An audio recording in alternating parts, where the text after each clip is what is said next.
ABC News, good evening, I'm Yvette Gray. 3 school students have been injured after being hit by a ute at Glen Waverley in Melbourne's southeast. As Ruth Brooke reports, one girl is fighting for life. Police say a ute struck 3 teenagers on O'Sullivan Road just after 3 o'clock this afternoon. Ambulance Victoria says advanced life support and mobile intensive care paramedics attended the scene.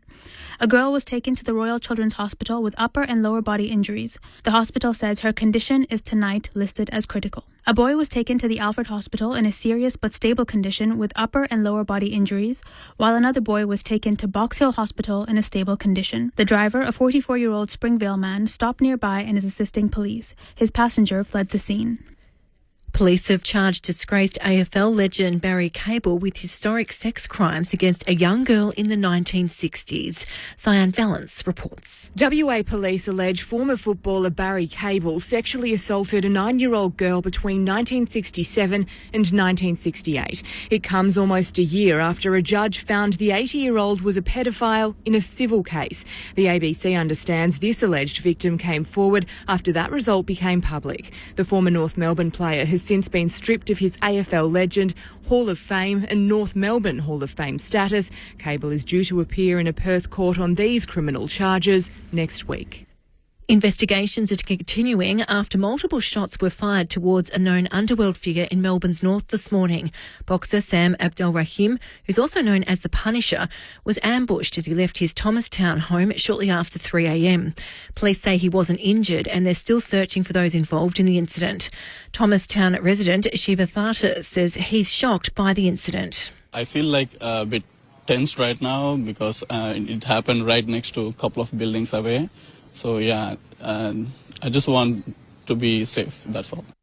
The Foreign Minister says Australia stands ready to help Papua New Guinea after a huge landslide engulfed a village in the country's highlands. Here's Foreign Affairs reporter Stephen Gejetz. The massive landslide hit Kaukalam village in Enga province in the early hours of this morning, destroying several houses. Residents say they believe more than 100 people have likely been killed, although the government of Papua New Guinea hasn't yet released an official death toll. The Foreign Minister Penny Wong has called the loss of life devastating and says Australia sends heartfelt sympathies to the people of Papua New Guinea.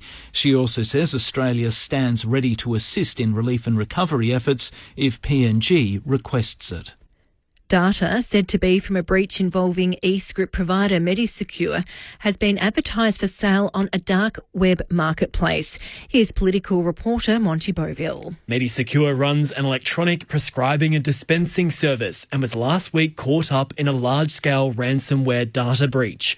In a statement, the National Cyber Security Coordinator, Lieutenant General Michelle McGuinness, says she's aware a data set appearing to be from the breach has been advertised for sale on the dark web, along with a sample of the information. The coordinator says it's an unwelcome development and says she'll work with Medisecure to appropriately inform its customers. The coordinator says at this stage it's believed only a relatively small group has been affected. A man from Adelaide is the winner of last night's $150 million Division 1 Powerball jackpot. Shannon Pearce reports. The winner, described as a middle-aged Adelaide man, became Australia's biggest lottery winner after coming forward with the winning ticket this morning. The ticket was purchased from an OTR drive-through service station in Salisbury in Adelaide's north. The Lottery Corporation says the winner has told them he will use the prize to buy a house, travel the world and take care of his family and friends. OTR area manager Matt DiVigilio says they are looking forward to welcoming him back into the store. Fantastic to have the OTR Salisbury drive-through be the lucky store to be able to sell the winning ticket, and no doubt it's going to be life-changing. Despite his luck, the man plans to continue working and return to his job today. And in sport, Olympic gold medalist Chelsea Hodges has opted to retire from competitive swimming 2 months out from the Paris Games. The 22-year-old breaststroke swimmer from Queensland says multiple hip injuries have forced her to quit. To the weather for the state, partly cloudy on and south of the ranges with isolated showers, mostly about the coastal fringe of Gippsland. Dry and partly cloudy across the north. Melbourne, partly cloudy tomorrow, a top of 16 after an overnight low of 8. Sunday, a sunny afternoon, 17. Monday, sunny, 18. It's currently 11 degrees. ABC News. It's the most magical time of the year, right? Footy season. This season, you can get your footy live and ad-free on the ABC Listen app. Unbelievable. AFL, NRL, men's, women's. Whatever you fix, we've got you covered. Every goal, try, mark and tackle, called by ABC Sports' expert commentary team. A wonderful goal! Game, set, bingo! 100% pure footy, live and ad-free on the ABC Listen app. ABC Sport. We begin this broadcast by acknowledging the traditional custodians of the land on which this match will be played today and pay our respects to their elders past, present and emerging. We extend that respect to Aboriginal and Torres Strait Islander peoples listening.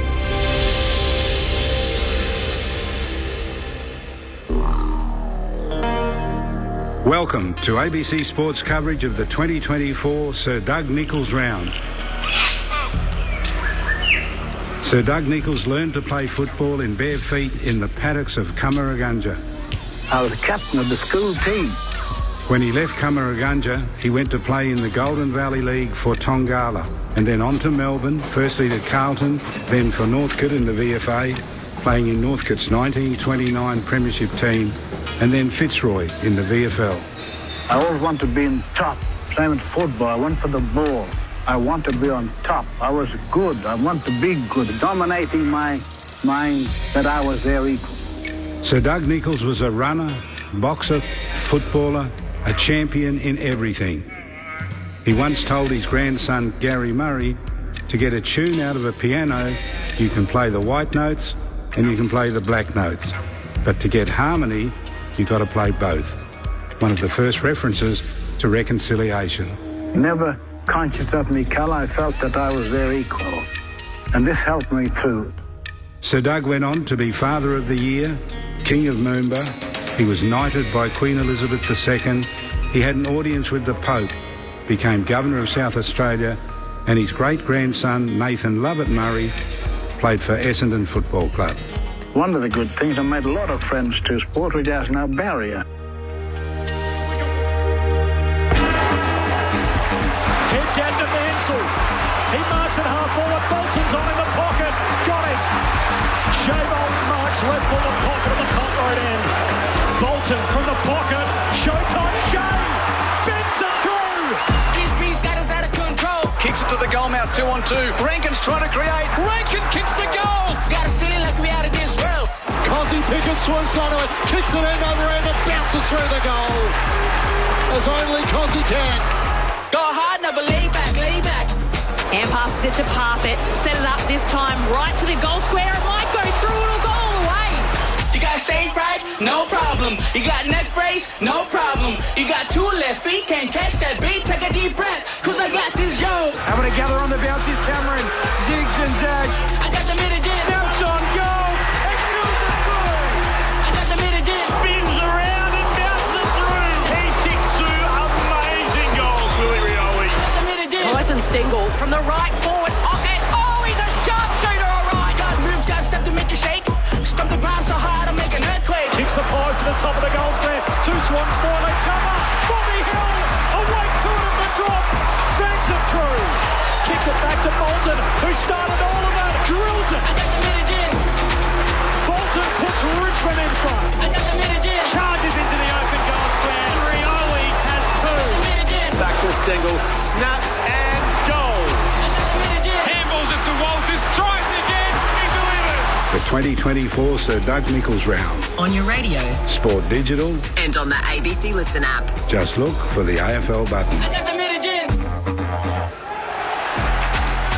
The reigning Premier are unbeaten in their past 7 games, but Collingwood arrive in Perth with 5 changes to the side that hung on against Adelaide last time out. 2 notable absentees, Jordan De Goey and Will Hoskin-Elliott, while the Dockers, Wallula for the Sir Doug Nicholls Indigenous rounds, have won 3 of their past 4, and they welcome back one of their keys in ruck Sean Darcy. It's a rare standalone Friday night fixture in the West, and the question for the locals, in front of what is expected to be an enormous crowd in Fremantle terms, somewhere in the vicinity of 52,000, is can the home side kick straight?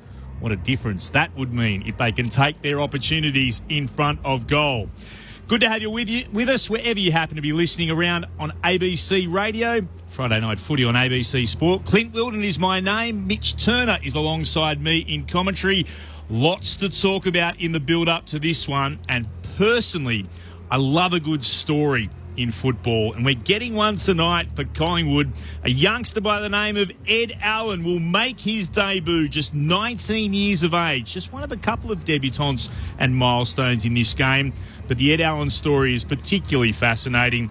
His dad, Ben, has had a link with the Fremantle Football Club right back to 1995. As well as being a Hawthorn Premiership player in 91, came across the Fremantle, played 43 games with them, has been a coach as well of this football club. He's been on the board, he's done everything, but no father-son. His son will be running out in the black and white of Collingwood tonight to make his debut. In fact, there's an Allen name on the fairest and best medal for the derbies. Such is the link that Ben Allen has with those in purple. Tonight, loyalties will be split as his son makes his debut for the Collingwood Football Club. I love that story, Mitch, but there's another good one in terms of debuts tonight for the Maggies. There is another debutant, but maybe it's more fitting I start with the milestone for Lachie Schultz, because you mentioned that Ed Allen's father, Ben, he has his name on the Glendinning Allen medal for the best of field in the Derby, a medal that Lachie Schultz won twice as a member of the Dockers, and well, he'll up 90 games for Freo, picked back in 2018, 101 goals. He plays his 100th tonight. I can't wait to see what the reception will be here from the local fans. Probably hasn't played his best footy yet in the black and white. This is a ground he knows very, very well. Played 46 games here already throughout his career. But the other story you refer to, of course, is young Will Parker making his debut for Collingwood. 92 days ago, he was signed as a Category B rookie. The reason he was signed under that, Clint, because he's a cricketer. 154 days ago, he was playing for the Victorian 11 against Pakistan. He dismissed Imam ul Haq, bowling leg spin, 8 Sheffield Shield matches, 9 T20s for Hobart. He's a genuine leg spinner. A big week for him making his debut. Used to live with Jake Fraser-McGurk. On Tuesday, Jake Fraser-McGurk got told, mate, you're off to the US. You're supporting the T20 side for the World Cup. You're over as a reserve. And Will Parker got told he's making his AFL debut. What a sliding doors moment for both of them. Ed Allen, football in his blood the whole way through, never detoured. Will Parker took a little detour and came back, but he is all class. So can't wait to see all three of those players in action tonight. Looking forward to seeing both of those playing. Heavy Collingwood presence in the box tonight. We'll hear from one of our former Collingwood players in just a moment. He's downstairs, but first a big hello to Melbourne Brownlow medalist and, of course, former Collingwood player Shane Woden. Good to see you, Wowie. Evening, gentlemen. Great to be here again for this fascinating encounter this evening. Yes, against one of my former clubs. They'll have a big contingent here. You could already see the black and white army flowing in the turnstiles. So, yeah, looking forward to a good game. And if Freo are really... if they're really keen and really interested in this fight tonight and want to be contenders for the finals, this is the one they have to win here at home against a really quality opposition. What have you made of the Pies? Lots been spoken about them, but keen to get your thoughts. The first three games, they just look out of sorts, but from... well, the last 7 now, they had the draw against the Bombers, that dramatic draw as well, but unbeaten in their last 7, and they continue as they did throughout much of the last 2 seasons. When it's tight, when it's tough, they find a way to win, the Maggies. Been in good form, I think. 5 that could have gone either way, the Anzac Day clash, couldn't it? But good wins against Port, Carlton, even Adelaide as well was a very good win too. So, and they've fought their way back into the 8, and they're in contention again. They're a quality team. They'll get some troops back, towards the bye and back after the bye, and they're going really good. And those players will be tall, so hopefully they get some real height back and get some aerial dominance again back in their front half. But playing some good footy, and their stars are hitting their straps too, which is important. To go is a big loss, no doubt. Super important for them. But yeah, as we started off the top, I'm really excited. I would have thought Ed Allen would have played last year on his VFL form. He didn't get the opportunity, and there's reasons probably for that. But yeah, it's exciting to see him come and debut at home in front of his family and friends, and a promising future. there'll be a big turnout of Allens here tonight, as we know. The video that popped up on Collingwood's social media of Ed telling his father, Ben, he was debuting, Ben's reaction was, has the club ever been asked for 2,000 tickets from someone before? So, and of course, he spoke on Extra Time on ABC Sport during the week and said there are a lot of friends and family. Luckily for him, as he also said, his father, what did he say? The footy gods have aligned. It's against his old club, and I think he can pull a few tickets from the opposition as well for young Ed. Looking forward to that. Let's head downstairs. It's been great to have Shane Woden with us, but downstairs, Akash Fodor actually has a couple of Collingwood Premiership players with him. Akash! Thanks, Clint. Yeah, a couple of 2010 Premiership players down here with me. Shard Bellingham and Steele Sidebottom joined me as well. Steele, a bit of a slow start to the season, but you guys have really turned it around over the last couple of months. What's been the key to that? Probably a number of things, but just sort of getting back into the rhythm of it. Potentially for myself personally, a bit of a later start. It took me a while to sort of find my feet and get the touch back a little bit, but we're just being able to be consistent, I think, over the last few weeks. And I feel like the team that is the most consistent on the day usually takes the points, and we've been able to sort of outlast teams there. So. You guys have quite a good record here at Perth Stadium. I think it's 6 out of 10 overall and 2 out of 3 against the Dockers. Why are you guys so good on the road? I'm not sure. I feel like we've just always travelled well. It's a good opportunity for us all to get out of Melbourne and spend some time together, and we all enjoy it. I didn't enjoy the 4-hour flight, but now that I'm here, raring to go, and hopefully keep improving that record. And you've got a couple of first gamers tonight, Will Parker and Ed Allen. Tell us a little bit about those two.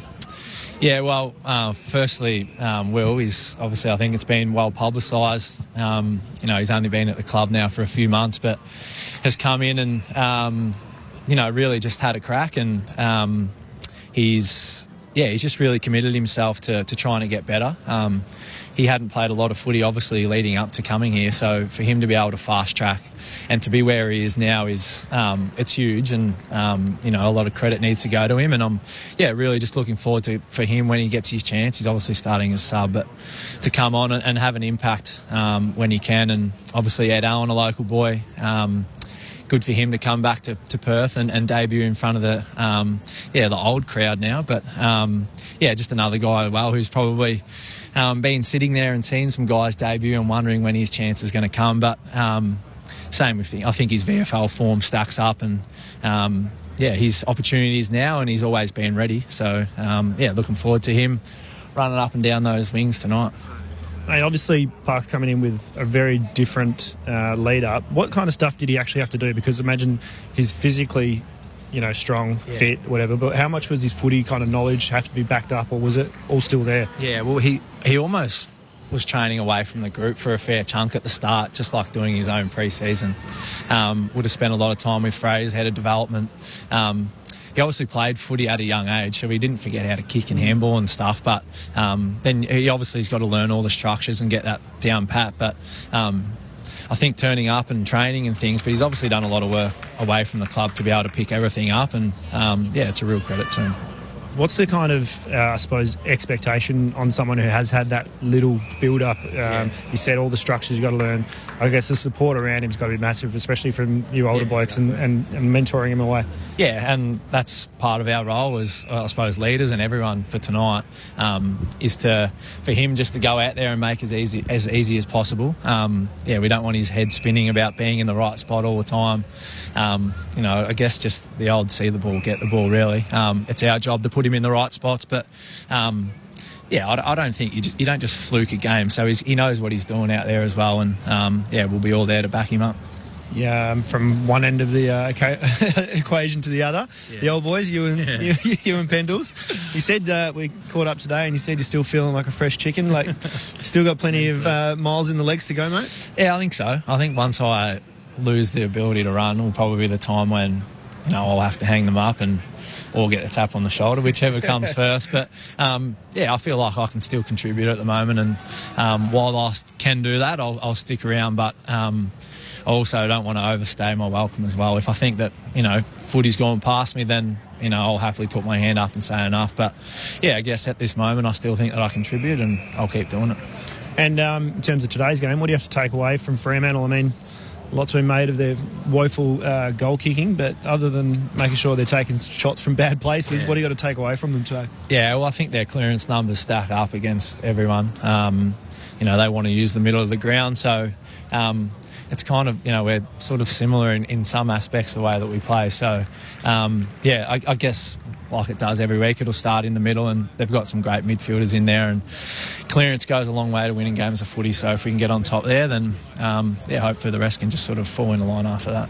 And I guess for yourselves, pretty, I suppose, small forward line that we're going in with. What's kind of going to be the game plan going up against those big Fremantle defenders? We're just going to boot along the ground all night. No, but there will be times where potentially we'll have to kick it along the ground or dirty ball in. Just not give guys like Ryan who like to sort of drop off and then take those aerial marks. So we'll try and keep it on the ground if we need to, kick it off the line or whatever we need to do. But I think our smalls are actually really good at competing as well. So if we do need to go along, then if they don't mark it, they'll bring it to ground. Just a couple of last ones from me, Steele. I know you're still very much focused on playing, but your teammate Scott Pendlebury mentioned he'd love to go into coaching post-career. Have you thought about what you would like to do? I give it plenty of thought, but I don't know what I want to do. I guess for me, all I've ever known is footy. I've never really had a job other than playing footy, so footy's all I know really. So there's going to be a time when I'm going to have to finish playing footy and find a job, but I really don't know. I guess footy's as I said, sort of always been in my blood, and I guess I'll just cross that bridge when I get there. Maybe Shaz can give you a few tips about getting a role in the media. You can always join us at the ABC. One last one, Lockie Schultz, 100th game, returning to play against his old side. Yeah. How much do you guys sort of get around him and support him, knowing that he'll probably get a fairly hostile reception when he runs out? Yeah, he would have played against the Pies, at the G when our crowd's up and going. I'm sure, as you said, there'll be a bit of a reception here for him from the Freo fans, but like anyone that wears a black and white jumper, we'll be right behind him. We've loved having him come across this year, and he plays a key role for us tonight, and hopefully they might go over the top and worry about it too much, but we haven't really spent too much time on what they're going to do. I think he's a big boy, he'll be able to handle himself. Great. Steele, thanks so much for your time and good luck tonight. No worries, thank you. We're excited, boy. Cheers. And just before we head back upstairs, Sharad, you had a pretty important job in the Collingwood rooms pre-game. Tell us what that was about. Yeah, I was honoured and I suppose privileged to represent Ed his first game jumper today. When the club asked us to do it, I was absolutely over the moon. I actually choked up a bit in there, which was came from nowhere. Looking down at the jumper and kind of reflecting on what it meant to me all those years ago when I got to pull it on for the first time. It was pretty surreal, but also just having everybody there kind of staring at Ed's family behind. I had to make sure it was from the heart, and it definitely was. So it was good. Who presented you your jumper? Do you remember? It was Maxi, I'm pretty sure.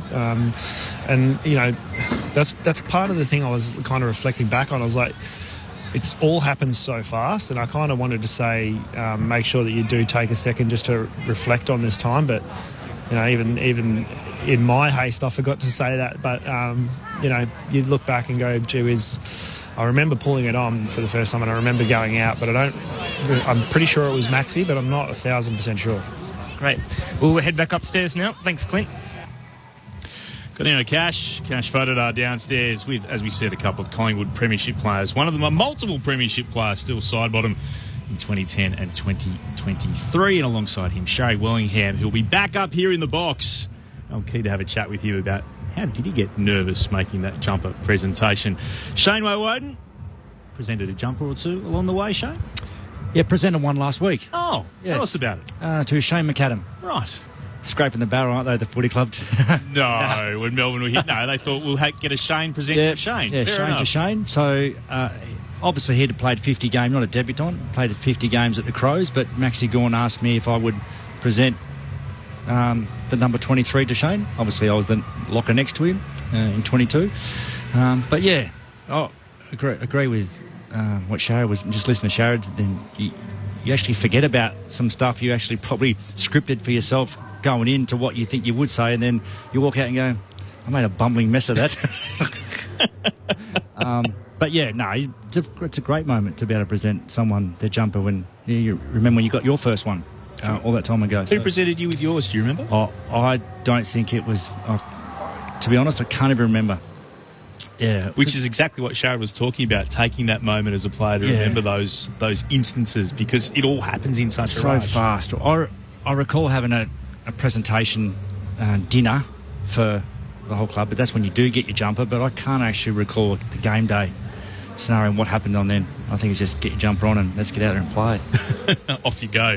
Some good news, by the way, from last night's game, and the Western Bulldogs obviously losing to the Swans, but the real positive, if there is a positive to come out of it, is that the injury to Aaron Norton isn't as bad as it could have been. There was a fear it was an ACL, but the Bulldogs today putting out a statement that Norton has sustained a moderate grade medial ligament injury to his right knee. So no immediate plans in how long it will be back, but somewhere between the next 4 to 6 weeks is what the Bulldogs are expecting for the 24-year-old. But that's better news than it could have been. So Aaron Norton, a medial ligament injury to the right knee, not an ACL. There was a bit of discussion about the tackle on the television last night, whether or not it was a hip drop tackle. It's not exactly what you see with the National Rugby League and the rules that they brought in to make sure the hip drop tackle doesn't take place. And if you're unaware of what that is, it's basically when a player affects a tackle and then uses his weight on a player's legs to bring the player to ground, as opposed to bringing the ground by using his weight and pulling a player down. You actually drop yourself onto the player's legs. It's a real concern. The National Football League in America, the NFL, actually did some studies. They looked at 20,000 tackles over a number of years and found that there was a 20% increase in injuries suffered to the knee and to ligaments, particularly in the ankle, with players being tackled with what they regard as the hip drop tackle. So that's why it's been outlawed in the NFL, and it's also been outlawed in the NRL. You've had a look at the vision, Shane. It wasn't exactly a hip drop tackle, but are we seeing a situation where, because so many other changes have been made in how you're able to bring a player to ground now, that players are almost looking to lock an opponent's legs up to try to stop any forward momentum? Yeah, I didn't think that was a hip drop tackle. I think the second motion of when they're down and then that pulling back to the player, and then that's where the twisting motion comes in for the knee. I reckon that's the bit that you don't want to, or that you do want to outlaw. Just take him to ground is fine, and then just leave it at that. I don't think you needed to bring him backwards and twist him around when his knees and his legs are caught beneath his as well. So, yeah, I didn't think it was a hip drop. If that's... Yeah, it's getting very hard to tackle, though, isn't it? Oh, it certainly is, yeah. It's from when you played the game and when you coached even. Sharad's back with us. Welcome back to the box. Sharad, you got a thought on the hip drop tackle, or do the AFL need to look at it? Is it, again, and I think we've mentioned this before in this box, but I do think umpires sometimes allow the play to go on too long, which is why you see these starts of these tackles being affected. Yeah, geez, those stairs were pretty tough. The hip drop tackle is, potentially can be devastating for a player. Like, it can ruin their season. And so I think, like we said, tackling is getting extremely hard.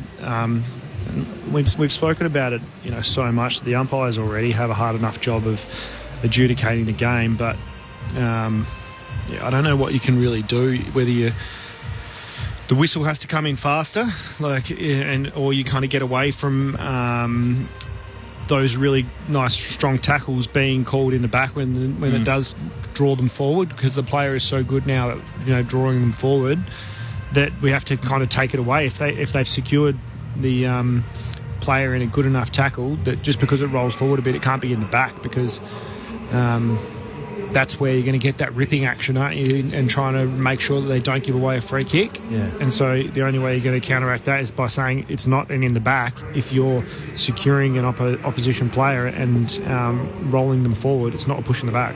Or what do they call it? Is it falling in the back, push in the back?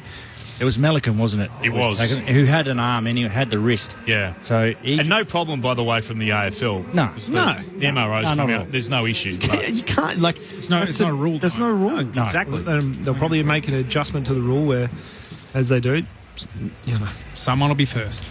Yeah. Someone is always first. Well, but we don't want these injuries. No. We don't want our best players or any player out of the game for these reasons. They will have to try and adjust the rules if they're going to start pinging people for the hip drop, though, or anything like a hip drop.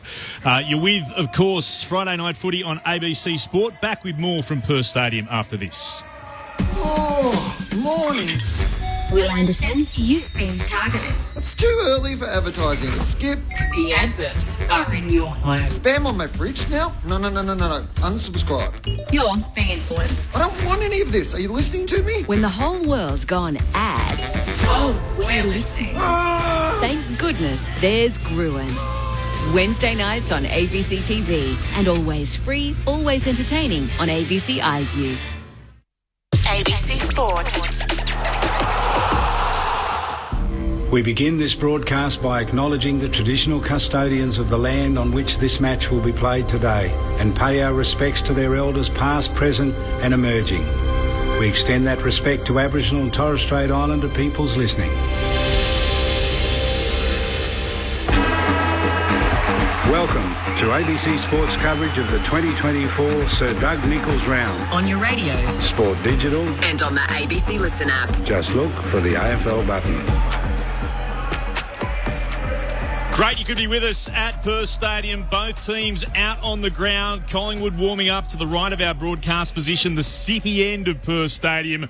Wallula to the left, the Farmer Freeway end of the stadium. And it is the second of the two Sir Doug Nicholls rounds. Wallula, the Fremantle Dockers, should be pretty happy about them too. They remain unbeaten when playing as the Wallula Dockers. Big test for them tonight. They sit just outside the top 8, only on percentage. A win will push them into the 8s, while Collingwood sit just outside the 4. They're in 5th spot at the moment, having won 6 games of their 10, 3 losses and the 1 draw. The 3 losses were the way that they began the season. They're unbeaten in their past 7. Clint Wilden with you alongside Mitch Turner in commentary, and again, both clubs wearing their Indigenous jumpers, Mitch. They look an absolute treat. We saw the Dockers away jumper, predominantly white, but they're wearing their purple home Indigenous jumper tonight, and Collingwood also wearing an Indigenous jumper. And a lovely touch, the West Australian newspaper today with Leon Davis holding up the Collingwood jumper and, of course, Michael Johnson holding up the Fremantle one. They both look magnificent. Tell us a little bit about the history with these two jumpers. Well, of course, Clint, great to be here as well. Both of those jumpers involved, the design those two players were involved, from both clubs with designing the respective jumpers. A great bit of work done on Collingwood's website this week as well with Leon Davis and his story of travelling from Northam here in Western Australia over to Collingwood and living in Melbourne and having such a successful career. He's designed this Guernsey for Collingwood, a piece of his heart, he says, and his art about healing depicts the process Collingwood has embarked on in the recent years, which is a lot has been made of that publicly, and Leon said, he's part of that process. He's been doing work with the club and this design of the Guernsey with him and his father, Uncle Trevor Davis, who have been putting input into that Guernsey, is part of that process. For Wallula on the other side, Michael Johnson, of course, a proud member of the Wallula group for a long period of time, both as a player and as a staff member around the club, involved in designing their Guernsey and paying respect to his family bloodlines, along with his cousin Daniel McHenry, who hails from Quairading. Michael Johnson, as I said, a very popular member around the Wallula family and around Perth and WA football circles. So great to have them both recognised, and certainly if any of the players out there can channel either of those two players tonight, it's going to be a fascinating clash, because we know Neon Leon could turn it on, and Michael Johnson was just as good down back for Wallula. Our listeners around WA have just joined us, of course, and there'll be plenty of excitement with the son of the Fremantle Dockers' inaugural captain. I speak of Ben Allen, his son Ed Allen, making his debut for the Collingwood Football Club tonight. Ben has had a link with Fremantle going right back to their first season, named as captain after winning a premiership with the Hawks in 91. He's been a coach, their first captain. He's on the Glendinning Allen Medal for the best and fairest in derbies, and he's been on the board as well. But his son will be playing in the black and white in his first game tonight, one of a couple of debuts. The other, Will Parker, comes in from the sport of cricket. There's a milestone with another link to the Fremantle Dockers. Lockie Schultz plays game 100 tonight. 90 of those were played in the purple. Our experts, heavy Collingwood flavour tonight. Shane Woden, and alongside him, Pies premiership player in Sharad Wellingham, who, if you were listening through our coverage at the top, you would have discovered handed the jumper over to Ed Allen. You said you're a bit emotional, Shaz.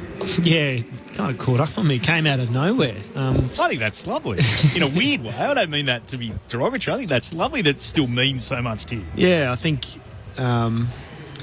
just like holding it there, someone from the club handed me the jumper and I was wandering around, walking around the room just holding it, and I was like, gee, it was a long time ago that I got my first game for this club, and you kind of reflect on that and all the years you spent there, all the great times, all the I suppose relationships that you forged, and so many of the people that I was at the club with are still there. So you go into the rooms and there's a lot of people still doing the same thing as when I was rolling in there week in, week out. So it's a very surreal kind of feeling. It's a bit of a time warp, really, but they're a lot more relaxed these days too. Like there's no one banging their head against the wall or trying to rev themselves up. They've just got the music. It was kind of at a mellow stage. I imagine they get it a little bit more cranked up as they continue through their warm up, but it was pretty relaxed down there.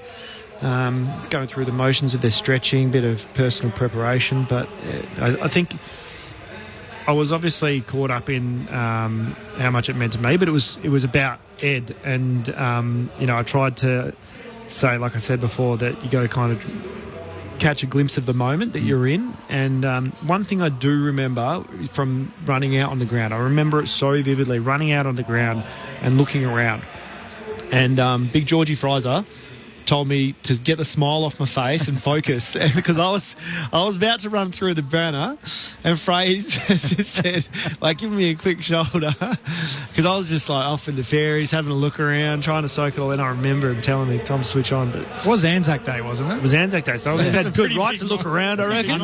There's 100 in the house. Yeah, I was trying to soak it. I'm glad I soaked it all in. Yeah, absolutely. Because I can't remember the rooms or anything pre. I can't remember anything much pre, but I remember going out and staring up.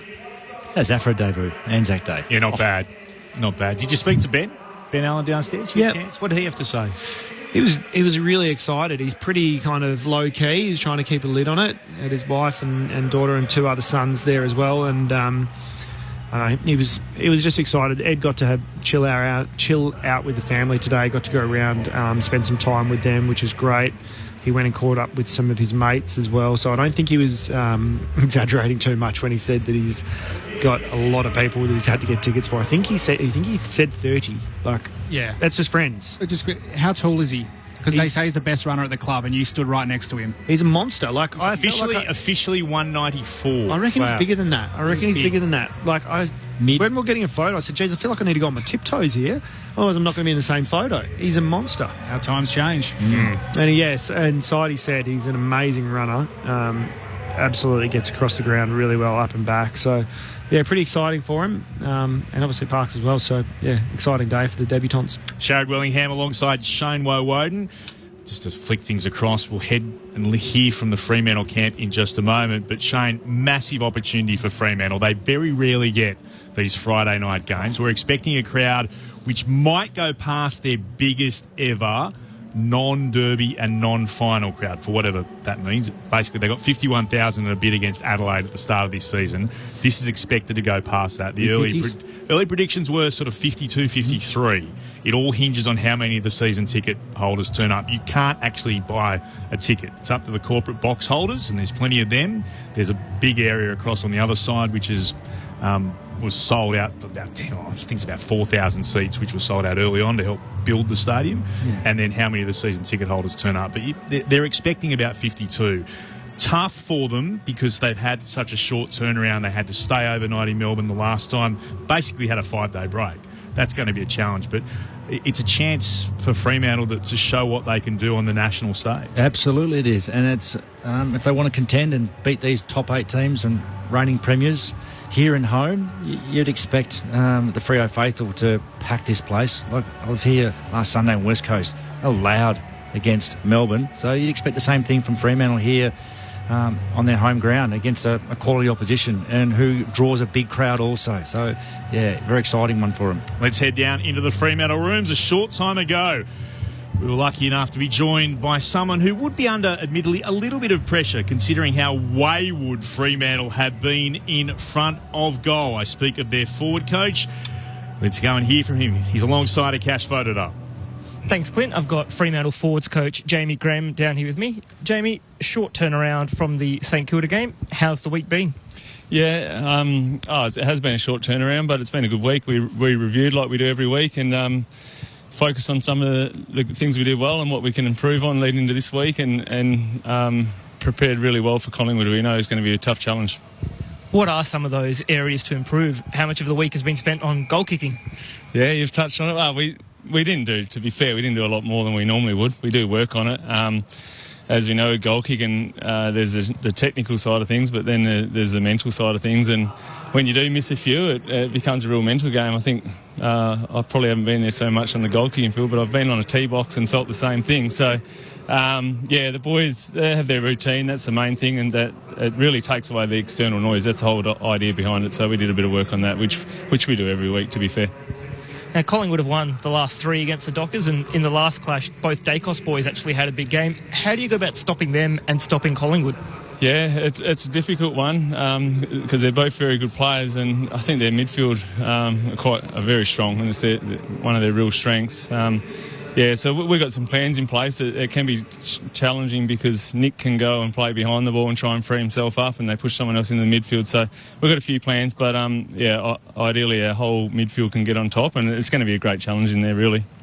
Has Lockie Schultz been mentioned at all during the week, and any type of reception he might get? I wasn't in the backline meeting, so maybe he got brought up in that. But no, nothing really. We focus on them as a whole and as a team. So we know what their strengths are, and then we also spoke about our strengths and the things that we're doing well. There's a real balance. But no, as far as shooter goes, nothing out of the ordinary. Great. I'll throw it up to the boys upstairs for some questions. Jamie, Mitch Turner here. Great to chat to you, mate. Just on the goal kicking again, we're going to harp on it probably a little bit after the past few weeks, but a player like Jai Amos, who's been so accurate through his teenage years, his early years in the AFL, to now, looks to have gone off the boil a little bit. How much do you work with him in terms of making changes, or do you just back him in considering he has had such a good record over the years? Yeah, g'day, Mitch. It's a good question. We back him in. He's got to have real confidence and faith in his own routine and ability. I think if it continues to become a pattern, and then there's something that we'll address. But the other day at training, I don't want to put the moz on him, but he kicked him pretty well. So, like I said, I think a big part of it can become mental. It's important that he does trust his process, do the reps during the week, and then take his opportunity game day. So, Sydney game, it felt like it become a little bit contagious, and as it did last week. It hasn't been. It has been the last 2 weeks, but prior to that, we've been going well. So hopefully we can get off to a good start tonight. We saw the Bulldogs have some goal-kicking issues earlier in the year. They brought in live golfer Lucas Herbert to go through some of the mental side, similar to putting in terms of routine. You mentioned yourself getting nervous off the tee box at times as well. Have you thought about bringing in someone from outside the club to work with the guys on their routine and the mental side of it? Yeah, well, we've got Neil McLean, our club sports psychologist, and we do a bit of work with Richie Smith as well. Have done over the last couple of years, ever since I've been involved at the club. He has come in, but he's someone I lean on as a goal kicking coach and as a forward coach, that we have constant discussions around that. And so also been down and watched his golfers and how they go about it. So, we lean on outside resources. Like I said, it's only been 2 weeks. I think prior to round 10, we were sitting second for set shots, and that's gone down the Google the last 2 weeks. But like I said, the boys have got routine as long as they're doing the reps during the week, and hopefully we can take our opportunities tonight. Richie Smith, of course, the coach of Hannah Green, Min Woo Lee, Min Ji Lee. He's got a pretty good track record there, so hopefully that rubs off on the side. Another one from a defensive side of the forward line. Of course, Collingwood, Darcy Moore is one of the great interceptors and defenders in the game. How much do you plan on trying to shut him down as opposed to just letting your forwards trying to get on the end of it themselves? Yeah, that's another good question. It's a funny one because if you focus too much, it does take away from your own strengths. I think what's important is that we are in a position to compete because they do roll off as a defensive unit and they've got some mature defenders down there. And then there's a big part of it's your ball movement as well. Collingwood do like to put pressure on the ball, and if we do just hack it straight back to them, that's where they come into play. So there's a balance. Like I said, we have some scenarios around not only midfielders but also backs and what they do, and we've got some go-tos that we can lean on in-game. So yeah, there's a real balance there with understanding what they can do but also playing to our own strengths. Jamie Graham is with us here on Friday Night Footy, thanks to ABC Sport. Jamie, Clint Wilden up here. Good luck tonight. From one Darcy question to another, the return of Sean Darcy. What does he change? Been able to come back in for the Fremantle side, and still got plenty of bigs up forward with Voss going out, but Darcy gives you that option as well. Yeah, g'day, Clint. Couple of things. His tap ruck work, he's so strong, so he gets first hands on it. So he's an important part from that point of view, as well as around the ground and getting to the contests and aerial contests. Again, his size helps, but then it does give us the flexibility to play Luke Jackson forward, and Voss has done a great job, and he's still developing his own football. He's still a young man. But Jacko's that real big body and give us a strong contest ahead of the ball. So, Mitch spoke about more and the influence he can have. I think our tools, if they can provide a strong contest and bring it to ground, we can create opportunities that way. So, Sean back in the team is really important to us. I know someone had to come in for Frederick, but the decision with Corey Wagner, outsider looking in, it seems with his inclusion in the team that Fremantle might really want to take the game on across half-back and really push forward. Is that one way that you've looked at it? Yeah, when we look at the sub, we look at someone who can play in multiple positions, and we have got flexibility within our team. So, yeah, if you look at it that way and Wags comes on, he can give us that run from half-back. That's something that we've been trying to do and implement anyway, and we've started to see it over the last month, 6 weeks. But he has also spent time on the wing, and prior to coming to us, he hasn't spent any time forward with us, but he did play forward when he was at Melbourne. So he's got flexibility. He's a mature body, and he's in great form. So that's the reason for him becoming sub. And speaking of players in great form, just get a line on Caleb Sarong and what he's been able to do in the last couple of weeks. It has been incredible to watch. How impressed have you been with him?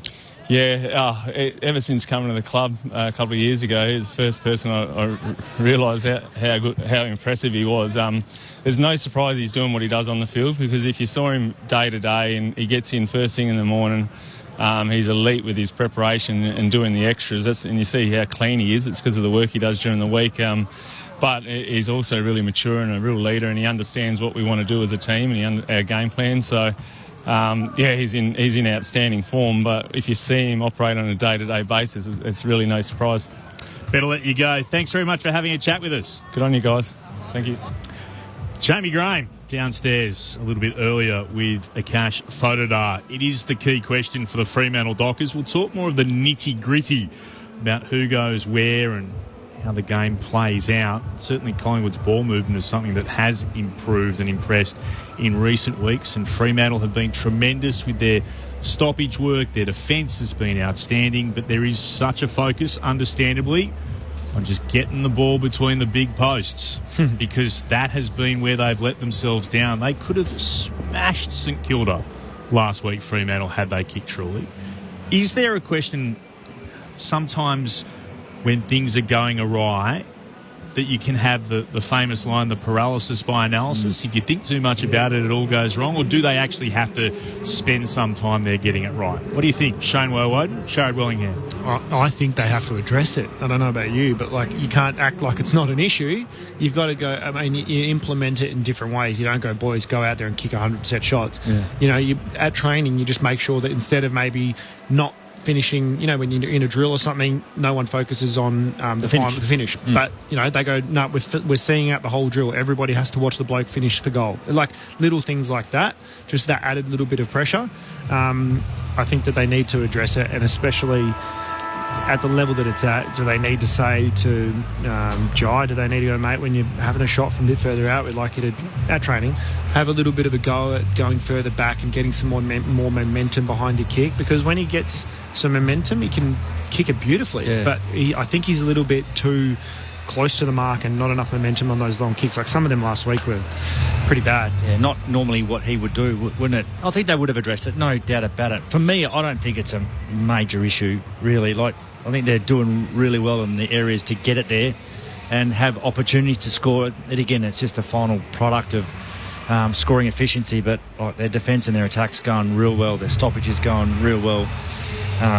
And they would be practising at training anyway. So, but yeah, just a couple of technical things probably for Jai to just keep focusing on, really. Because you can't get to the point where you go, all right, we need to finish our play closer to goal. We need to make sure that we're having better shots from better positions. Can you do that? Can't always. Can't do that. Can you? No, so yeah, I've just got to make sure they do capitalise, like you said, on the hard work that is being done up the ground so far, because stats everywhere else are pretty attractive. Pretty good. They're doing a lot right. A lot right. So I think that's where they'll be focusing more so. Just keep doing more of this. Give yourself as many opportunities. If we turn it around one day, we're going to be pretty happy with the result. Yeah. They'll kick 20 goals one day. Big build-up here for what we're expecting to see. Somewhere in the vicinity of 52,000, which I know for Collingwood's sort of turn up to watch training, but for Fremantle, that would be the biggest ever crowd that is not a game against their arch rivals in the West Coast Eagles, or indeed a final. Plenty of changes made too for both clubs. Darcy and Wagner coming in for Wallyup. For players going out, Voss was omitted, and Frederick is the player who missed through concussion, that nasty knock last week. 5 changes for Collingwood. Allen and Parker to make their debuts. Mychek's back from a hamstring injury. McKeary turns from the same, and Dean has been added as well. So McRae's the omission. Markov misses through personal reasons. Hoskin Elliott out with a hamstring. DeGoey out with abdominal strain, and McInnes out through concussion. The Fremantle Dockers in the second of the Sir Doug Nicholls rounds, holding up a banner that says "Walking Together to Help Make Healing Happen." And in a nice touch from them, members of the Kimberley Stolen Generation will walk out through the field club downstairs, as we're seeing right now, alongside the Fremantle Dockers, the Wallyup players tonight, as they're known in the Sir Doug Nicholls rounds. And other members of the WA Stolen Generation will walk alongside the Collingwood players through the tunnel when Collingwood make their way out onto the ground in a few moments' time. Players standing to acknowledge some of the elders that are walking with them. And then they'll run through the banner as we continue our build-up.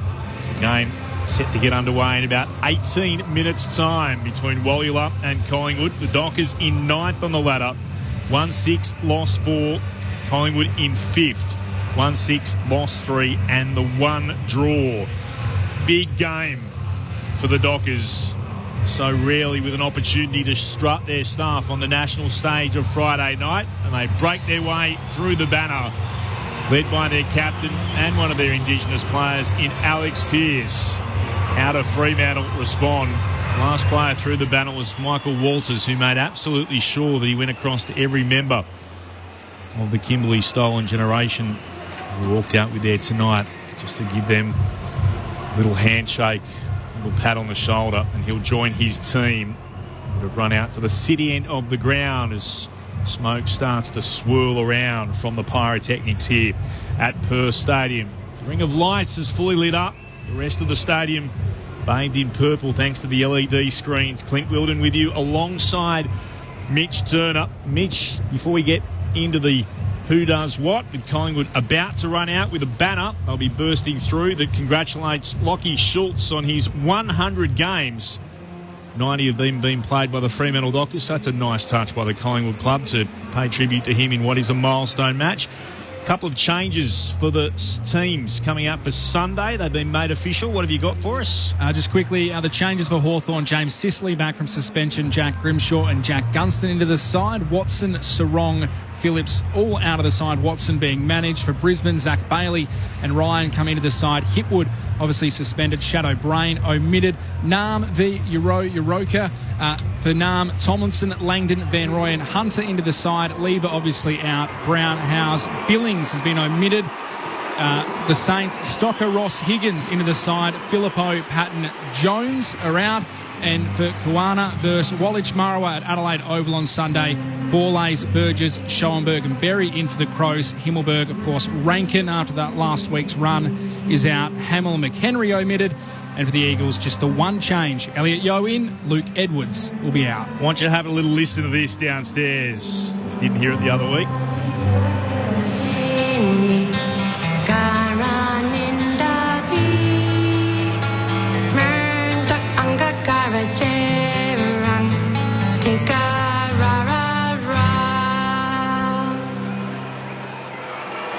Collingwood to burst through the banner. You heard their theme song, the language of the Wurundjeri people, as they run out. And the more traditional theme song now being played around Perth Stadium. They're in the white shorts, they're away colours of black on white rather than white on black. Take your pick.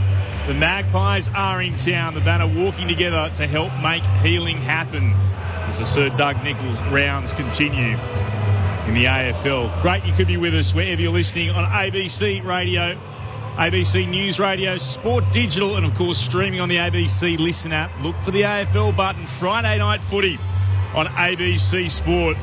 Collingwood in red-hot form have not dropped the game after losing the first three of the season in opening round and then rounds 1 and 2. They hit back with a win over Brisbane at the Gabba, and then apart from the thriller against Essendon, they haven't dropped a point.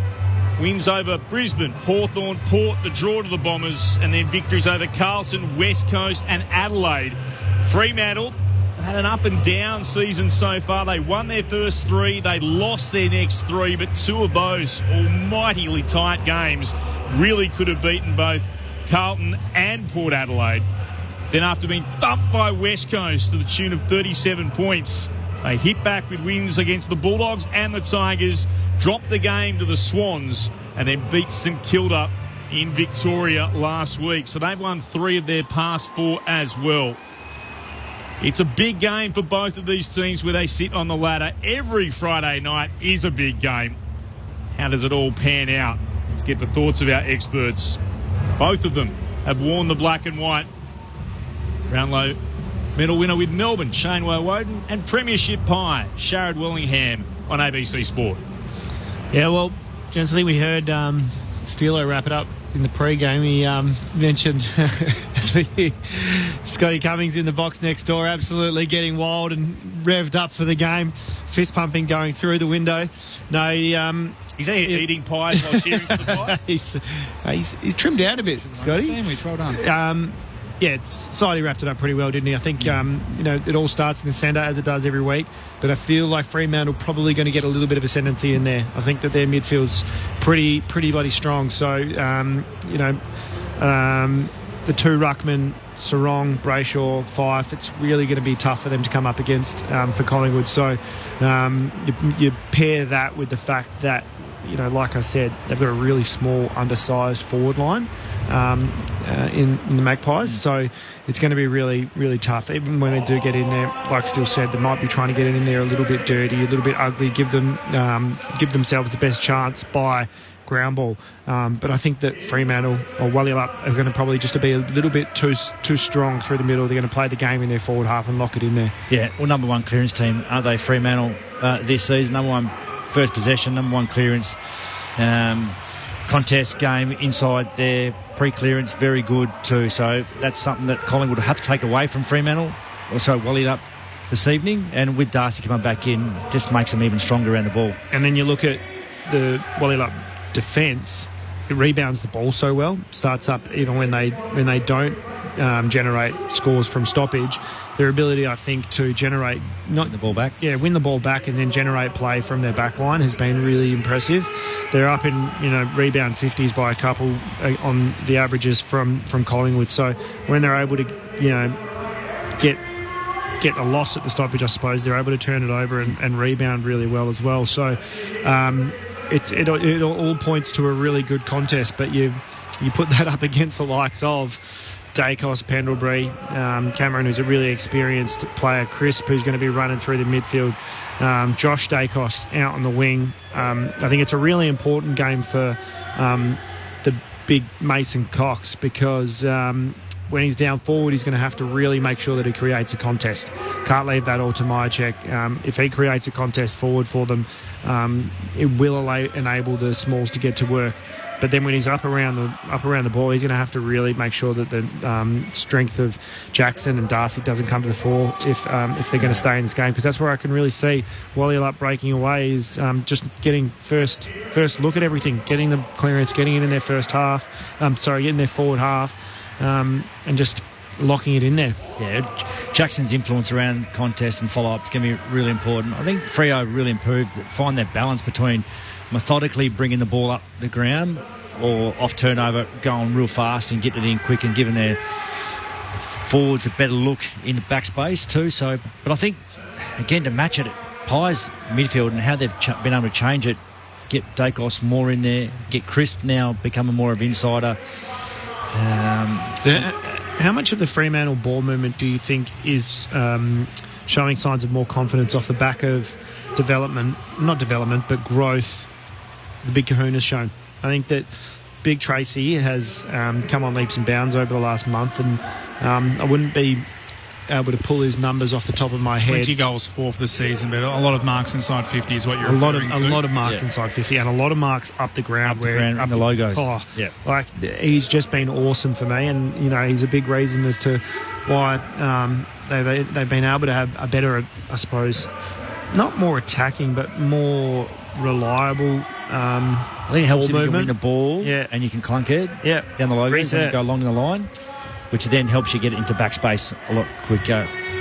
Averaging career high disposals, 11.3 contested marks as well, and goals. So 2 goals a game, career high averages in all those for Josh Tracy. Absolutely. 21 years of age. Absolutely amazing. And just still growing into his game. I think he's still got a lot of improvement, not of where I think he needs to be, but where he can go. His possibilities are boundless for me. Yeah, he's certainly improved. He's had a big year. Looks fitter too, doesn't he? Yeah. Cover the ground, he can get in the ruck and do his work in there. It'll be interesting to see how that forward line functions with the 3 tools of Fremantle, but up against Moore, Dean, Frampton. Okay, so Darcy Moore, we know, is a very good player. Charlie Dean's come in, might fill one of those roles too. Again, unknown. Only played 1 or 2 games too for the Pies, and Dean Frampton too is, I think, grown a little bit too this year. So yeah, it'll be interesting what they do aerially inside forward 50 and what sort of impact both sides could do. Do you think that the Wally Lupp defence is potentially too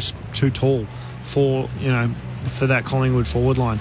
If they are able to get it in there and get it on the ground, McCreary, Hill, Schultz, Myercheck can play small. Myercheck plays small. He creates a contest, and then Lipinski. Are they going to be able to stay with them and keep up with the agility and forward pressure? And it's going to be an interesting contest. Absolutely, yeah, it certainly will. With Myercheck in, it certainly helps. But I think their leading goal kickers in Collingwood is only 13 or 14. Yeah, it's a really even spread. Isn't it? So they'll need to chime in a lot more tonight as well. And it's the midfielders kicking goals for them as well, isn't it? They really push hard forward, hit the scoreboard.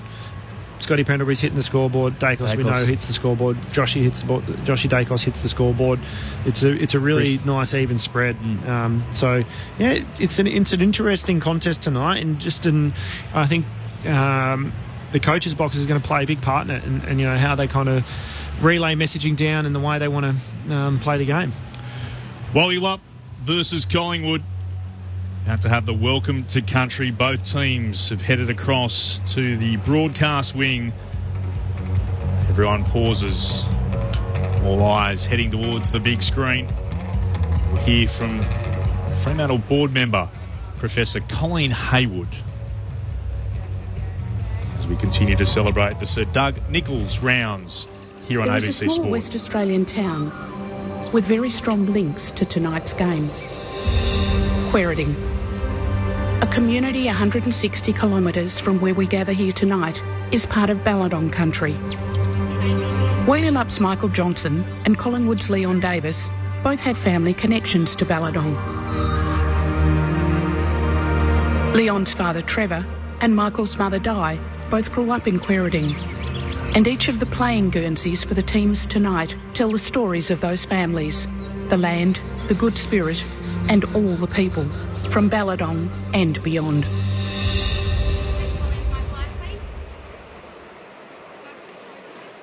With the connection of Balladong Noongar country to tonight's game, we have brought a little bit of Balladong country in the form of ochre here to Whadjuk Noongar country. We welcome Leon's dad Trevor and Michael's mum Di to share the ochre of Balladong as part of tonight's ceremony.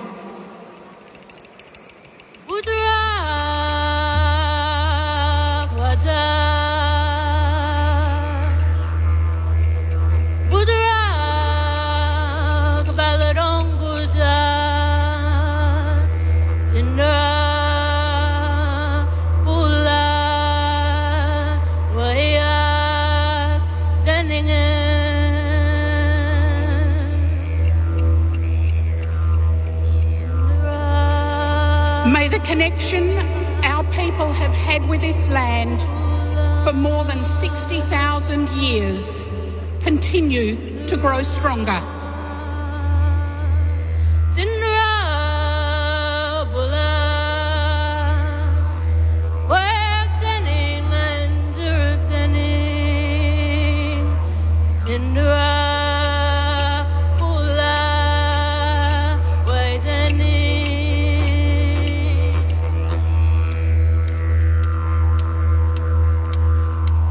Please welcome Dr. Richard Wally, OAM, to conduct tonight's Welcome to Country.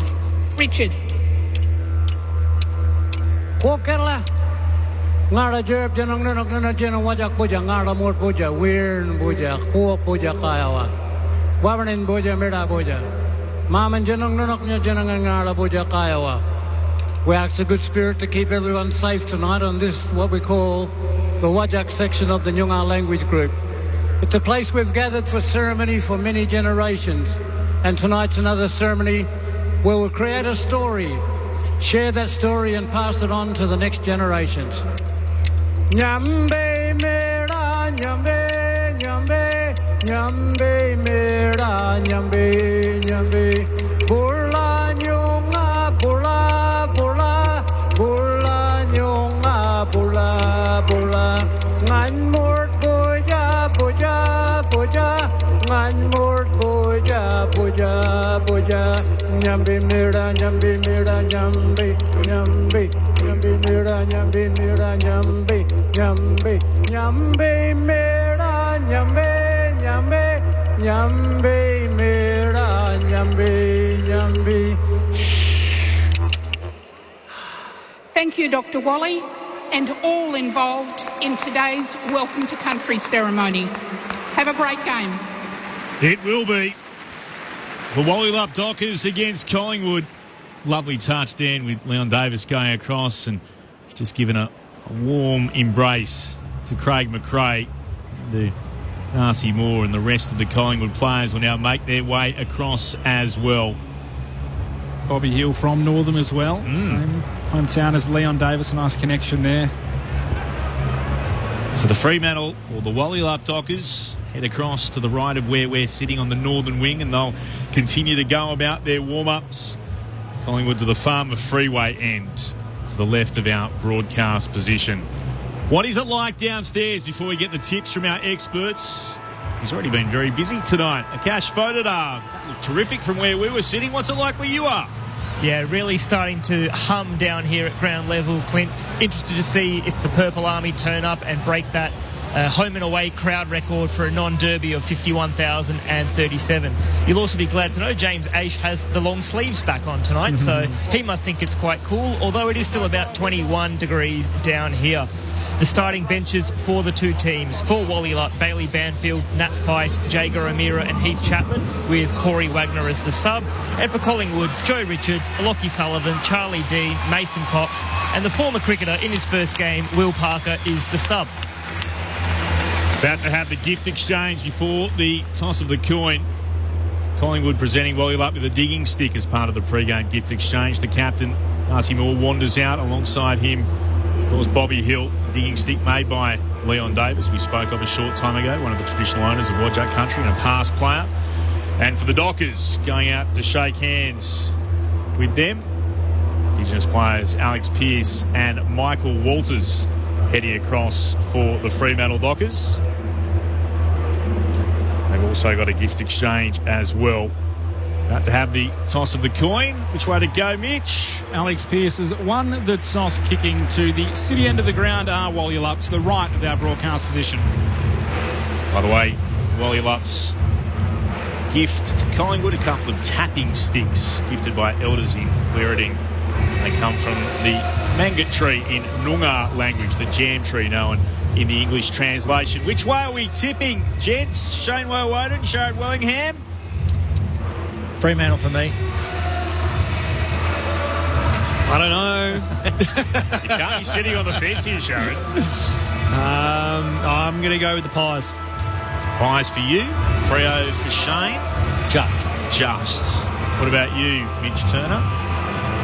Pies by 7. I think. Yep, I'm going with Freo. Get the goal kicking hips right. I think they can win this one. They kick straight tonight. They win.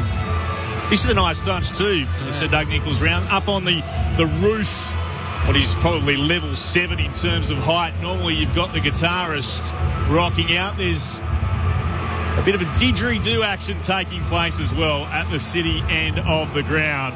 That's cool. That was cool. Yep, very good. Huge roar. Crowd continues to build. Still only 6:10 local time. They'll keep rolling in for a good half an hour or so yet. Can Collingwood climb up into second on the ladder? Can the Dockers get a win against the Magpies? Friday night footy on ABC Sport. Let's find out. Here's Mitch Turner. Underway in the middle of Perth Stadium. Darcy v Darcy Cameron. The Dockers first to win it away. Sarong with the clearance. Kicks it inside the forward 50. Maynard got in front, knocked it away. Fell to Tracy for Wallylup. Retreated outside, attacking 50. Johnson tried to step around Josh Dacos. Got caught cold. And an early free kick to the Pies. Josh Dacos, the recipient, holding the ball. He'll have the ball at left half back. They love to go wide. The Pies goes on his left boot. Dacos up the wing, kicks it straight to the Wallylup captain, unopposed in the end, taking the mark right on the Sir Doug Nicholls logo. It was Pearce. He goes short to James H., the former Pie. 50 games in the black and white. Goes inboard to Jordan Clark. Now wants to switch the play. Kicks across the backside of the centre square. Ryan, short now to Walker. The Dockers have gone from one wing to the other. Slow ball movement as Walker retreats back to Ryan. And now he'll switch it out wide again to Clark on the wing. Running back. He takes the mark on the logo. It's congested in front of him. Twirls the Sharon over in his hand. Goes on a bit of a run now, Clark. He makes about 10 metres, then kicks to a pack in the right forward pocket. Big group up, offhand. Switkowski tapped it back only as far as Maynard. He was happy enough to juggle it over the boundary line, and then a few high fives with Plainor, Dacos and Noble from Maynard. It'll be spun back in. 20 out from Fremantle's attacking goal. They're heading to the city end in this, the opening term. Minute 40 gone so far on the clock. It's back into play. Darcy back in the team. Slaps it into the corridor. There's side bottom for the Pies. Beautiful hand pass to Pendlebury. Hand pass beyond defensive 50. Intercepted, though, by Clark. Got it and was taken to ground by Noble. Ball up the call. Right half forward for Fremantle. No score. Friday night footy on ABC Sport. Just 2 minutes played so far. Sean Darcy beat Darcy Cameron in the ruck. Ball tapped down. McCreary couldn't take it. Brayshaw managed to hack one towards the forward 50. Josh Dacos caught by Switkowski. Threw it away towards the boundary. Goes out of bounds for a ball in just inside the forward 50. Right half forward for the Dockers as this crowd continues to fill here. Friday night under the lights at Perth Stadium. The two rucks go at it again. Darcy got front position for the Dockers, though. Pendlebury got the ricochet. His quick handball's looking for McCreary. Had to go and try and get it. Instead, Johnson for the Dockers. Gave it to Brayshaw. Then to Aish inside the 50. Bumbling ball. Frampton was able to gathered well. He kicked out to the wing, but again, Alex Pearce the second time takes another intercept mark. The ball will be in the hands of the Wallylap captain. Glanced inboard for a moment. Quite sure where to go with it for a second here, Alex Pearce. So he'll head into the right forward pocket. Long kick and high. Jackson came up from the side. Couldn't mark. Still there to be won. Josh Dacos got a hand pass away. Though there's a free kick and taken high. The Fremantle Dockers will have it through Tracy. Goes down just to... Yeah, it's there. Yep. Fix the boots on the way through. Quaynor got him with the left arm, trailing across the left shoulder and then clipped him on the head on the way through. This is a tight angle for Tracy. He's standing in front of the away team race. Well organised behind the ball early, Fremantle. That's some re-entries. Looks like the mids are going head-to-head. There's no clamp on Jordan Clark. Looking for what would be a 50th goal in the AFL. Tracy kicks on its way. Looked good off the boot. From the tightest of angles, he'll celebrate with the crowd. Punches his fist to show his sheer joy. 21 for the season, 15 his career. First blood goes to the Fremantle Dockers. Wallylap a 1-6. Collingwood yet to score. Friday night footy on ABC Sport. We've gone 4 minutes into the opening term. Well, you mentioned how well Wallylap was set up behind the ball. Perfect example, Pearce. Probably 2 or 3 intercept possessions there, and they got the general Luke Ryan setting a long way back, but forward of the ball, it's really, really dense from the Pies, so they've got everybody squeezed right up into their defensive 50, and they've got no one to kick to forward of the ball. Absolutely nobody. Turned it over. Beautiful positioning by Pearce. In and out play and a great finish. Flushed it. Absolutely flushed it to Josh Tracy. One of just 6 players in the competition to have kicked a goal every game. He gets the first Josh Tracy ball back in the middle. Falls the way of Dacos off the ruck knock. Kick inside the forward 50 and again. Alex Pearce, a third intercept mark already. Just 5 minutes played. Takes the ball about 30 out from his own goal. Decides to play on. Ran into a little bit of trouble. Was able to get it to Clark. A good low spearing kick outside defensive 50. Found the chest of Emmett. His kick, though, dangerous into the centre square. Young's in well to take the mark. Had the run of Chapman coming past. His kick was good to Switkowski. Wallylap looking to move it quick. Switkowski has a man opening the forward line. And Jai Amos is on the receiving end. Takes the mark. He's about 45 out. Very tough angle to the right. A slightly better angle than Josh Tracy just found himself on moments ago. But he is slightly further out. The first test here for Jai Amos. Great ball movement then from Wallylap. They're just taking the first option. Quick face up to face towards goal, and some good skill on display so far. And Pearce again. Intercept turnover. 2-5 last week. Normally incredibly accurate is Jai Amos. The short run up on the approach. He pulls it badly close to the right. And as Shane Woden says, very close to the man of the mark. It's out on the full. So the early test for Jai Amos, he fails. Collingwood ball, left back pocket. I reckon that's new this year. Getting close to the man of the mark. Close. Didn't do it last year. Noble, beyond defensive 50. Good mark. Well, it's been gone the other way. Draper had taken the grab. Instead, it's going to be a Collingwood free kick. I'll have it through Mychek. He's at left half back. He'll just steer it across half back to Quaynor, leading towards him. He takes the mark. The pink boots on the defensive 50-metre arc. He points towards the commentary wing. Mychek had continued his run. He'll go towards the contest and hit it. At the back, though, Cameron got hands on it. Spill down, though, to the Dockers. Pearce involved once more to Clark. Hands it off now to Young. Hill chases him. Clark can get away. He'll kick towards, or Young can get away. Kicks towards Banfield. Goes inside the forward 50. Bounces away from Walters. You can't quite control it. It's over the boundary line for a throw-in. He did arch the back, Young. Really did show some pace to get away from Bobby Hill. A little nudge as he got the kick. He was out, Walters too. Free. Poor kick by Banfield. Got to hit that one. Ought to be spun back in. Left forward pocket. Darcy front position.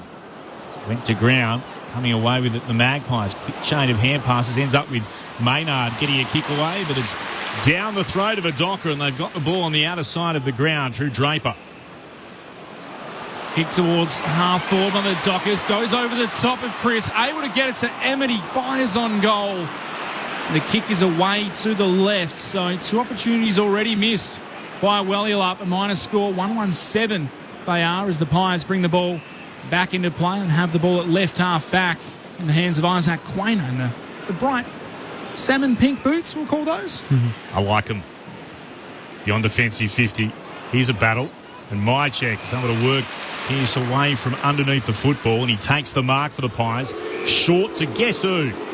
Schultz. He'll get it every time he touches it tonight to Mychek. Stepped inside. Switkowski spears the ball inside forward 50. Was touched on the way through to Hill. Gave it to Lipinski. Pops one over the top to Harrison, who kicks the goal for the Pies from right in front and 25 outs.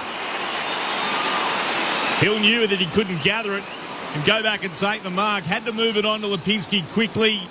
And Harrison made no mistake running it through the big sticks for Collingwood's first of the night. Fremantle 1-1-7. The Magpies a 1 straight 6. 9 gone in the first. Friday night footy on ABC Sport. Great body by Mychek here in front of us on the wing. Just removed Pearce pretty easily and able to get the ball on really quickly. It's what they do well, Collingwood, is their small forwards turn up inside 50 real quickly. And they just become dangerous at ground level. The umpire actually paid the mark to Bobby Hill, who thought it was touch, so calls the fast play on, but they managed to work it out in the end, the Pies. They get there first. 1 point the margin early on. Just 9.5 gone in the first term. Cox into the ruck for the Pies, and his first attempt gives away the free kick. Can you give away a free kick with your knee? He's jumped. Well, the ball ends up in the hands of Hayden Young, and the delivery is what you'd expect. Low, hard, flat, and again, out on the lead is Jai Amos. He's got 3 free Welliolup teammates pointing to the spot in the mark, telling the umpire that's where it is, but watch the replay. It was... No, because I think his eyes were at the ruckman. Ron Darcy. Yeah. So he put the knee up in the midriff of Sean Darcy, did Mason Cox, but it's perfectly fine if you have eyes for the ball, as Shane Woden says behind us here. So Jai Amos for attempt number 2. This one he's directly in front. He'll kick from 45 out. He's already pulled one to the right. Jai Amos leans back on it. This one is away to the left. It barely makes the distance. It's a minor score. So it's the first time he registers a score. Welliolup 1-2-8. Collingwood 1 straight 6. 10.5 played first term, Perth Stadium. Here is Sidebottom standing in his defensive goal square. Goes on a little bit of a run out to the left back pocket. Kicks beyond defensive 50. Jackson, good mark against Cox. He brings it down for the Dockers at right half forward. Young wanted it at centre half forward. That was ignored. Jackson will put it long towards right full forward. They come from everywhere. Maynard got a fist on it from the side. Emmett attacked the football. Came out the back and socked it through by Sharp. It's sat for him in the goal square. And Sharp, like a fox in the box, nailed the goal. Soccering it through for Fremantle's second major. Welliolup at 2-2-14. Collingwood 1 straight 6. We've gone 11.5 minutes in the opening term on ABC Radio, News Radio, Sport Digital, and on the ABC Listen app. Friday night footy on ABC Sport. Our experts, Sharrod Wellingham and Shane Woden. Yeah, well, it was just a great kick to a dangerous spot, wasn't it?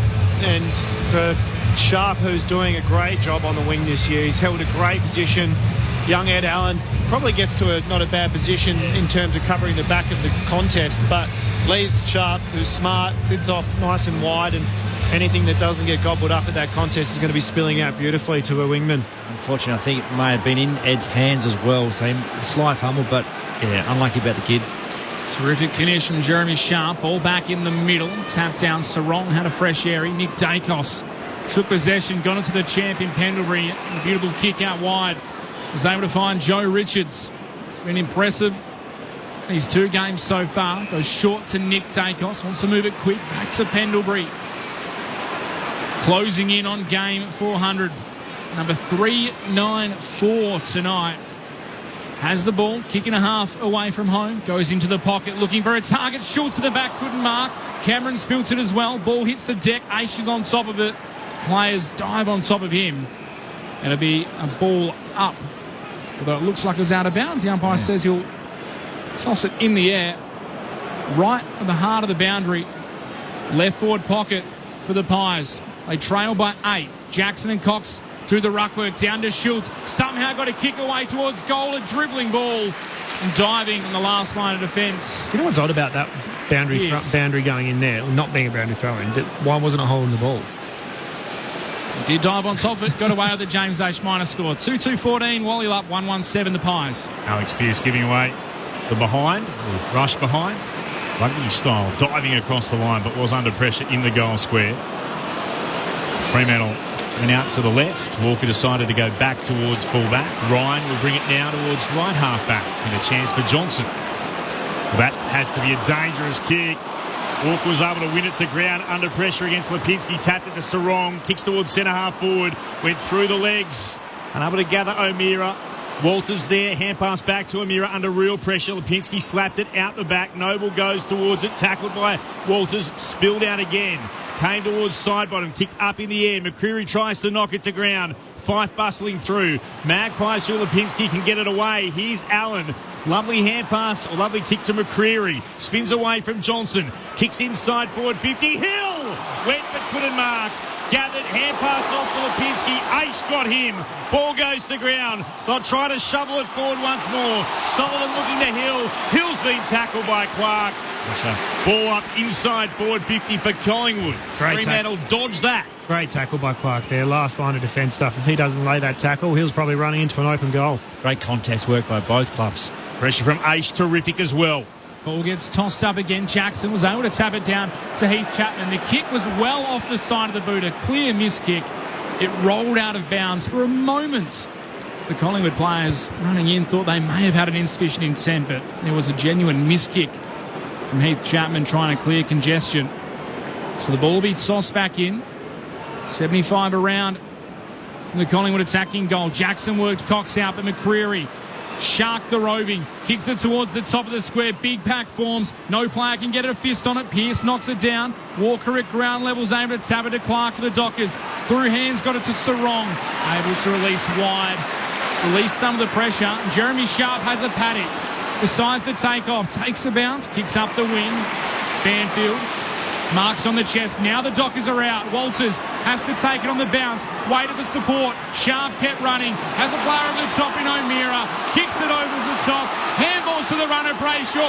Runs in on goal. And fires the Dockers fans up early. Andrew Brayshaw slots a beautiful team goal on the run. Wallylup hit on the counter. They have 3. 3 goals to 20, the Dockers. 1-1-7, the Pies. It's a 13-point margin. 16 minutes played here. First term, Perth Stadium, Friday night footy on ABC Sport. Our experts, alongside Clint Wheeldon and myself, Mitch Turner, Sharad Wellingham and Shane Wowoden. Slick footy, wasn't it? It was real slick. I loved the change of angle from Sharp coming out of defensive 50. Caught all of the Collingwood defenders and I suppose defensive players offside just because of that little change in angle. They were in a good position. Change it, you catch them offside, don't you? And it was a really quick change of gear, I suppose, from that mark. And a beautiful finish from Brayshaw on the run. Looks pretty excited too, didn't he, Brayshaw? He's added a lot to this group, Jeremy Sharp, hasn't he? He has. His carry, his ball use, his ability to find it out there. Been very good early. The restart. Cox won it down. Came to Brayshaw. Got a hurry kick forward. Fife couldn't quite gather. Sarong picks it up off the deck for the Dockers. Spins around and then kicks straight into opponent. Ricocheted off Crisp. Here's a chance for the Magpies. Mychek sweeping a hand pass forward. Aish couldn't gather. Brayshaw could. Tackled by 2. Somehow got a hand pass out. Mychek onto it quickly. Tapped to his own advantage. Great pressure coming from Draper. Spilled out though to Hill. Worked it on around the corner to Sullivan, who hits the right-hand goal post. That was good pressure from the Pies. But they couldn't convert in front of the sticks. 1-2-8 Collingwood. Wallylup 3-2-20. 17 gone in the first. Chapman brings the ball back in from the restart. Kicks to the wing. Amos had front position. Couldn't mark. Fell the way of Banfield for the Dockers. Shared it with Switkowski. Got it back. Has a player out wide. Far side of the ground in Tracy. Was able to take the mark. Now wants to move it quickly into the forward line. O'Meara sneaking down there. Taking the mark in the left forward pocket. Just having a quick look whether he'll line himself up and go around the body or go the drop punt. It looks like he will go the drop punt, Jager O'Meara. He'll kick from about 45 out, tough angle to the left. Their ability to change angles, just worrying Collingwood a little bit here offensively when they move the ball forward. Kicking the ball off the line. And the backs, they're trying to be proactive. Hard to defend. As soon as they get them offside, it's impossible. 16 touches and 2 goals last week, Jager O'Meara. Normally a very good set shot kick. This one is drifting across to the right. So the ledger technically square for Wallyup at the moment. 3-3-21. Collingwood a 1-2-8. 18.5 minutes played in the first. Noble surging away towards right half back. Frampton couldn't take the mark against Ryan. There's O'Meara again. Oh, he's wrapped up immediately by Richards. Taking the ground, holding the ball. No, Richards for Collingwood has it at right half back. Michaels didn't like it. Wasn't a lot of try. No effort made to get rid of it. So Richards for the Pies. Kicks down the southern wing. Cox went towards it. Well, Chapman flew and landed awkwardly. He's up, he's okay. Came out the back to Ryan. Oh, terrible kick. Went backwards. Mychek couldn't believe his luck. Pops one over the top. And Hill's unable to drag it in. It'll bounce across the line. It's going to be a throw-in at right full forward. They dodged one then, Fremantle. It's an absolute clanger from Ryan. We've seen worse than that. Collingwood earlier this year, of course, for GWS. Spinning it back in off the fingertips of Darcy. Came to Sarong for the Dockers. A clearing kick beyond defensive 50. Going out to lend support to make it a 2-on-1 battle in Collingwood's favour. Side bottom. Frampton's with him. He's got to battle Tracy. Side bottom soccers it backwards. Noble will get to it first. Couldn't take it cleanly. Tracy applies more pressure. Following it up, O'Meara looked to soccer it forward. Slapped back by Noble. O'Meara still there. 60 out from goal at left half forward for the Dockers. Players on top of it. Holding the ball is going to be the call. It's going to go against the Dockers here, against O'Meara, and Quainer will have the free kick. Drag it in. He was a little bit unlucky. He was dragging it in, but not in the way to retain it. He thought he had to clear possession. He could have got away, so pressure just came too quickly from Collingwood. The pressure from Josh Tracy was brilliant. He was a 2-on-1 against him on the wing. Got it all the way to half forward before the free kick. Ball in the hands of Steele's side bottom. Darcy fell down at the front of the pack. Pearce got a fist in there. Fell to Mychek for the Pies, though. Through Dacos. Gives it to Richards. He's running towards half forward. Looking for Hill over the top. He's got to compete with a multiple amount of defenders. Walker was able to get it off the pack for the Dockers. And right on the line, they work it out through hands. Aish handballs into the path of Sarong outside half-back. He's got to contend with Pendlebury, but there was a bit of treatment to James Aish after he got rid of the ball, so it'll come all the way. But they're trying to figure out whether it was after the ball had left James Aish's hand or whether it was in the action of James Aish. Or was it a score review? Wow, it's a score review. Oh, score review. All the way back. Wow, it's a behind. So Wallyup kept the ball in, we thought, on the last line of defence. That's a point. 30, clear behind. 30 seconds later, they stopped the game for a score review, and the ball was, in fact, over the line when Jeremy Sharp had it. So this is what people have been calling for. It's a great call. I don't have any correct problem with call. that. No problem at all. So this is what people have been calling for, a VAR bunker style of decision where you let play continue, you stop the game if you realise there has been an incorrect decision or mistake in the score. So imagine that this game is decided by a behind and they let that slip. So it is a behind to Collingwood. 1-3-9, Wallyup 3-3-21. Ryan goes towards right half back. It's over the boundary line for a throw-in. I've no issue because if it hadn't been anything, we would have just continued playing. My only There's no issue stop is and if a player gets injured in that next 30 seconds, which technically doesn't count in the whole game. What do you mean? It's like getting injured in the warm-up, though. These things do happen. Cox wins it down. Comes to the Dockers, though, through Young and then to Chapman. Hands it back. Gets it to Ace. Kicked around the body, but found the chest of Lipinski in the centre square. A bit forward of halfway. He points into the left forward pocket. It's where the kick will go. Big pack there. Cox in from the side. Got hands to it. Couldn't mark. Chapman put his head over the football. Hands it off to Sarong. Dockers with it now. Coming through O'Meara. Great smother, Quaynor. O'Meara looking to send it down the commentary wing. Quaynor, terrific smother.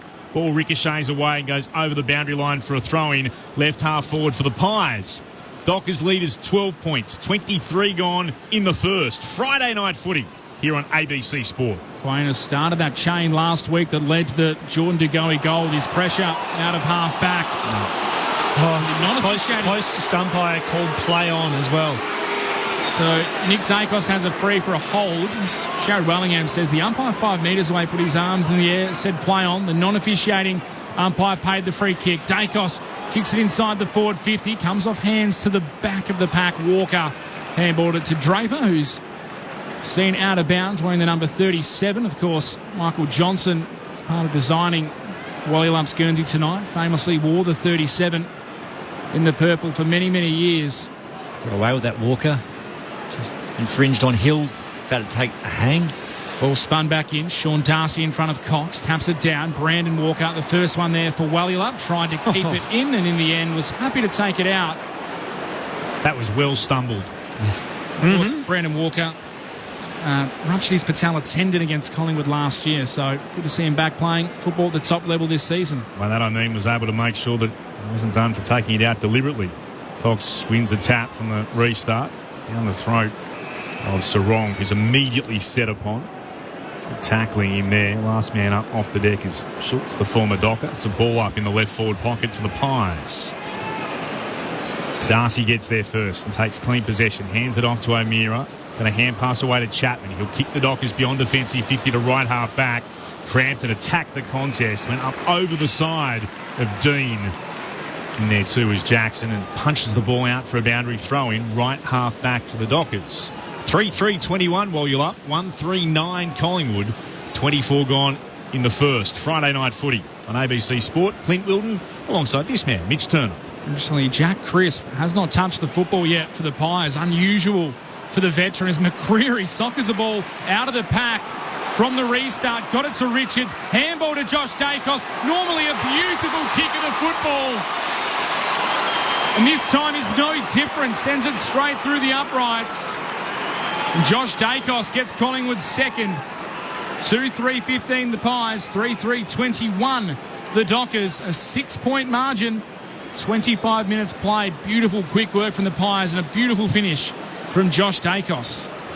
Slightly fortuitous off the ground kick, but forwards playing in front, and that's reward for forwards being in the right position. But just love the way when Joshy Dacos slides through the 50, so settled, so so balanced. He takes those couple of last steps and really steadies himself, doesn't he? Slows them down. He popped from the contest too, really well. Flushed it. Skinny side, he would have been the skinny side of the ground winger then and just got to a great position. Mason Cox is off the ground, but a whack to the nose short time ago. Cameron wins it down for the Pies to Nick Dacos. Gets a kick away towards left half forward. McCreary dropped it, got out there, couldn't hang on to it. Johnson would get a hand pass back to Aish. Under pressure, has kicked it out of bounds on the full. Had to give the first handball to Aishi then. He tried to test the tackle.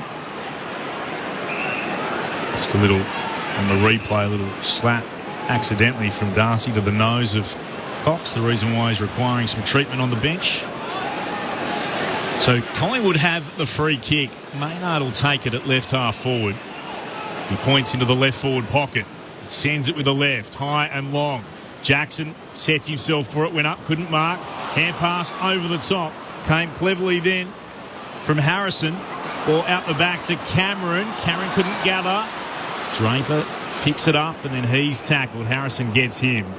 Locks the ball in, still in the left forward pocket for the Magpies. They trail by a goal. 27 gone in the opening term. Friday night footy on ABC Sport.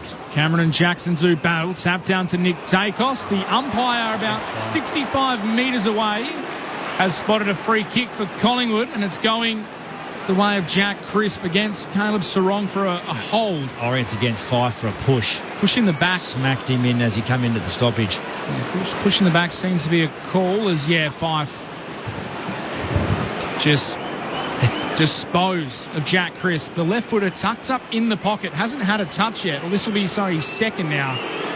Plays on the right boot. Crisp, he curls it, but he starts it too shallow, and it's a minus score. Tough ask for the left footer.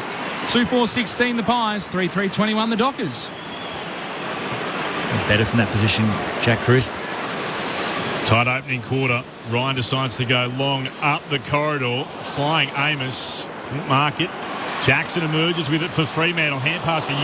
Well, that was a hospital hand pass if I've ever seen one. Gave the hand pass to Young, who was set upon immediately by Richards. No prior then. That is a ball up.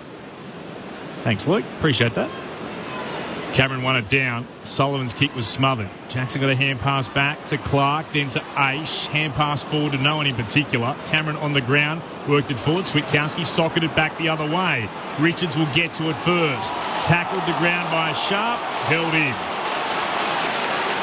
Forward of halfway for Collingwood. In their attacking half, it's just inside the outer edge of the centre square.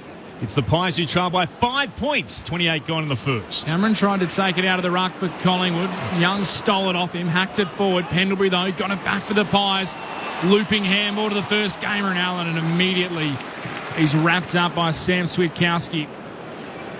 At Allen on debut against the side his father used to captain. Ball tossed up again in the middle of the ground. It's bobbling off hands. It came to Crisp. He couldn't get a clear disposal. Fife's handball forward, missed all targets. Brayshaw hacks it off the ground inside the forward 50 for the Dockers. Dean did well, was clean, was able to get the ball out to Dacos. Had to spin away. That was Nick. Allen ended up on the end of the ball. Gave it to Pendlebury. Now back to Ed Allen. Has to get around Matthew Johnson. He's caught. Throws the handball away. Ace dives onto it for the Dockers. Kicks to a 2-on-1 inside the forward 50 in front. Darcy Moore takes the mark and just immediately runs away. Got a hand pass for Quaynor to run onto. Gathered the bouncing footy. Gave it back to Moore. Steps and spins away from Tracy. Elegantly done. Kick down the southern wing.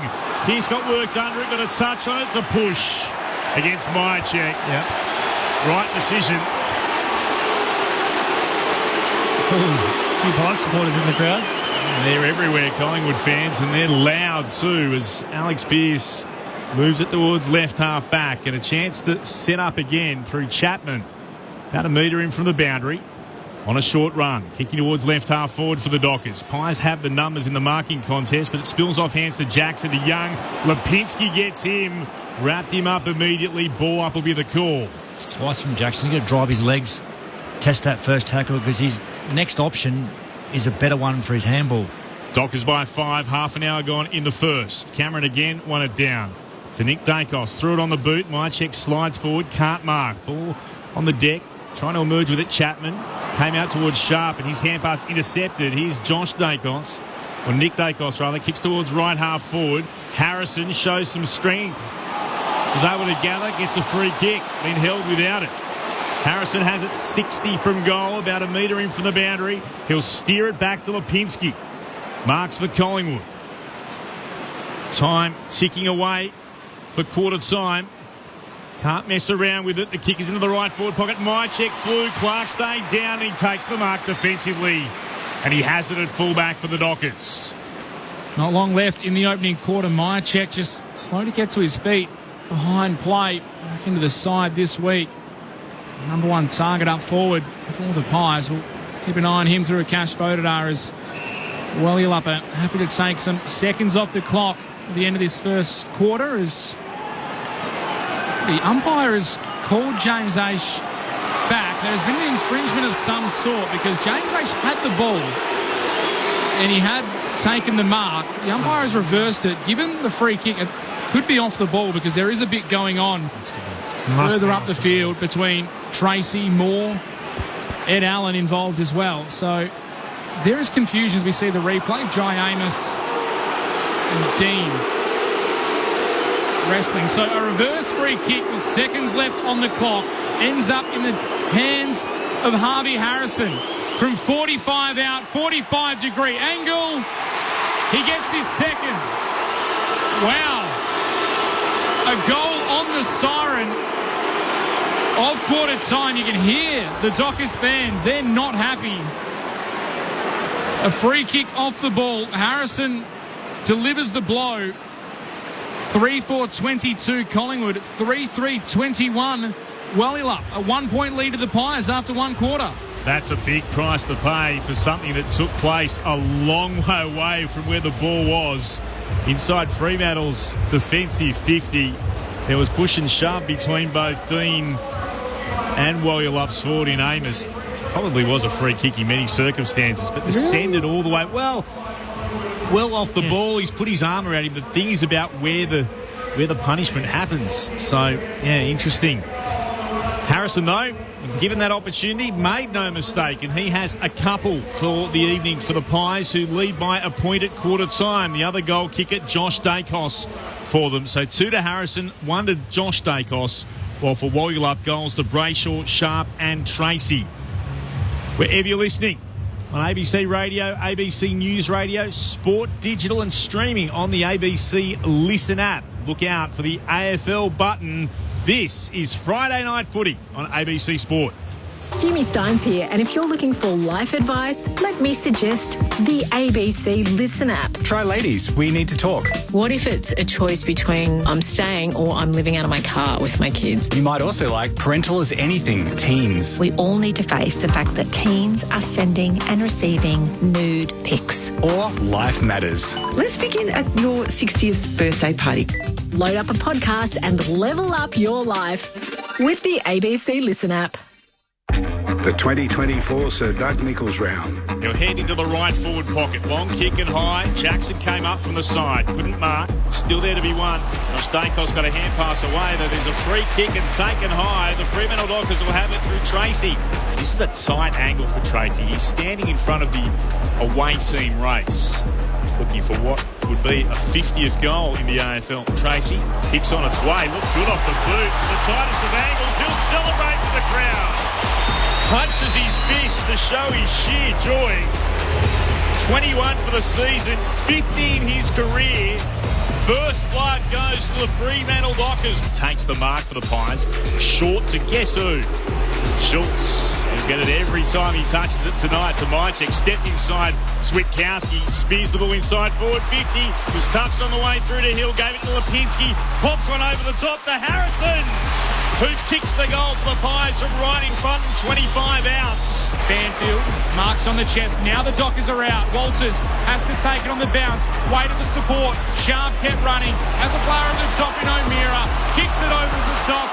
Handballs to the runner Brayshaw. Runs in on goal and fires the Dockers fans up early. Andrew Brayshaw slots a beautiful team goal on the run. Wallylup hit on the counter. They have 3. McCreary soccers the ball out of the pack from the restart. Got it to Richards. Handball to Josh Dacos. Normally a beautiful kick of the football. And this time is no different. Sends it straight through the uprights. The 2024 Sir Doug Nicholls round. On your radio, Sport Digital and on the ABC Listen app. One of those weird stats that you can get, because Collingwood are in front, but technically they haven't led for a second, because it came after the siren. Yeah. So they might be in front, 3-4-22 Collingwood to Wallylup's 3-3-21, but in terms of time in front, 0 Did at they this win the point in quarter? time. So they win the quarter, but they've never Spend no time in front. How weird is that? Let's get these bizarre things Do you know what's that bizarre? probably mean nothing to anyone other than me. Mitchie, you would comment about that the time after the ball is in play, meaning nothing.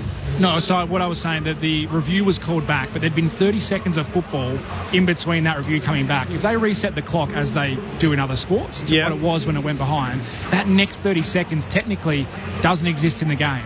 If a player goes down with a concussion, a knee injury or something, they did that in 30 seconds of football, which had nothing to do with the result.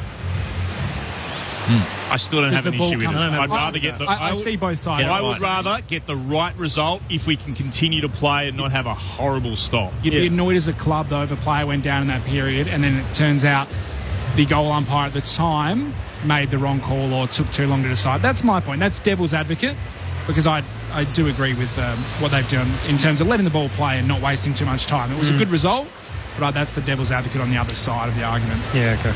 I get what you mean now. Yeah. What do you make of it, gents? I thought Freo started pretty well. Their ability to get the ball from inside to out and get it going forward really troubled, I thought, Collingwood off turnover. And the ability to move the ball from their back half. I think Collingwood stemmed the flow, kicked too late, probably dominating stoppage more so than what Fremantle. So taking that away from Fremantle, their general strength. Nick Dacos has had 5 clearances already. Yeah. So that's pretty important. Get a little bit of field position, but I still think it's an arm wrestle. I thought the Fremantle, Wellilup, moved the ball really well at the start of the quarter, didn't they? They took the game on, played really, I suppose, decisive footy, like made their decisions really quick and carried on with it. And a couple of those angle lane changes were brilliant. Yeah, dangerous. Just caught the Pies defenders just so offside. A quick stats check. Just the inside 50s one to watch. 15-13 the way of Wellilup. The clearances 6-3 the way of Collingwood individually. Heath Chapman leads all comers on the ground along with Luke Ryan for Wellilup. They have 8 disposals each. Clark and Sarong with 7 for the Pies. 7 apiece to Pendlebury and Sidebot on the 2 veterans leading the way. And of course, the young phenom, Nick Dacos with 7 as well. The young and the old doing it for the Pies as always. Like it. Still 21 degrees. Here in the west, a few clouds floating around, chance of rain, small but not likely at this point in time. Full moon in effect as well. Collingwood lead by a point, 3-4 to 3-3. Second term underway on ABC Sport. Cameron wins the tap down for the Magpies. Brayshaw gathers immediately. He's wrapped up in a strong tackle. And one way to get him was Nick Dacos. Josh was standing there as well.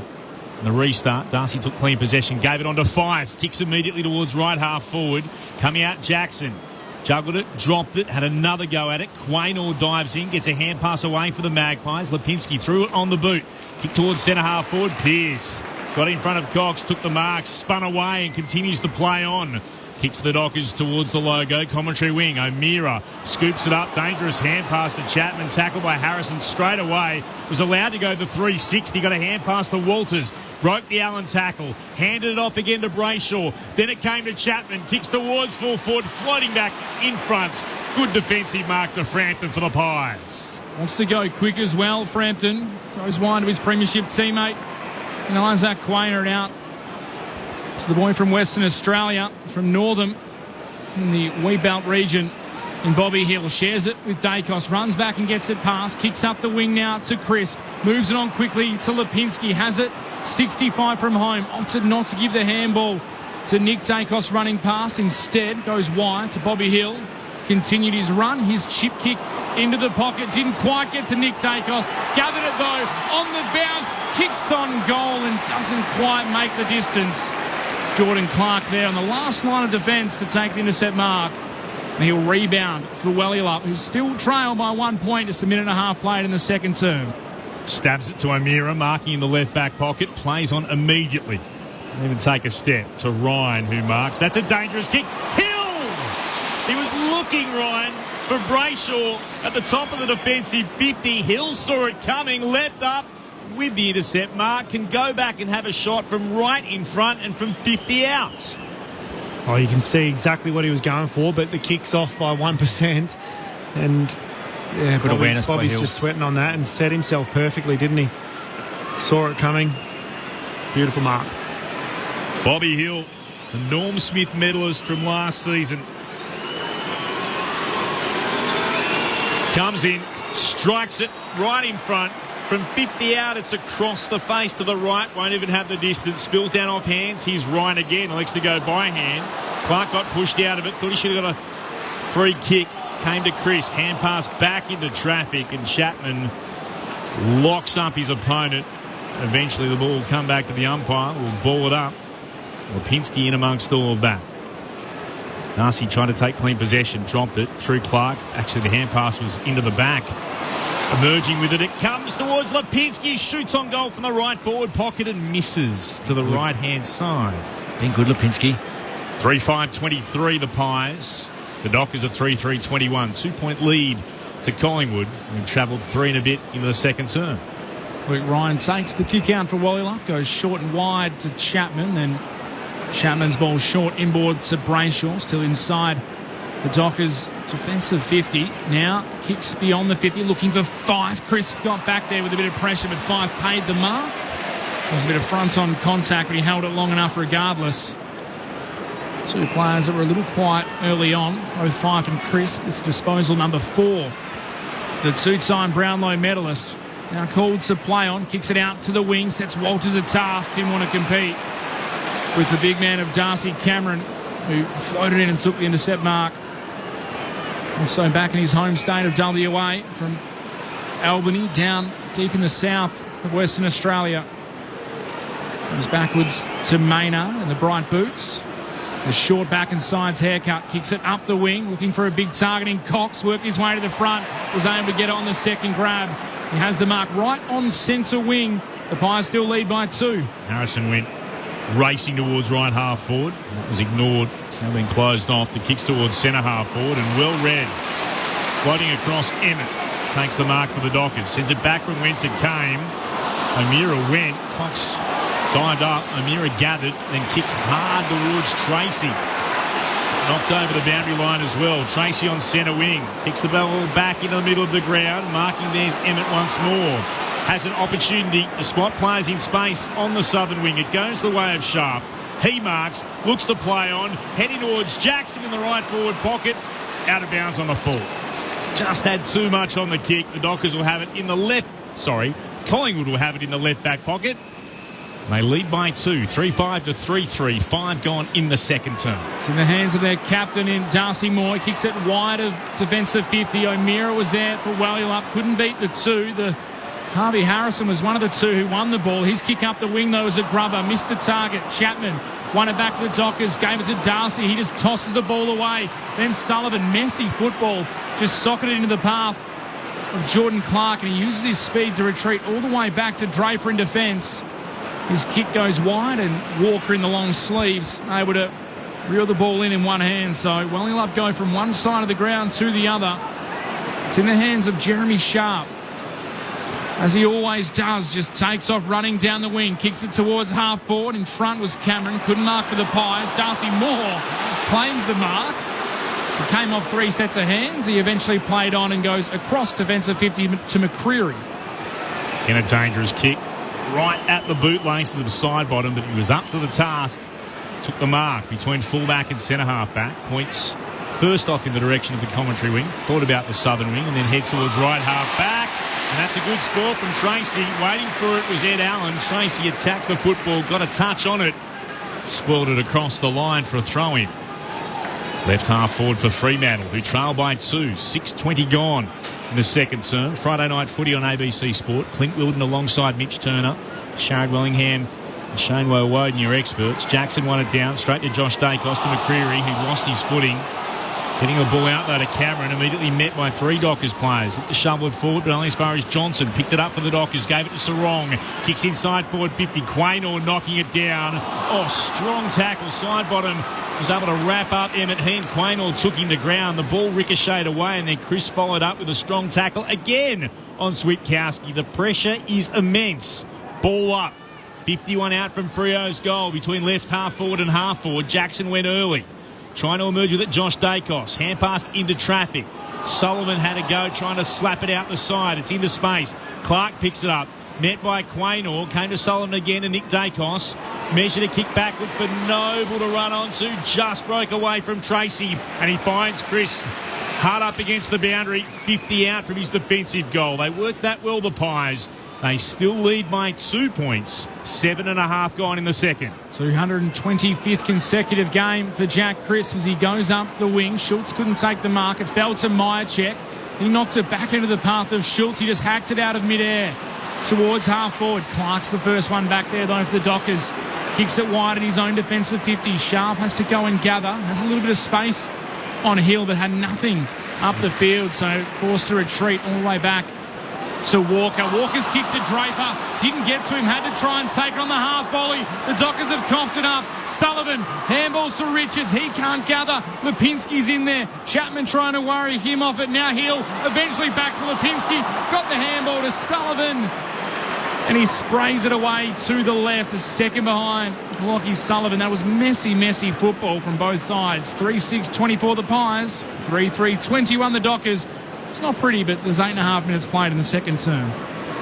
Collingwood have caught whatever Fremantle had last week. Pressure's good from both teams.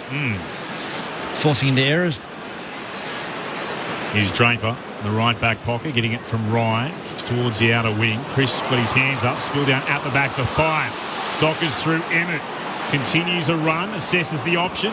Heads inside, forward 50. Maynard, great mark up against Tracy. Comes towards Noble and then goes beyond defensive 50. He wanted McCreary. Marks up against Johnson. McCreary moving it forward by foot. Able to get it on to Richards, who has it on the logo commentary wing. Magpies lead the Dockers by 3. 9 gone in the second. Trying to get the ball to Josh Dacos. On the hands was Richards in the end. Just ran around Clark on the mark. Kicks it inside the forward 50. Myercheck was caught behind Ryan, but used his body beautifully. Managed to put 2 hands up and take the mark. And he'll go back and have his chance at his first major tonight. Back into the side. Another case of the change of lanes, wasn't it? Richard took off on the mark, and you look at it when you're forward of the ball and the defender's in a good position, but it's the lane change. 5-time leading goal kicker for Collingwood. His kick is, well, the theme of the night, pulled away to the left. There's a minor score. It is contagious, bad kicking. 3-7-25 the Pies, 3-3-21 the Dockers. 10 minutes played, second quarter. Friday night footy on ABC Sport. 3 good opportunities, Collingwood. Mr. Moore. Made a bad kicking solution, both of these clubs at the moment. Aish went beyond defensive 50 to left half back.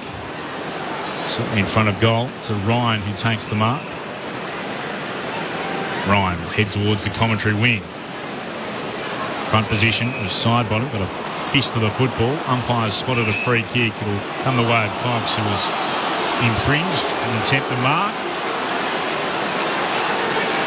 The locals are less than happy. Running behind him, Maynard receives the hand pass. Kicks the Pies towards right half forward. Myercheck up again. Couldn't mark this time. Ryan gathered. Tackled by McCreary one way and Myercheck the other.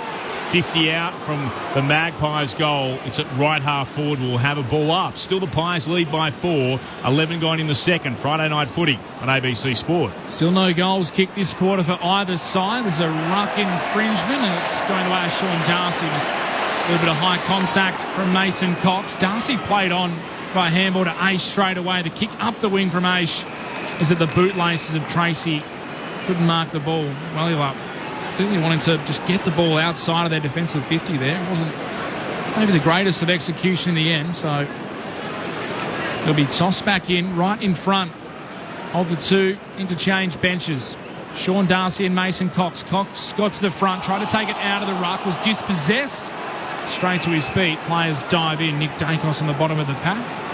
There'll be a ball up. 10 touches for Nick Dacos already. 43 last week as Sean Darcy gets to the front. Gets it down to Nick Dacos again. Was able to wheel away from Johnson. Kicks on his left up towards half forward. Pearce had a fumble. Couldn't take the mark. The umpire said his arms were chopped. So it hasn't been the cleanest of quarters from either side here, but at the moment, Wellup have the ball in their hands. They trail by 4 points as Brandon Walker goes wide to Josh Draper at right half back.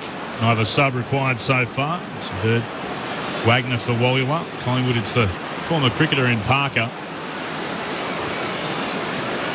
There's Draper towards the outer side. Running underneath it was Frampton going up the spoil. Been better defensively, Collingwood, this quarter. Been able to close Fremantle's width down and be able to move the footy with any freedom at all. It delayed them a lot if they've been able to switch it. It's Tracy, you've got a touch on the footy. It's credited with the spoil. The ball to be spun back into play. Jackson against Cox. Jackson bounced off his bounce, hit the deck. Aish kicks straight into Richards. Tried a second go to soccer at forward. Brayshaw rather, going over Crisp. And out the side again. It's a bit messy to Sharp eventually for the Dockers. Kick up into the air. Punch at the back and a line of 4 came from Frampton. Might have been a little push there too, and certainly Tracy thought he was shoved out of it. in that pack. Umpire not interested. It's going to be a ball in again at right half forward. After a blood rule. Who's got the claret? Big Cox. Well, he got the whack to the nose earlier, but this isn't that problem. This is coming from glasses related, maybe. Yeah, looks like goggles? it. Below the right eye, so maybe he's got a knock to the goggles that it's caused the skin to split. Blood's certainly pouring down as he makes his way off the ground. Show it's a full moon tonight. We can't see it from here, but just to see images. Maybe that explains the messy game tonight. Ball spun back in. Cameron, front position, won it down, but it was straight to the opposite 14-inch sharp, and it's been held to him. Umpire blew the whistle just as he got the kick away. Hasn't been spectacular. It has been tight, though. 3-7-25 to 3-3-21. Collingwood lead while you're up. 14 gone in the second. ABC Radio, News Radio and Sport Digital. Friday night footy on ABC Sport. Richards took the ball away from the restart for Collingwood. Kicked it up the wing. Pearce was the first there, though, for the Dockers. Myercheck happy to corral him over the boundary line. So a little bit of territory gain for Collingwood. The ball will be spun back in. Attacking side, the far wing here at Perth Stadium. This ball spun back in. Darcy Cameron got to the front, tapped it down. Brayshaw had first hands for the Dockers. Pendlebury's under there as well as players once again dive in and will have another ball up. One of the best teams in the competition, scoring from forward half stoppages, are the Pies. This time Nick Dacos gets a kick towards Bobby Hiller, bounced off his chest. Johnson ends up diving on it for the Dockers. Got it out to Sharp. He was tackled immediately by his Collingwood opponent there in Crisp. Another ball up, this time slightly closer to the attacking 50, about 55 out from the Collingwood goal. Cameron took it out of the ruck. His kick went about 5 metres. Aish couldn't gather it for the Dockers, but the handball spills back to him. Now Brayshaw has it. Hayden Young ends up with a handball in front of Clark. Had to go back and gather it, use his pace to burn. Kicks on the left foot outside defensive 50 to the wing. Switkowski was brilliant getting back and marking it. Gave it to the run of O'Meara. Kicks it inside the forward 50. Banfield taken high. Frampton was coming across, looking to effect the spoil. And he caught Banfield across the head. It looked clear and obvious from afar, although Frampton disputes the call. It was clearly high contact. As he decides he'll run from the ground in frustration, maybe Billy Frampton? No, don't know. He's definitely clocked him across the head there, though. Had a bit to say to one of the non-controlling umpires as well on the way off. Well, he come to the bench to have a rest. He plays about 98% game time. He's in the top 5 in the league for time on ground, Billy Frampton, but maybe emotions have got the better of him. Bailey Banfield has the ball, 45-degree angle, 30 metres out. That's how it's done. Wallula get their fourth, and the first goal of the second quarter comes 16 and a half minutes in. It's through the boot of the dangerous Bailey Banfield. Wallula 4-3-27, Collingwood 3-7-25, a 2-point margin the host. It's turn here on ABC Sport alongside Clint Wheeldon, our experts, Sharon Wellingham, Shane Wood. Good finish from Banfield there after somebody who has struggled with his set shot concerns. But interesting, Clint, you'll like this. Doc just ran up to him and said, mate, you should come off. And he said, no, I'm fine. It wasn't that big a hit. He didn't. How big's a big hit? He didn't hit the deck with his head and then struggle to get up off the ground. No, but he got hit in the head. He didn't get hit in the head. Bigger than that would be a big hit. That'd be my answer. It was a glancing blow. What do you think about it? I think, where do you draw the line? When you struggle to get up after you've had a knock. Collingwood bring it away through the middle. Oh, great tackle. Chris, beautifully wrapped up by Jackson after Pendlebury gave him the football. Pendlebury there to mop up the crumbs.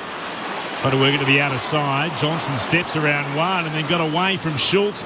Kicks inside forward 50 through the hands of Maynard. There's Amos. Lost it more than anything else. Umpire says play on. Tracy to Switkowski, who kicks the goal for the Dockers. Back-to-back goals in about 60 seconds. And Fremantle all of a sudden find themselves with an 8-point lead. 5-3-33 to Collingwood's 3-7-25. Switkowski putting his name on the list of goal kickers for those in purple. And get to Luke Jackson. His follow-up, outstanding. A good hit too. Joe Miss gets a hand in. Just good heat. Not sure Fremantle. Not sure who the tackle was on, but it was crunching, wasn't it? Crisp, that's right, yeah. Monster tackle. But that's outside the centre square. So the ability to follow up, get a hand in Banfield. And just in the right spot to better finish that work off. That tackle for me by Luke Jackson. Outstanding.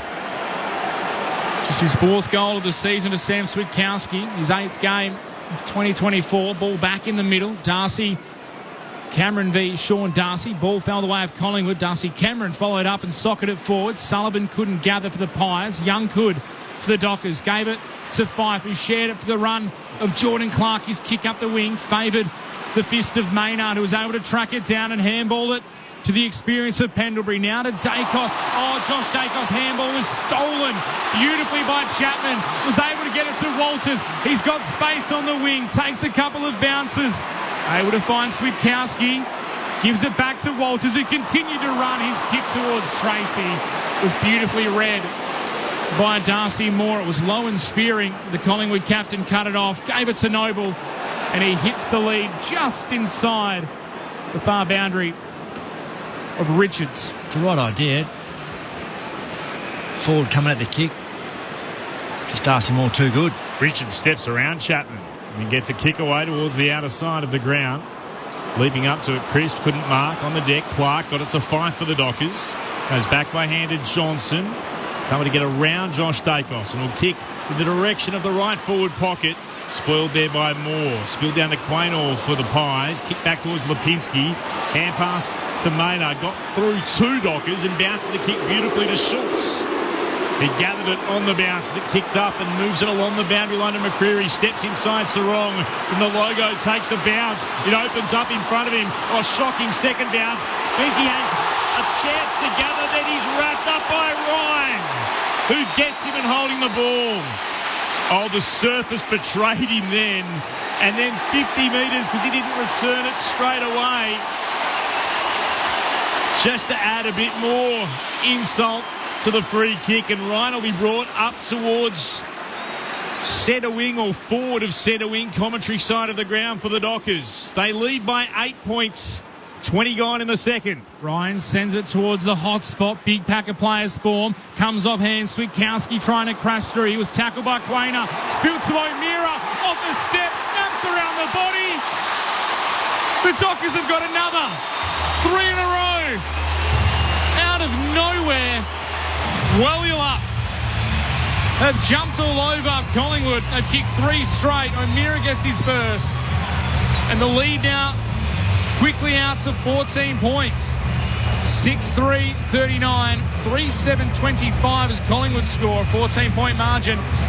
Sharrod Wellingham, Pies premiership player and former Pie and Brownlow medalist Shane Woden. You weren't happy with the 50-metre penalty call, Sharrod?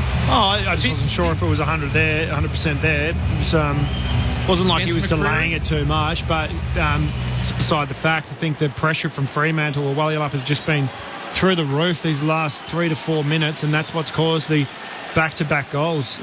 Pressure and tackling through the roof. I suppose that bit of delay from Lukey Ryan was just textbook, wasn't it? Yeah, took ground, the eyes are busy. Closed in. Darcy against Darcy Cameron. Darcy, who won it down as well for the Dockers, comes out towards Sarong. On in turn to Sharp. It's a thumping kick into the right forward pocket. 2-on-2 battle. Dean went back, couldn't mark. Spilled down to Amos. Shocking kick off the side of the boot from O'Meara.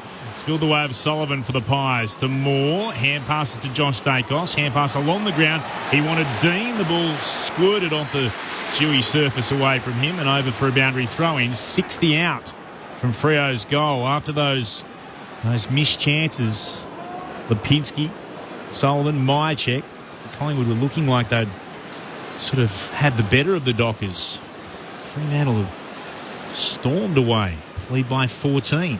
Here's Young emerging with it from the restart. To Chapman from right half forward. Kicks towards full forward. No mark taking the big pack. Dean got a sweeping hand pass away, but only on as far as Brayshaw. And from the right forward pocket, tries the miraculous. Not quite, though. He's gone narrow into the right-hand side. A minor score, 6-4-40. Well, you're up 3-7-25. Collingwood, 23 gone in the second. Darcy Moore from the restart goes short and wide to Noble. Has the ball still inside defensive 50. Tries to spear a target beyond the arc, and you can tell by the boos, falls in the arms of Lockie Schultz, the man they call Shooter. Kicks it up the wing in game 100. Clears all comers. Goes over the back of the pack, and Josh Draper sees it out. Lockie Schultz was, going to assure you from out here in the West, an absolute fan favourite from the Whirly-Up and Dockers fans. And how quickly things change when you come back. Supporters, don't they? When you come back in opposition colours. Game 100 tonight. Darcy v Cameron. Ball goes down. Ed Allen went without it. In there's Pendlebury. Young was over the top of him. Sarong somehow extracted it, gave it to Aish. He shared it with Clark, who was in trouble, and eventually Whirly-Up working out through a short kick to Young. Dangerous kick into the centre square. It was a good kick to O'Meara. Spilt the chest mark. He should have taken. Ends up with Sullivan. His handball to Noble's no good. He had to go back and get it, and Banfield lays a tackle on him. So the Pies get away with one from the spilt mark from O'Meara. Then Whirly-Up probably get away with one back after Noble missed the handball. Or Sullivan. Rucks lock arms. One down by Cameron. Dacos manages to work it forward. Here he is again. Schultz gathers, kicks towards left half forward. Richards flies over the top of him and bounces. He'll run onto it at left half forward. Wheels around, sends it inside forward 50. Wanted Cox, couldn't mark. Here's Schultz again. Lost his footing as he tried to get a hand pass away to Harrison. Forced to go back with the kick to Josh Dacos. Runs inside 50. Here's a chance. He misses to the left. Another minor score for the Pies. They move to be 3-8-26. While up 6-4-40. 25 gone in the second. Friday night footy from Perth Stadium on ABC Sport. Dockers will bring the ball back into play. Clark just gets it past the outstretched arms of Schultz. Kicks it up towards the wing. Frampton punched it away from Darcy. It falls to Nick Dacos. He was tackled by Sean Darcy. Had to throw the ball away in the end. Through hands to Frampton under pressure. His kick towards a half forward. This falls in the lap of the former Pie and James Aish. Played in the 2018 grand final for the Pies. On the losing end to the Eagles that day, James Aish, and then headed over west to the Dockers. Has the ball in hands. Goes short towards Jordan Clark. This will be disposal number 16. The halfback flanker is in career best form. He goes back once again inside defensive 50 to Aish. His kick now a little further up the middle, but still right on the paint of the defensive 50 to Chapman, who eventually, to a few cheers from the crowd, Whirly-Up moved the ball up the field to Walters, who goes backwards to Jordan Clark. The kick, not 15. Had to run away from the pressure of Schultz. Kick up the wing now was forced. It was on the bounce. Darcy Cameron gathered it. Got it to Crisp. He's handball to Sullivan. Had to go back and grab it. Did the 26-year-old. Kicked it up towards Cox. And the American has it outside right half forward. Next to play on by hand to Schultz. He'll send it towards the top of the goal square with Mark Draper. Mychek had Sue to beat, Ryan and Draper. And Draper took the mark, but that's a poor kick. Looking to go into the left back pocket. He couldn't find Chapman. Fortunately, it took a bit of turf before it went across the line. It's going to be a throw-in. Fremantle put themselves right back under pressure again. Their lead is 14 points as we close in on half-time. 27 gone in the second.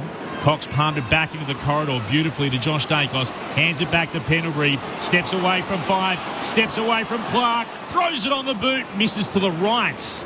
Another minor score. It's classy, wasn't it? They just only took about 3 steps. It just made it look like it was about 25, didn't he? They've kicked 5 consecutive behinds here, Collingwood. They're 3-9-27 to 6-4-40, the Dockers. 27 and a bit gone in the second term. All gettable too, not difficult shots. The second quarters this season have been their best, Collingwood. They've won 7, lost 3 heading into tonight. And today, is not great as Sarong hacks the ball out of the contest on the wing. It bounces towards the boundary. The umpire will pay this insufficient intent. Oh, wow. A soccer out of midair. It wasn't the intent of Sarong to go out of bounds. However, the rule is insufficient intent to keep it in, which the umpire deemed appropriate as Maynard takes the free kick, kicks it up the wing, and Brayshaw was able to knock it away from Crisp. Well, then so's that, because Brayshaw's tried to knock it away and hasn't tried to knock it into the corridor. That's just... You can't call that. That's a horrible decision. Going down a path that we're not going to win this conversation in the box as the ball spun back in. Darcy got it to Young on hands and knees, then Sarong and Clark back to the big ruckman, forced him to bend down and try and get it. Eventually just handballs the ball up in the air. Aish is underneath it in a high tackle. Free kick is being called as the seconds continue to run. Do the Dockers dare to go late in this second quarter? Aish goes to Banfield, has a player out wide in Sharp. The Dockers trying to beat the clock. Sharp kicks it inside the forward 50. Moore knocks it away from Amos. Tracking the ball back is Dean. He professionally fumbles it over the boundary. And the umpire was satisfied on this occasion. He gave him the benefit of the doubt to Charlie Dean, so the ball will be spun back in with just a few seconds remaining. Even the Dockers attacking 50. Maynard and Fife have a little side battle as the ball's spun in. Darcy tapped it over his shoulder to great effect. Nakos tried to emerge with it. Chris put it away to Cameron, who throws it on the boot. As the siren sounds for half-time, and those in purple will be very satisfied as a little bit of a brawl breaks out between both sets of players. Fife and Maynard, it will surprise no one, are right in the middle of that. They're going to need to be separated. Tracy drags Maynard away before Moore and a few other players go in just to try to cool tempers. Fife is well away from it all now. And Young picked up, it was a mouth guard from Cox. And amongst them all was Brayshaw too. Everything seems to have settled down a little bit now. I wouldn't want to be Abby Holmes, who's trying to conduct an interview in amongst all of that at the moment. Good luck to her and the television crew. But it is a little bit calmer. But certainly you could see for a while there that Fife and Maynard were, let's say, enjoying each other's company. Half-time in the West. Friday night footy on ABC Sport. Wallula 6-4-40. Collingwood 3-9-27. That's Collingwood's fifth goalless quarter this season. So they're actually tied with West Coast for the most. Fifth goalless quarter this season, the most goalless quarters. Fremantle's defence standing firm at the moment. They've been able to find a couple of goals to the good as well. In that quarter, Collingwood with the 5 behinds that we mentioned, and all of them are gettable. While Wallula able to kick 3 goals, 1. The goal kickers for the Dockers: Banfield, Switkowski, Tracy, Sharp, Brayshaw and O'Meara. While for Collingwood, as they were at quarter time, Harrison and Josh Dacos. Fremantle by 13 points at the major break. It was Collingwood by 1 at quarter time. Let's get the thoughts of our experts. Brownlow medalist Shane Woden, Premiership player Sharad Wellingham on ABC Sport. Well, the pressure went up and the goals went through. I think the equation was pretty simple for Wallula. They obviously made the most of their opportunities, but the opportunities came about off the back of pressure. I think the noticeable lift in intensity was there from probably the 12-minute mark of that quarter. Yep, plus 11 in the tackles in the quarter, late 27 to 16. You could certainly see it from here, couldn't you? Yeah. I think their stoppage game went to another level as well. Evened up the clearance, started to score from stoppage as well, and played the foot in their front half, and their forwards went to work with their pressure. So, it's been a really good tactical contest. I think, like we said pre-game, it's going to be who moves the chess pieces the most effectively from the coach's box. I think the obvious intensity lift from the players took the contest to another level, but that's not something the coach goes, oh, well, guys, try harder, because they're trying hard the whole time. But, their level that they went to, is it sustainable? Can they keep that up for the remaining half? You think they can? They're plus 32 uncontested marks. Now, I know that's a bit of their backs winning the ball back there and shifting the footy, chipping around a bit, but that's how they get their game going, when they start to create a bit of width and start to move the ball, open the ground up, allow it to come back through the corridor.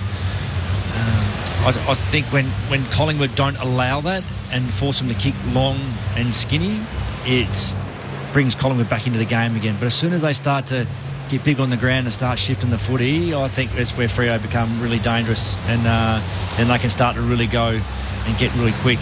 I still think they look dangerous too when they're getting the ball from inside contests and get it out. They scored a couple of times off back half doing that, and their speed across their forwards is very good. It hasn't been pretty though, has it? It's been not pretty, at times. Yeah, you're right. Like they're not being super clinical with their ball movement either side, especially Collingwood. I think that they're.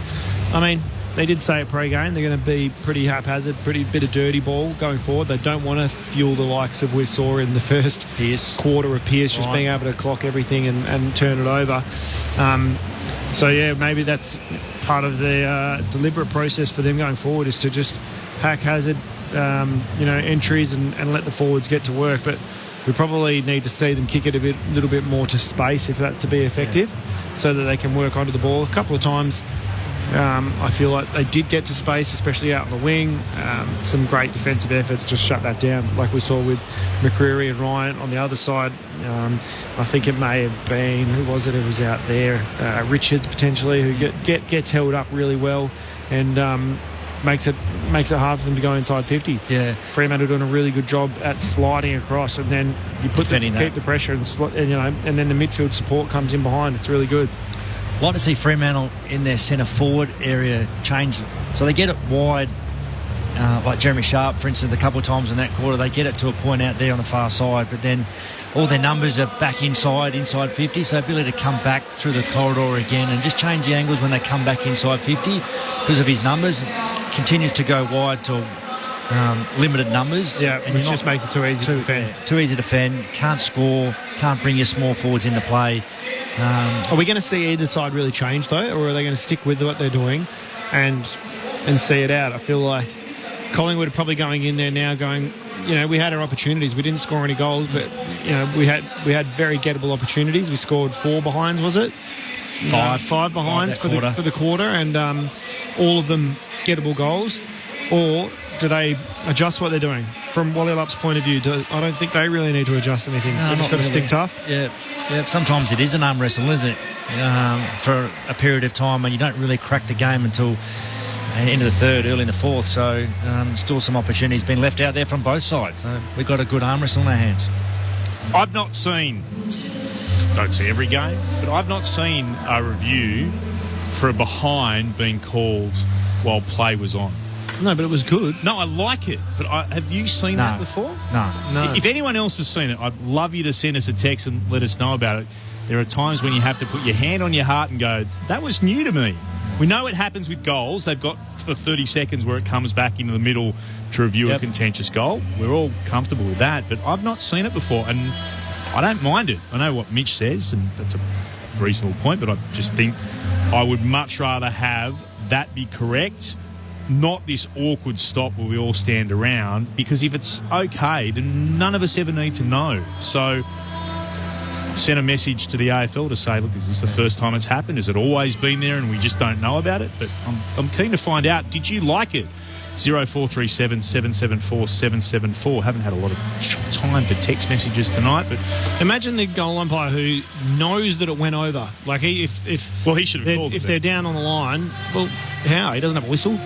Yeah, he can, because he can alert the umpire. He can alert the umpire that it's crossed the line. He went straight to his radio. Yeah, he did. So he thinks it was, I reckon. It's one of those ones. But imagine if they don't go and review it, and he's there, and they lose by or win by a point, and he goes, oh, geez, I didn't make that call, and I know it went over. Yeah.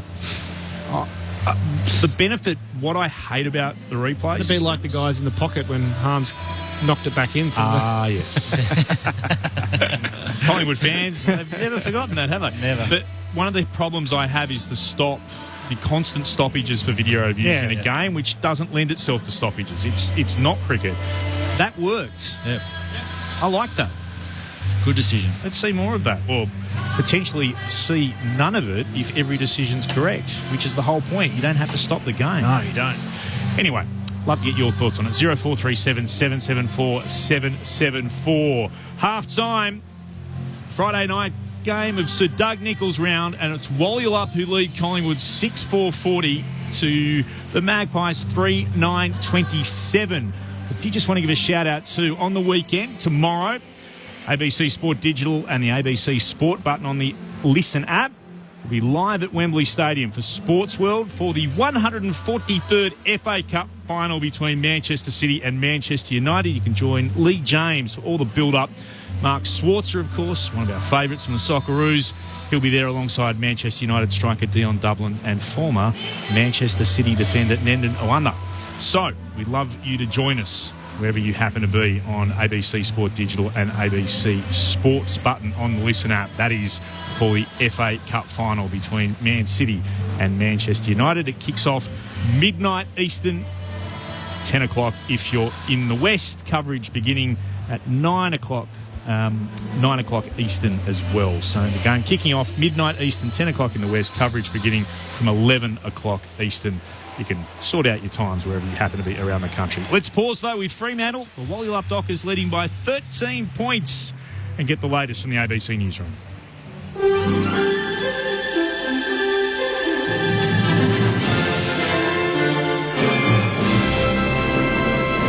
ABC News with Glenn Lauder. Rescuers are struggling to reach over 100 people who are believed to have died following a landslide in Papua New Guinea's Enga province. The death toll is yet to be confirmed, but authorities are pulling bodies from the rubble in the remote village of Karkaram, located around 600 kilometres northwest of the capital, Port Moresby. The village's remote location's been making it difficult for rescuers to reach the area. Local journalist Alice Thomas is in Enga province and says the landslide was unexpected. Landslide covers a whole village, an entire village, and it comes as a surprise because the village has not been expecting. There was no bad weather during the night or during the week, so it comes as a surprise. The Minister for the Pacific says more Australians are looking to flee New Caledonia following deadly riots. The crisis has left 6 dead and hundreds injured. The French President Emmanuel Macron has delayed voting reforms that sparked the riots, but has stopped short of scrapping them altogether. Pat Conroy says nearly 290 Australians have been transported from New Caledonia so far, and getting the remaining Australians out is the highest priority. We are seeing an increase in the number of Australians registering for assistance, and at the moment we assess that there are around 200 remaining seeking to depart. And we're planning on further flights over the weekend with a particular focus on Australians outside of Noumea on the outer islands, but as well as obviously helping people on the main island. 2 people have been killed in an incident at a home in Floreat, west of Perth. Tom Wildey has more. WA Police responded to reports of shots being fired at a home in Berkeley Crescent around 4:30 this afternoon. 2 people were declared dead at the scene, with a third person taken to hospital. A large police presence remains at the home. A resident on the street says his daughter called him after hearing shots. I just met the mother a few times, and she's a lovely person, so we wish the family well. Yeah, it's people in this area are really nice, we're friendly, and it's sad. Police say there is no ongoing threat to the public. The Israeli military says it's recovered the bodies of 3 hostages taken into Gaza after they were killed during the October 7th attacks by Hamas. It says the bodies have been recovered by the army and intelligence services in Jabalia in northern Gaza, where there's been intense fighting in recent days. The bodies have been identified by Israeli police and medical officials. Singapore Airlines has tweaked its in-flight seatbelt sign policies after heavy turbulence on a flight this week. 1 British man was killed and dozens more have been injured, including 8 Australians. The airline will adopt a more cautious approach to turbulence, including not serving hot drinks or meals when the seatbelt sign's on. And it's also altered at least 1 flight route. Singapore Airlines says it will continue to review its processes to ensure the safety of passengers and crew. Indian wine importers anticipate a significant surge in their domestic market in the near future. Following a reduction in import tariffs on premium wines, Australian varieties are becoming more prevalent in Indian restaurants, bars and wine shops. Wine importer and retailer Nikhil Agarwal expects a swift expansion in the premium wine sector. I think it's growing, it's doubling every 4 to 5 years. Eventually, we will get to a point where it's 50 million people, 60 million people, and then it's a very different marketplace. The former AFL footballer Barry Cable has been charged with sexually assaulting a young girl in the 1960s. Child Abuse Squad detectives have charged the 80-year-old as a result of their investigations into historic child sexual abuse allegations. He's facing 5 counts of indecent dealing and 2 counts of unlawful carnal knowledge of a girl under the age of 13. It'll be alleged Cable sexually assaulted a girl who was between 9 and 10 years old at the time during 1967 and 1968. He'll appear in court next week. And an Australian university students discovered a potentially habitable planet. The University of Southern Queensland's PhD candidate, Shishir Dholakia, is part of an international team that made the discovery. Gliese 12b is the size of Earth or slightly smaller. It has a surface temperature of approximately 42 degrees Celsius and is 40 light years away. That is the latest from ABC News. For more news at any time, you can download the ABC Listen app. Something new is coming to the ABC. Yeah. 2 new TV channels.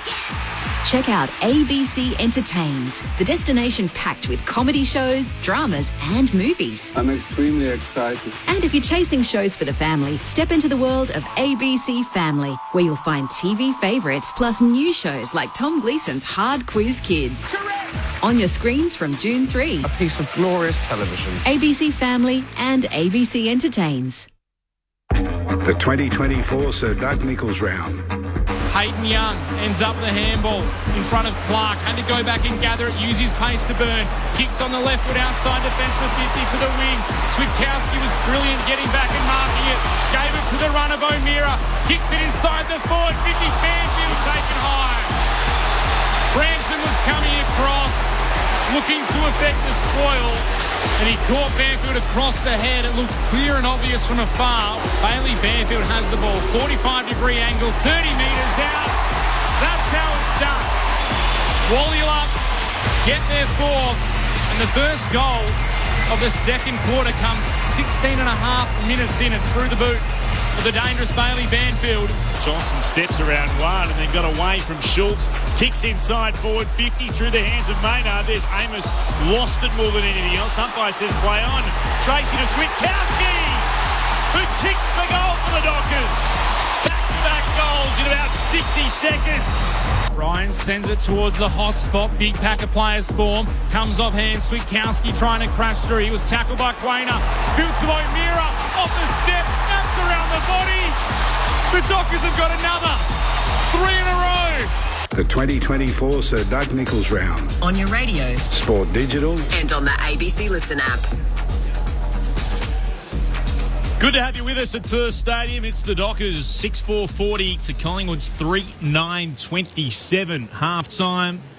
Magpies just making their way back out onto the ground. The Dockers have been out for a couple of minutes or so. It's quite often spoken around the country when you see the venue on television about how awful it looks in regards to its surface. The venue itself was magnificent, but the surface patchwork quilt doesn't do it justice. It really does look very ordinary at the moment. There's a game coming up with a couple of enormous Italian football clubs. AC Milan and Roma are both here, and there were some questions asked, an opportunity during the week to ask the question to the CEO of Perth Stadium, Mike McKenna, about why does it look so bad? What is the problem with the surface? Is it just how it looks? And this is what he had to say on the issue, if you've been wondering about why it does look so shabby on the telly. We have a fantastic turf here, and most of it's brand new. So the surface we're playing for the footy game, for the soccer game, was replaced after the Ed Sheeran show in its entirety. It drains really well. It's got good grass cover, and the rest of the ground is going through a seasonal change, which we always have here at the Opera Stadium in WA, where our couch grass is replaced by rye And it just takes, because of our climate, and this year particularly because of the long, warm, dry autumn, a little bit longer to establish. But where we're playing the soccer game, and you'll find that it is fantastic condition. So we haven't seen as many people slipping over as we feared we might, considering how it looks. But Mike McKenna suggesting that maybe, which goes against everything I would have thought with turf, that if it's still warm, grass is still going ballistic at my house. Let me tell you, it hasn't gone into its winter dormancy. So I know these people have paid a lot more than me. I think they would have seeded with the other stuff, which doesn't grow that well. But you've still got the original cooch in there. And that's why I wonder, why is it... They do water it. A lot. And they water it a lot. And coming off the ground pre-game, the boys were all saying it's really sandy. So they've obviously packed some sand in there to maybe make it less slippery.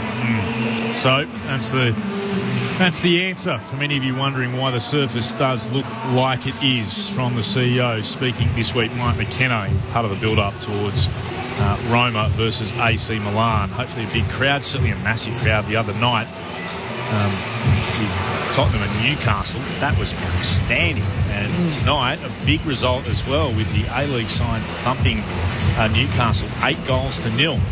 A little bit of rugby league to bring you up to date with before we get this second half underway. Very quickly having a look at the scores. Tonight's games, North Queensland have beaten the West Tigers 42-28, and with about 10 minutes to play between the Seagulls and the Storm, it's the Seagulls, Manly leading Melbourne by 12, 26-14. Couple of numbers for you, Mitch Turner, what have you got? Jordan Clark leads all disposal getters on the ground with 19 for the Dockers, Luke Ryan with 18 for the Pies, Nick Dacos has 14, Pendlebury and Lipinski have 11 each. The score though, the Dockers by 13 points. As we get the second half underway in the middle, Darcy Cameron v Sean Darcy. It falls the way of the Dockers. Sarong was able to take it away from the stoppage. His handball, though, to Matthew Johnson wasn't a good one. The Pies hack it forward. Cox trying to tap it down to a teammate. It was stolen by H. The Dockers through hands. Ends up with Matthew Johnson. Shares it with Hayden Young. Tried to step around Hill. Ran into trouble. The Pies turn it over in the middle of the ground. Hill overran the loose ball. Sarong just put Dacos down behind play, and the Dockers are back onto it, running forward through hands. Johnson just got away from Hill. Handballs inside the attacking 50 to Switkowski. Spun away from the tackler. Got it to the dancing Walker. Brandon Walker kicks towards goal. Tracy can't mark. It falls off hands in the goal square for the Dockers. Tossed up. Jackson smothered by Maynard. The Pies desperate in defence as Tracy's onto it for the Dockers. Got it to Jackson. On his handball to Switkowski was spilled. Tracy running in a circle. Retreats to Sarong. Sidesteps Dacos. Kicks towards the square. Amos can't mask Noble eventually. Knocks it through. It's a rush behind. It was chaos. It was desperate defence from the Pies. It's a rush behind to open the second half. 6-5-41. 3-9-27 of the Pies, a 14-point margin. Darcy Moore just has an issue with his leg as he walks away from that contest. A cash photo. I'll keep a close eye on that for us. Was Walters taken high in the square? Got hit in the head. It was front hit from behind and behind as well. Put his head over the football. I felt certain he maybe should have got a free kick out of it. I felt certain, maybe. Good work, Clint. I felt certain he should have got a free kick out of that. Collingwood won't mind. They're away down the commentary wing. Here's Josh Dacos sweeping the hand pass forward to McCreery. Under pressure, got a clever kick inside forward 50. Lipinski to Chris, tackled by Ryan. Hand pass back to Lipinski. Kicks around the body, measured work. Mychek's in the goal square. He marks and bangs it through. Opening goal of the half comes in the first 2 minutes of play. Mychek puts his name on the list of goal kickers. Collingwood a 4-9-33. The Dockers 6-5-41. Wally Lupp's lead cut to 8 points. Early stages, third quarter. Here's the exit by the Pies. They butchered that first one, Fremantle. Had multiple opportunities. Multiple. Inside 50. Pretty desperate from the Pies. Absolutely. No, defended it very well. Josh Tracy should have marked one at the end there. Nice little bit of delay and just waiting for James Aish to press from Josh Dacos. Gets the overlap. Yep. I mean, you've got to press the opposition, but you need the support of the other behind you. Up coming up from behind, don't you? Thoughts of former Collingwood players Sharad Wellingham and Shane Woden here on ABC Sport. Friday night footy. Pies get the first of the second half. Back in the middle. Sarong again extracts it. Handballs it to Young. Didn't want to kick the ball. Wanted to feed it back to Sarong. The handball was too far out in front. Noble knocked it away from him. Nick Dacos was brilliant. Spun away. Got it to Darcy Cameron. His ball to Pendlebury's. He kicks it up the wing. A bobbling, bouncing ball. Clark and Lipinski did battle. Eventually, Lipinski knocked it into the path of McCreery, and the kick up the wing from the Pies. Falls in the hands of Jack Crisp. Wanted to feed the handball running pass to a teammate on the fly. Eventually decided not to. Now directs traffic. A wobbling kick inside the forward 50. Myercheck couldn't mark. Pearce knocks it away from him, and McCreery eventually just ushered out of bounds by Alex Pearce. There'll be a ball in just inside the attacking 50, left half forward for the Pies. They trail by 8. Good crowd. Somewhere in the vicinity of 50,000 in. Friday night footy on ABC Sport from the west. Cox got worked out underneath it by Darcy, who gathered and thumps it towards the commentary wing. A holding, or high decision rather, going the way of the Pies. Frampton will take the free kick from the logo. Stabs it short to Lipinski. Just on the commentary edge of the centre square. It's a little bit forward of halfway for the Magpies. Kicks inside the forward 50. He wanted Cox, or take a pick. Myercheck coming out in front. He takes the mark. They both lead towards it. Myercheck actually got clattered into by his big American teammate. He took front position and was made to pay with it with some friendly fire. He'll be able to go back and have a shot, though, from about 40 out. He'll start in line with the left hand behind post. It was a quick adjust because Pearce got into a great defensive position, so Lipinski pulled the kick to the other side.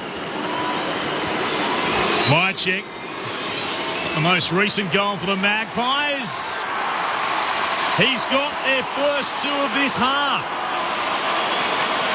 And they're back to within 2 points, Collingwood. 5 minutes gone in the third term. Collingwood 5-9-39.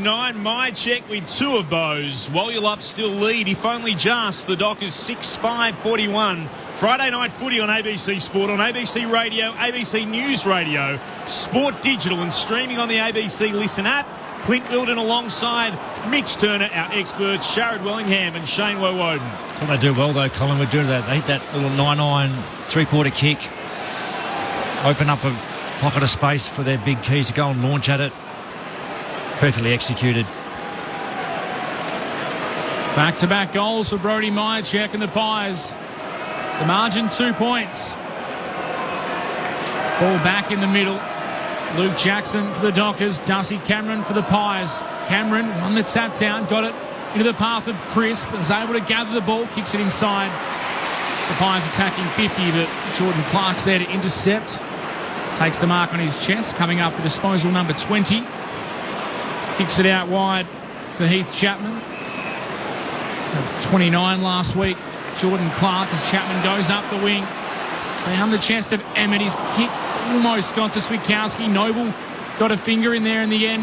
Switkowski was able to get it to O'Meara. Darcy was the option inside the forward 50. Jackson overran it for the Dockers. Frampton gives it to the Pies. Was able to get a handball out, but he gave it straight to Sean Darcy, whose handball out of traffic was wayward and wide, looking for O'Meara. So the ball bobbles out of bounds, and it'll be tossed back in just inside the attacking 50 for Walyalup. 6-5-41. They lead the Pies 5-9-39. Collingwood without a goal in the second quarter. They kicked 2 in the third so far. Cameron takes clean possession. Kick along the ground taken by McCreery. Hand passes over the top for Schultz. He breaks away from Chapman. Kicks Collingwood towards left half forward. Ryan spoiled. Did well. Got it down to Pearce, the captain of the Dockers, to Johnson. A poor hand pass. Missed its targeting Clark. Has to go back and gather. Straight away in trouble. Ball ricocheted out to Johnson. Couldn't take it. Lipinski was tackled. Spilled out to Draper. He's tackled by Harrison. The ground. Ball up. Top of the 50-metre arc. Attacking edge for the Magpies, who are going to the left of our broadcast position in this term. That's the Farmer Freeway end of Perth Stadium. Gone to another level, Collingwood. Just changed gears. Cameron won it down. Oh, taken high. Josh Dacos. Fife got him around the neck. He'll play on. Steps away from trouble. From centre half forward into the right forward pocket. Stretching for it. Richards. Ace has done well. Just applied enough body pressure. He couldn't leap for it. The ball travels over them and goes over the boundary line for a throw-in. Deep in the right forward pocket. Wally up lead by 2. 8 minutes gone in the third. Friday night footy on ABC Sport. Subs tonight for both sides. Corey Wagner for the Dockers. Will Parker on debut for the Pies. Unused so far as the ball's tossed back into play. Darcy got the tap for the Dockers. The sharp. Gave it to O'Meara. Kick outside. Defensive 50. Luke Jackson was in front position. Couldn't take the mark. Side bottom. Did the crumbing. Handballed it out in front of Richards at half forward. But O'Meara's there to knock the ball out of bounds for another ball in. Right half forward for the Pies.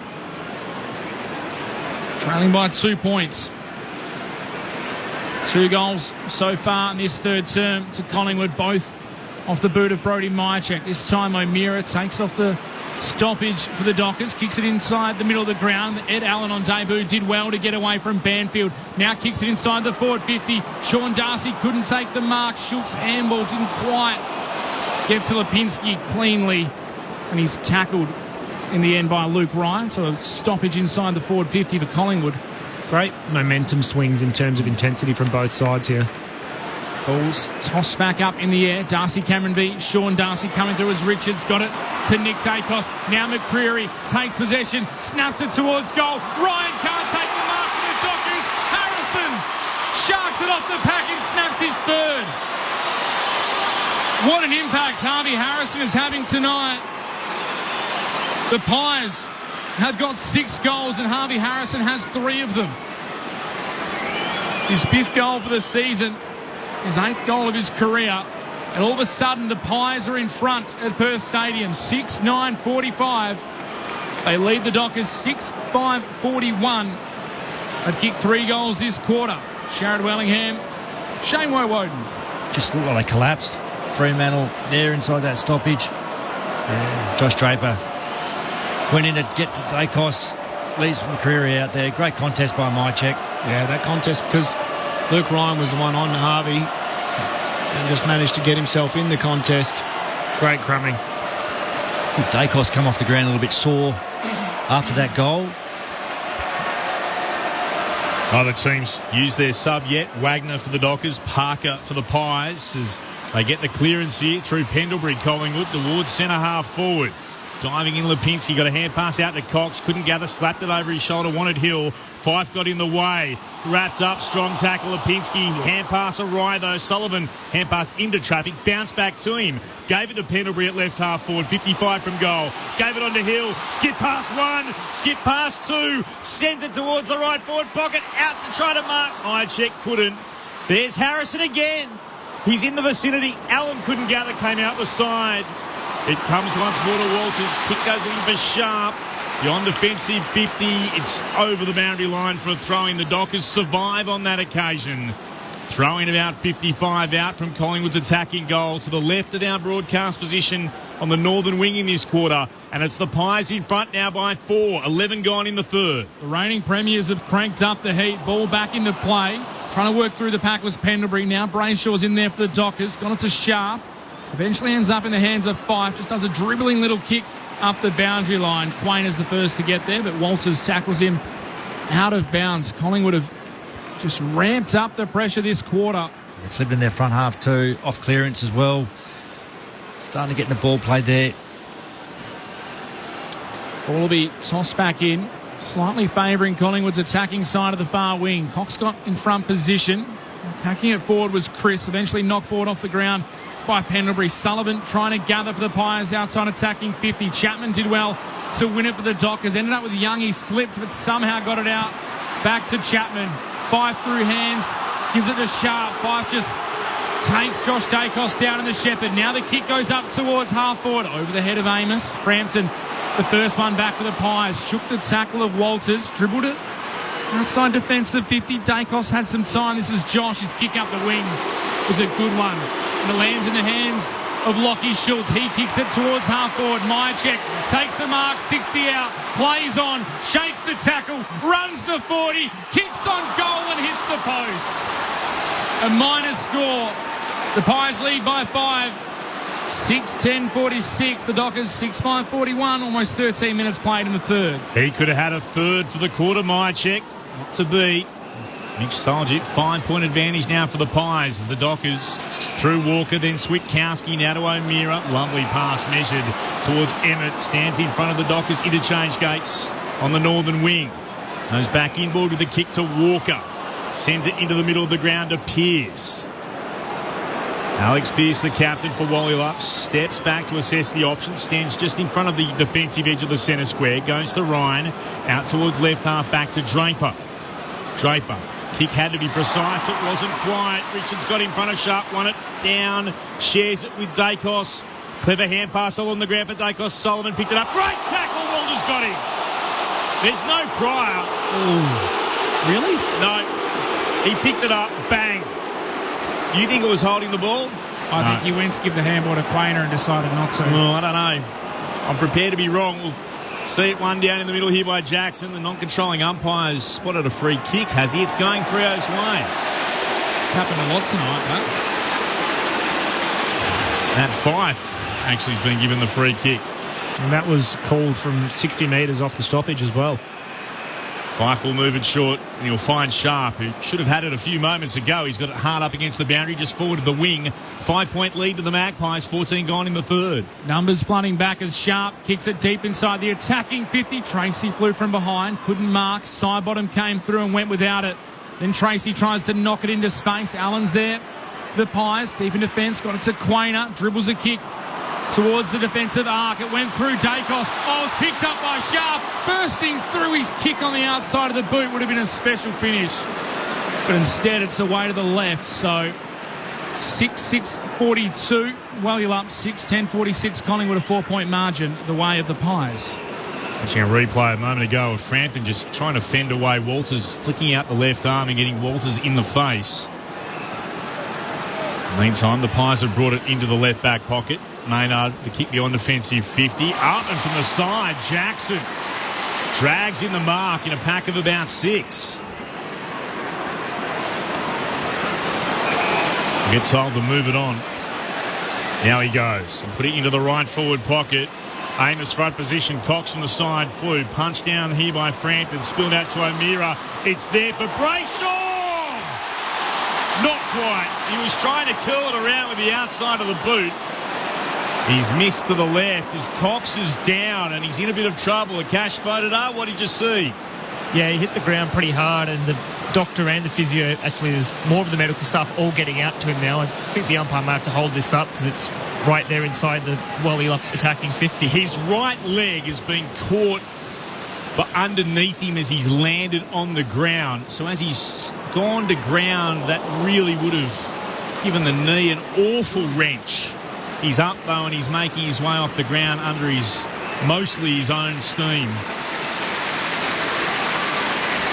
Yeah. Jai Amos, in the meantime, had a little bit of running repairs, and he's okay as well. But Cox, that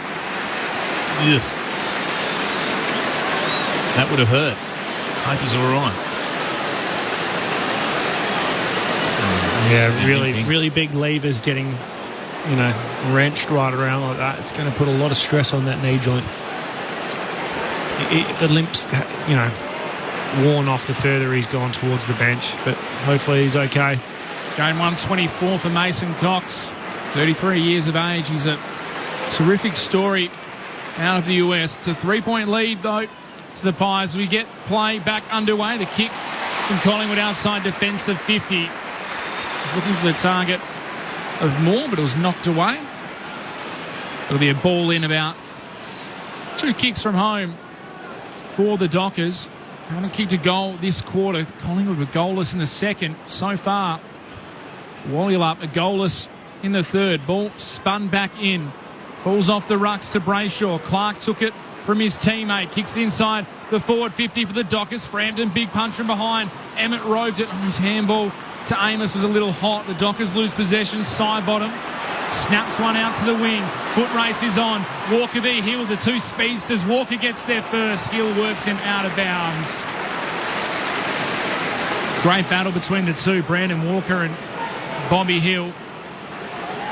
Walker, of course, as I said before, ruptured his patella tendon against the Pies last year in a sickening injury at the MCG in round 18. Robbie Hill, of course, terrific year, winning the Norm Smith medal. Ball spun back in. Dacos took it off the ruck contest. Got a interesting handball forward to Pendlebury, who socketed it out of the air, and Clark out to meet it on the run. It was pushed out of bounds by McCreary right in front of the interchange gates. The umpire said he did so illegally. So the Dockers will have a free kick right below our broadcast position. They trail by 3.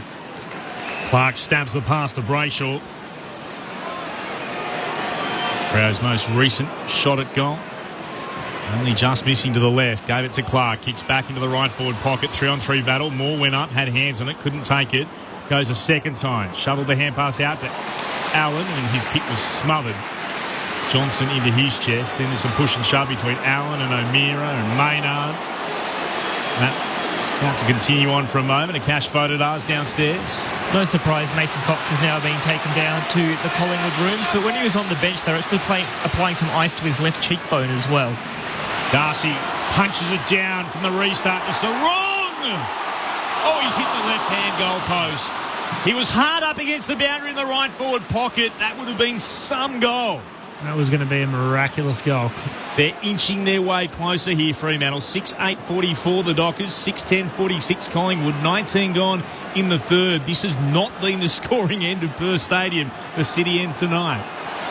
I haven't had a goalless third quarter so far this season, the Dockers. Right now they're staring down the barrel of one as Sidebottom goes beyond defensive 50. Big fist came out the way in front of Sean Darcy. He knocks it out to space, and Matthew Johnson's tackled over the line by McCreary in the same spot he gave away that free kick. This time it's legal. Cash voted out quickly downstairs. Yeah, Will Parker's now taken off the warm-up top as well and is doing some ball drills with one of the trainers. Looks like we're about to see the Pies' second debutant of the night in Will Parker, the former professional cricketer, as the ball is spun back into play. Sarong couldn't quite gather it. The Pies steal it. Ends up in the hands of Sullivan. He's kicked towards half forward. Favoured Pearce of the Dockers, but Myercheck was able to get a hand in there. Draper and Pearce under pressure for Wallyup. The handball goes inside their own defensive 50 in front of Clark. Did well to get away from the pressure. Shared at 1-2 with Brayshaw. The kick out to the wing. Walters had to gather it on the bounce. Brilliantly tackled by Allen. Somehow the Dockers veteran got it out to Banfield. It ends up back with Walters. Handball to Sharp. Clever tap. Shares it with Emmett. And now he's tackled by Moore. And it's a high tackle.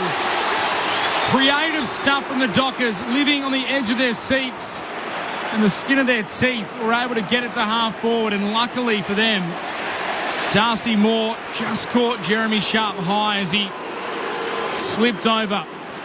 Now the former Sun Sharp kicks it inside the forward 50. Fist came from behind. Amos had to do the spoiling for the Dockers. Tracy's on hands and knees inside the attacking 50. He lays on top of the ball, and on top of him might actually be Will Parker, number 45, the debutant. His first involvement is a tackle. He's on the ground. The sub has been made. Cox off with the knee issue. Quaynor looking to soccer it away. Trying to scoop it up. Richards. He elects to just soccer it towards the boundary line. This will be deliberate, and is. Had no other intention but to find the boundary line on that occasion. The Dockers with the free kick back to Ryan. To Chapman by hand. Tackled by Hill. That'll be holding the ball. He closes it quickly, doesn't he? Super quick. Hill, great tackle on Clark, and he pops up and then pops the ball short to Nick Dacos. Marking just forward of the wing, southern side of Perth Stadium. Collingwood by 2 points, 22 gone in the third. Nick Dacos kicks into the right forward pocket. Ryan against Myercheck, brought it to ground. Gathering it again, Hill from the right forward pocket. He puts it out of bounds. Trying to go towards goal. It'll be a free kick to Fremantle at left full back. Collingwood 6-10-46, the Wallyup Dockers. Fremantle as they're known. Normally, Wallyup in the Sir Doug Nicholls rounds. 6-8-44, the Pies by 2. 22 gone in the third. Johnson has the ball for Wallyup. Kicks it beyond defensive 50. Off hands. It went straight through. Sarong off the contest. Sullivan handballed inside the 50 for the Pies. Ball ricochets in the air. Falls to H. He handballs it to Brayshaw. It just drops the footy, eventually gathers it and gives it back to H. Freo outside defensive 50 with Switkowski handballs in front of Sarong. He's got side bottom in company, and the veteran Pye wins out. Gives it inside to his great mate in Pendlebury. Sells a little bit of foot candy to Switkowski. Kicks inside the forward 50. Myercheck reaching, couldn't mark. Richards came out to meet it. Got it to Sullivan. Ends up with Harvey Harrison. Gives it off to Nick Dacos. Normally a terrific finisher around the body. Not this time. He went to celebrate. It was the wrong side of the post. Couldn't bend it around enough, the little genius. 6-11-47 Collingwood, 6-8-44 Wellhill up, 3-point margin, 23 minutes gone in the third. Here's Ryan into the left back pocket. You'd normally back him every time then, Nick Dacos. Finds Alex Pearce, who's been given 50. Didn't stand. Bobby Hill. Yep. He was outside the 5 though, wasn't he? Might have been what he was arguing, unless he was told to stand when you don't get a choice. Yeah, it's true. Kicks into the centre circles. Here's Brayshaw who marks out towards right half forward, waiting for it. Johnson. Lipinski was closing him down. He stayed calm and cool, Johnson, and collects the mark. Too far out for him to score himself. Probably 70 from goal. He'll put it into the right forward pocket. He wants Jackson. Front position, Banfield. Spills down to Switkowski. Hand pass intercepted. Cameron has put it out of bounds on the full, and not just quite. He's put it about 3 rows back. Free kick. Had a bit of time there, the big fella. An eternity. He wasn't aware of that. Kick into his parents in the crowd. Here's a chance for Clark. If he wants to have a shot at goal, he'll be kicking from about 52 out. He's going to start beyond the boundary. I think he's going to pop it up. He will. Goes Lever Jackson, stretches, couldn't mark. There is Parker, the debutant. Hand pass back into traffic. Eventually, the umpire will have to call this ball up, and he does. Ball's been locked in immediately, merging with Dean after he was tackled by Banfield. Collingwood by 3 points, 25 gone in the third. Ball spun back up. Darcy flicked it down to Sarong, was tackled, dispossessed. Now Nick Dacos, brilliantly through traffic, somehow emerged with a footy out of deep in defence, and the kick was as equal to the work he did before. He found Richards, has the run of Noble. Handballs it to Noble's kick out to the wing, was towards Hill. Once again in a one-on-one battle with Walker. Walker eventually taps it out. Aish tries to tap it to Brayshaw. Brayshaw's handball. Gave it straight to Lipinski for the Pies.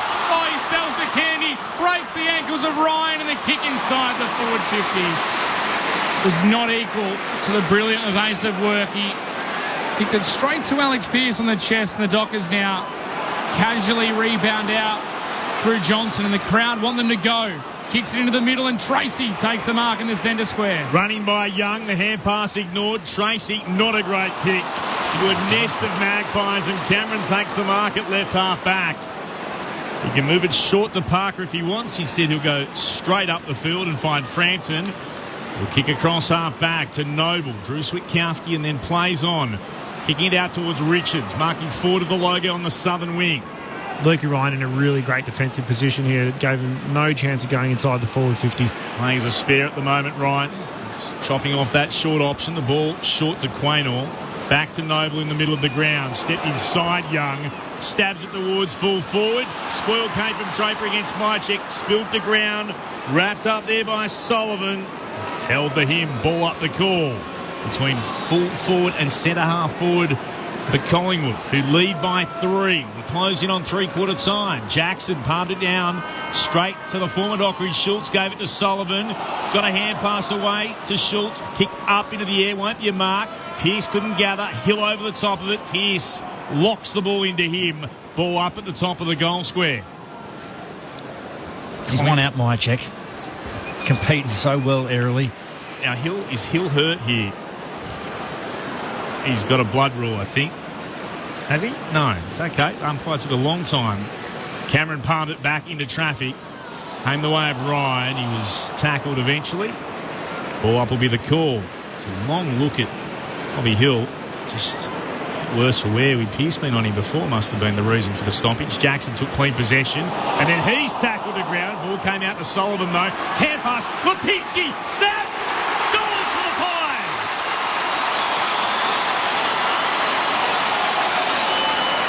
What a quarter it's been for Collingwood.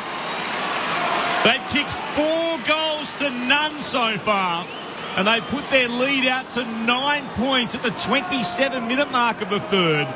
The Magpies are 7-11-53. Wallula 6-8-44. As I said, 27 minutes gone in the third. Friday night footy on ABC Sport. Before we hear from our experts, a cash voted up. Fremantle have made their sub. Corey Wagner is onto the ground. Just wait to see who makes their way to the back of the bench. James H just in a defensive position on Lipinski, but not following the ball well enough. And then as the ball starts to get free, just gets sucked in. Lipinski holding his outside balance around the contest, gets into a really damaging position, and a great finish over the left shoulder. 4 goals to none this quarter for the Pies. Good crowd in here at Perth Stadium. Friday night footy on ABC Sport. The margin's out to 9 points. Ball back in the middle. Jackson won the tap, but it was straight into the path of Nick Dacos. Took a while to gather. Eventually, the ball spilled the way of Sidebottom. He gives it out to Noble. Check to the left foot snap. Was able to find Crisp on the wing. Crisp's kick up. The further up the wing to Pendlebury was too hot. It slipped through his hands. Sidebottom had to go and get the clean-up work. He was tackled immediately. So the ball will be tossed up. 60 out from the Collingwood goal. Pendlebury and Fife with a bit of push and shove off the ball. Ball tossed back up. Crisp was brilliant. Took it away from the stoppage. Got it to Noble. Almost run down. Ends up in the hands of Crisp. Back to Noble. The kick from 45 is towards the goal face. Myercheck flies. And it's punched through for a minor score. Rush behind. 7-11-53 Collingwood. So 7-12-54 Collingwood. 6-8-44 Freo. It is a 10-point margin here late in the third term. Here's Ryan. Looks to go up the middle.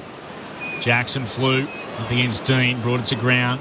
Fife is tackled. Got a hand pass out though to Tracy. Hand pass to Brayshaw. Tackled immediately by Noble. Came to Young. Hurried kick forward.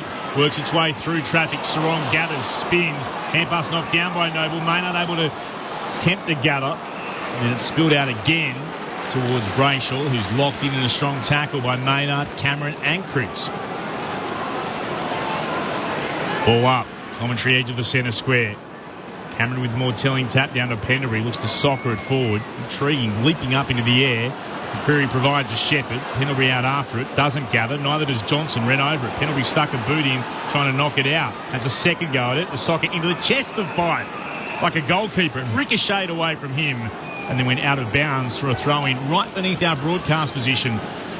Pies by 10. 30 gone in the third. A cash voted are downstairs. Confirmation, it's a tactical sub from Fremantle. Josh Draper is out of the game, and Collingwood have confirmed it was both head and knee issues for Mason Cox. There you go. Double sub work. Corey Wagner in for the Dockers. Will Parker in for the Pies in his debut. The Dockers this time trying to take the ball away from the stoppage. Sarong ran into Dacos. Got caught holding the ball. McCreary takes the advantage. Runs to 65. Kicks it inside the forward 50. Myercheck going back. Couldn't take the mark. Onto it. Roving was Richards. And he snaps it over his shoulder. And kicks his first goal of the night. It was beautiful crumbing work from Joe Richards. He gets his third goal of the season in just game 3. And the Pies, all of a sudden, have turned a 13-point deficit at half-time into a 16-point lead. 8-12-60. That's Collingwood. Wallula up at 6-8-44. Sharad Wellingham and Shane Woden alongside myself, Mitch Turner and Clint Wilden on ABC Sport. Well, we were just kind of alluding off air just before how good of a quarter he's having, Richards. He's been instrumental, been really clean, and that was just textbook crumbing. Gets to the front of the stoppage, left foot over the right shoulder. Very happy as well. Good find, isn't it? It's a great find. Pick-up. It's a game-high lead. They've kicked the last 5 goals, Collingwood. Trying to get it out of the middle, though. The Dockers need something. Jackson delivers. And a thumpy kick inside forward 50. Travels the back over Moore. Tracking it back. Parker. Hand pass perfect. Got it onto Noble. Hand pass again to the left back pocket. To Moore. To Quaynor. Popped a hand pass for Noble to run onto. Gathered it beautifully. Under pressure. Almost. Yes. Found Sullivan. Sticky mitts. Great mark. Long Under real hands. pressure from Chapman. Sullivan to have it at left half back. 16 points, Collingwood's lead. Towards the commentary wing. Jackson and Ryan had the most telling taps in that pack of about 6, and they set back towards the boundary line. And the full. It is. Off a Docker. It's going to come here towards Nick Dacos. Good touch from Chapman on the way through. Unfortunate for him. Dacos kicks towards left half forward. Ryan stayed down. Others flew. Landed on his chest. He's got it in the right back pocket. Right half back, rather. So Ryan goes back inside defensive 50 to Walker. He retreats further back to Jordan Clark, who comes back again to Luke Ryan. As we see Lockie Schultz Lois cramping in both calves. He cannot get off his tiptoes in game 100. We hate to laugh, because I'm sure it's a painful experience for Lockie Schultz, but he's got the double leg cramp in game 100. I'm sure the Get him some pickle juice. fans down there on the boundary are having a bit of a chuckle, but the three-quarter time siren has sounded. It was all Collingwood that quarter. 5 goals to none. 8 goals, 12-60 Collingwood. 6-8-44. Well, up a 16-point margin. So what was a 13-point deficit, as Mitch Turner told you, a 16-point advantage now for Collingwood. 5 goals, 3 to 4 behinds in that term. And they've wrested the advantage back from Wallyup. 8-12-60 to 6-8-44. 3 goals to Harvey Harrison. Brody Mychek kicked 2, both in the opening 6 minutes of that quarter. Singles to Lipinski, Dacos and Richards. For Wallyup, Banfield, Switkowski, Tracy, Sharp, Brayshaw and O'Meara have all kicked goals, and both subs have been made. A tactical one for Wallyup. Josh Draper coming off for Corey Wagner, while for Collingwood, Mason Cox off with knee and head issues. Will Parker, the former cricketer, the leg spinner, on debut into the side for the Magpies. Three-quarter time. It's Collingwood by 16 points on ABC Radio, News Radio, ABC Sport Digital and streaming on the ABC Listen app. This is Friday Night Footy on ABC Sport. There's a swag of great movies on ABC iView. Bold, beautiful and uniquely Australian. Give me a bucket.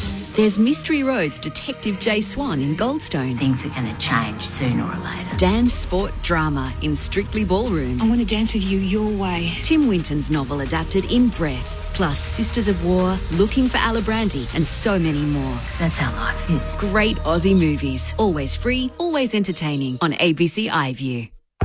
The 2024 Sir Doug Nicholls round. Here's Josh Dacos sweeping the hand pass forward to McCreery.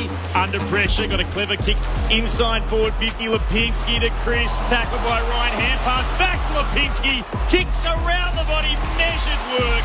Mychek's in the goal square. He marks and bangs it through. Opening goal of the half comes in the first 2 minutes of play. Kicks inside the forward 50. He wanted Cox or take a pick. Mychek coming out in front. He takes the mark. They both lead towards it. Mychek actually got clattered into by his big American teammate. He took front position. He'll be able to go back and have a shot, though, from about 40 out. He'll start in line with the left hand behind post. Mychek, the most recent goal for the Magpies. He's got their first 2 of this half. And they're back to within 2 points, Collingwood. Coming through as Richards got it to Nick Dacos. Now McCreery takes possession, snaps it towards goal. Ryan can't take the mark to the Dockers. Harrison sharks it off the pack and snaps his third. What an impact Harvey Harrison is having tonight. The Pies have got 6 goals and Harvey Harrison has 3 of them. Jackson took clean possession and then he's tackled the ground. Ball came out to Sullivan though. Hand pass. Lipinski snaps. Goals for the Pies. What a quarter it's been for Collingwood. The 2024 Sir Doug Nicholls round. On your radio, Sport Digital and on the ABC Listen app. As the live ladder sits, the Pies have climbed up into second spot. They lead Wallyup by 16 points with a quarter to play. On Friday Night Footy, thanks to ABC Sport, let's hear from our experts, Sharad Wellingham and Shane Wowoden. Well, they got in the middle of the ring and just went whack, didn't they? Threw a big punch and it just stunned Fremantle, I reckon, that quarter. Smoked them all over the ground. Went to another level with clearance, +7 in that area. Again, get them territory. 5 goals, 3 to 4 points, +8 in the contest, +7 at ground ball, and just outworked Fremantle then too. But when it went inside 50, they were scoring. And then I thought Mychek was huge that quarter. Mychek was massive. Massive. Now he's not going to be one. He's had 12 possessions, but just the ability to compete. So he was competing at sometimes 3-on-1, and extraordinary. They're just kicking it inside forward 50. He was able to create a contest, and then the support came in as a secondary wave. But yeah, massive kudos to him and to Richards, like we said. Absolutely having an influence on this game, which is great for a young guy in only his third game. Yeah. Obviously a little bit more of a mature age recruit, but he's having a massive influence on this game so far, and Bob up in that quarter with a textbook crumbing goal. Absolutely awesome. And all their small forwards they're just creating havoc in there. They're busy at ground level, and we've doing their job. We said it pre-game, they're going to go with ugly ball, and we've seen them soccering it, knocking it on, just getting it out to space where they can have that creativity, and then even if they don't win, they'll put on some pressure on the Fremantle or the Wally player that does collect the ball. And to Wally credit, most of the game they've been able to withstand that pressure, but that quarter just weren't able to quite keep it as a composed side as they would have liked to have been.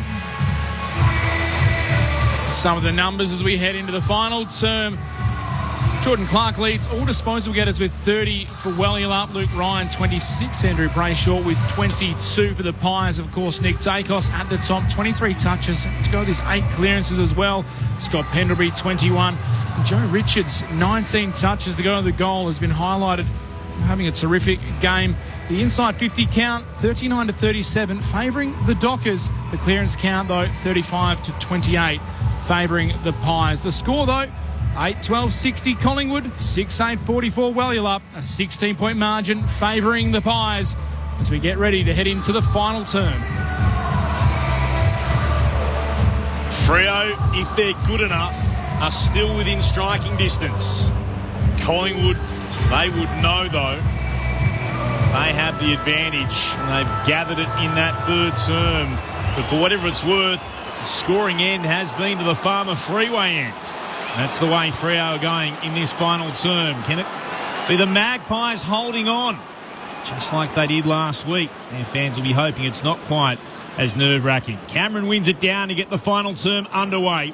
Picked up, though, by Darcy for the Dockers. Not a great hand pass to Fife. Gave it to Sarong. Bounces it out in the direction of Emmett. Got worked underneath the football. Came back to Quaynor. Defensive effort. Gathered it.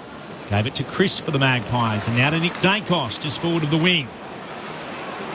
Takes the mark. Pauses for a moment to allow players to head forward of him. He'll put it into the left forward pocket for the Pies. Frampton went up, couldn't mark. Walker gathered. Hand pass to Aish. Hand passes forward for the Dockers. Brayshaw. Now to Fife, looking to switch play.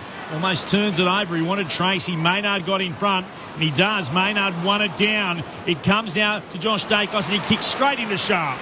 He's able to spoil, seeing the ball ricochet away from the Docker and out over the boundary line for a throw-in. 48 out from the Magpies attacking goal. They're heading to the city end, the right of our broadcast position in this, the opening term. No change in the first 60 seconds. Still the Pies by 16. Spun back in. Darcy taps the ball down. It goes out of bounds off the hands of Nat Fife, you were saying? Big tactical move with obviously Cox going out of the game. Frampton's been moved forward and looks to be playing as kind of that secondary deep with Bobby Hill playing right out of the square. Played, of course, in the forward line in the grand final last year. Resulted in a Collingwood premiership. Ball spun back into play. It's handball deep in defence from the Dockers. Aish has run down in a tackle under pressure in the middle of the Dockers' defensive 50. It was McCreary. It was all over him. It'll be a ball up.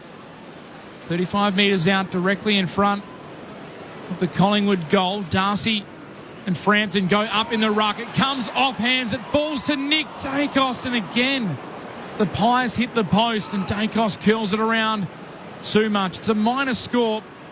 8-13-61. Collingwood 6-8-44.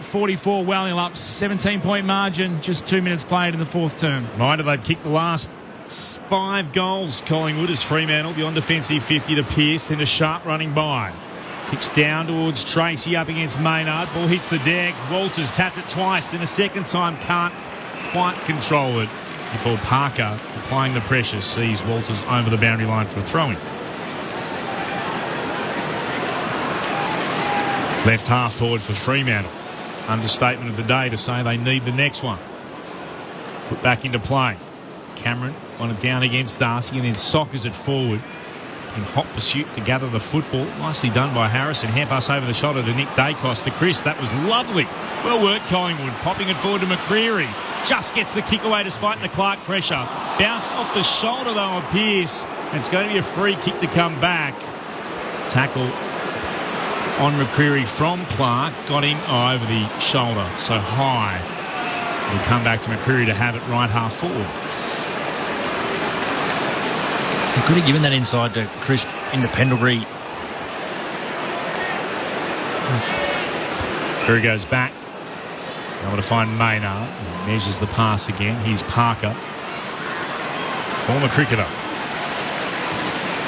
Sends it into the right forward pocket. Hill went. So too did Walker. At the drop, Cameron gave it out to Crisp. Oh, crashed into by Sarong. Ball jarred free.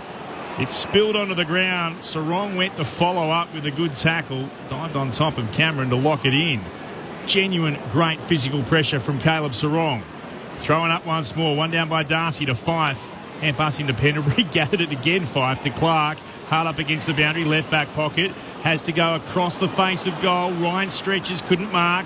The kick bounces along the ground. Scooped up by Wagner. Goes beyond defensive 50 with a horrible kick, but it works out okay. Jackson was able to take it at his bootlaces. Got it to Sharp. Now it's over the top to the run of Emmett. First bounce didn't come back to him. Had to go back and grab it. Now he's under pressure. He's caught by Dean holding the ball. He went to bounce the ball, Emmett. It didn't come back to him, and Dean did not give up the chase. Terrific work by the Collingwood defender. He's rewarded. That's a reward for effort because he was a long way behind. He was cooked, wasn't he? Yeah, and we've seen the ball not obey the players' orders tonight. They were out, the Dockers, well and truly. It's in the hands, though, of Charlie Dean for the Pies. Still a 17-point lead as he kicks it up the wing. Pack forms. Frampton almost marks from behind. Cameron just stole it out of his hands. The number 14 for Collingwood claims it, so he'll have the ball just backward of centre wing. Retreats back to Quainer. Certainly now defensive side of the wing for Isaac Quainer, who's spinning the ball in his hands as he calls for someone to lead up at him. Eventually goes long down the line. Frampton was pushed from behind. Umpire said play on. Wagner couldn't get a handball free. It's punched forward for the Pies. Harrison did well in traffic. Did really well. Got the handball out to Nick Dacos. Looking for Crisp inside the forward 50. And a beautiful grab taken by Jack Crisp under enormous pressure. Did well to hold on to it. And will go back and have a shot for his first goal.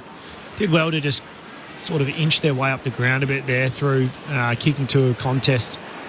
Nice and close to the boundary, so if it isn't marked by a teammate, they can rely on the boundary. Was once the steak knives in the trade from Brisbane, Jack Crisp. He's playing his 226th or 25th consecutive game. Next week he'll pull level with Adam Uze on the record of 226. Crisp, kick is on the way. Straight over the goal umpire's hat.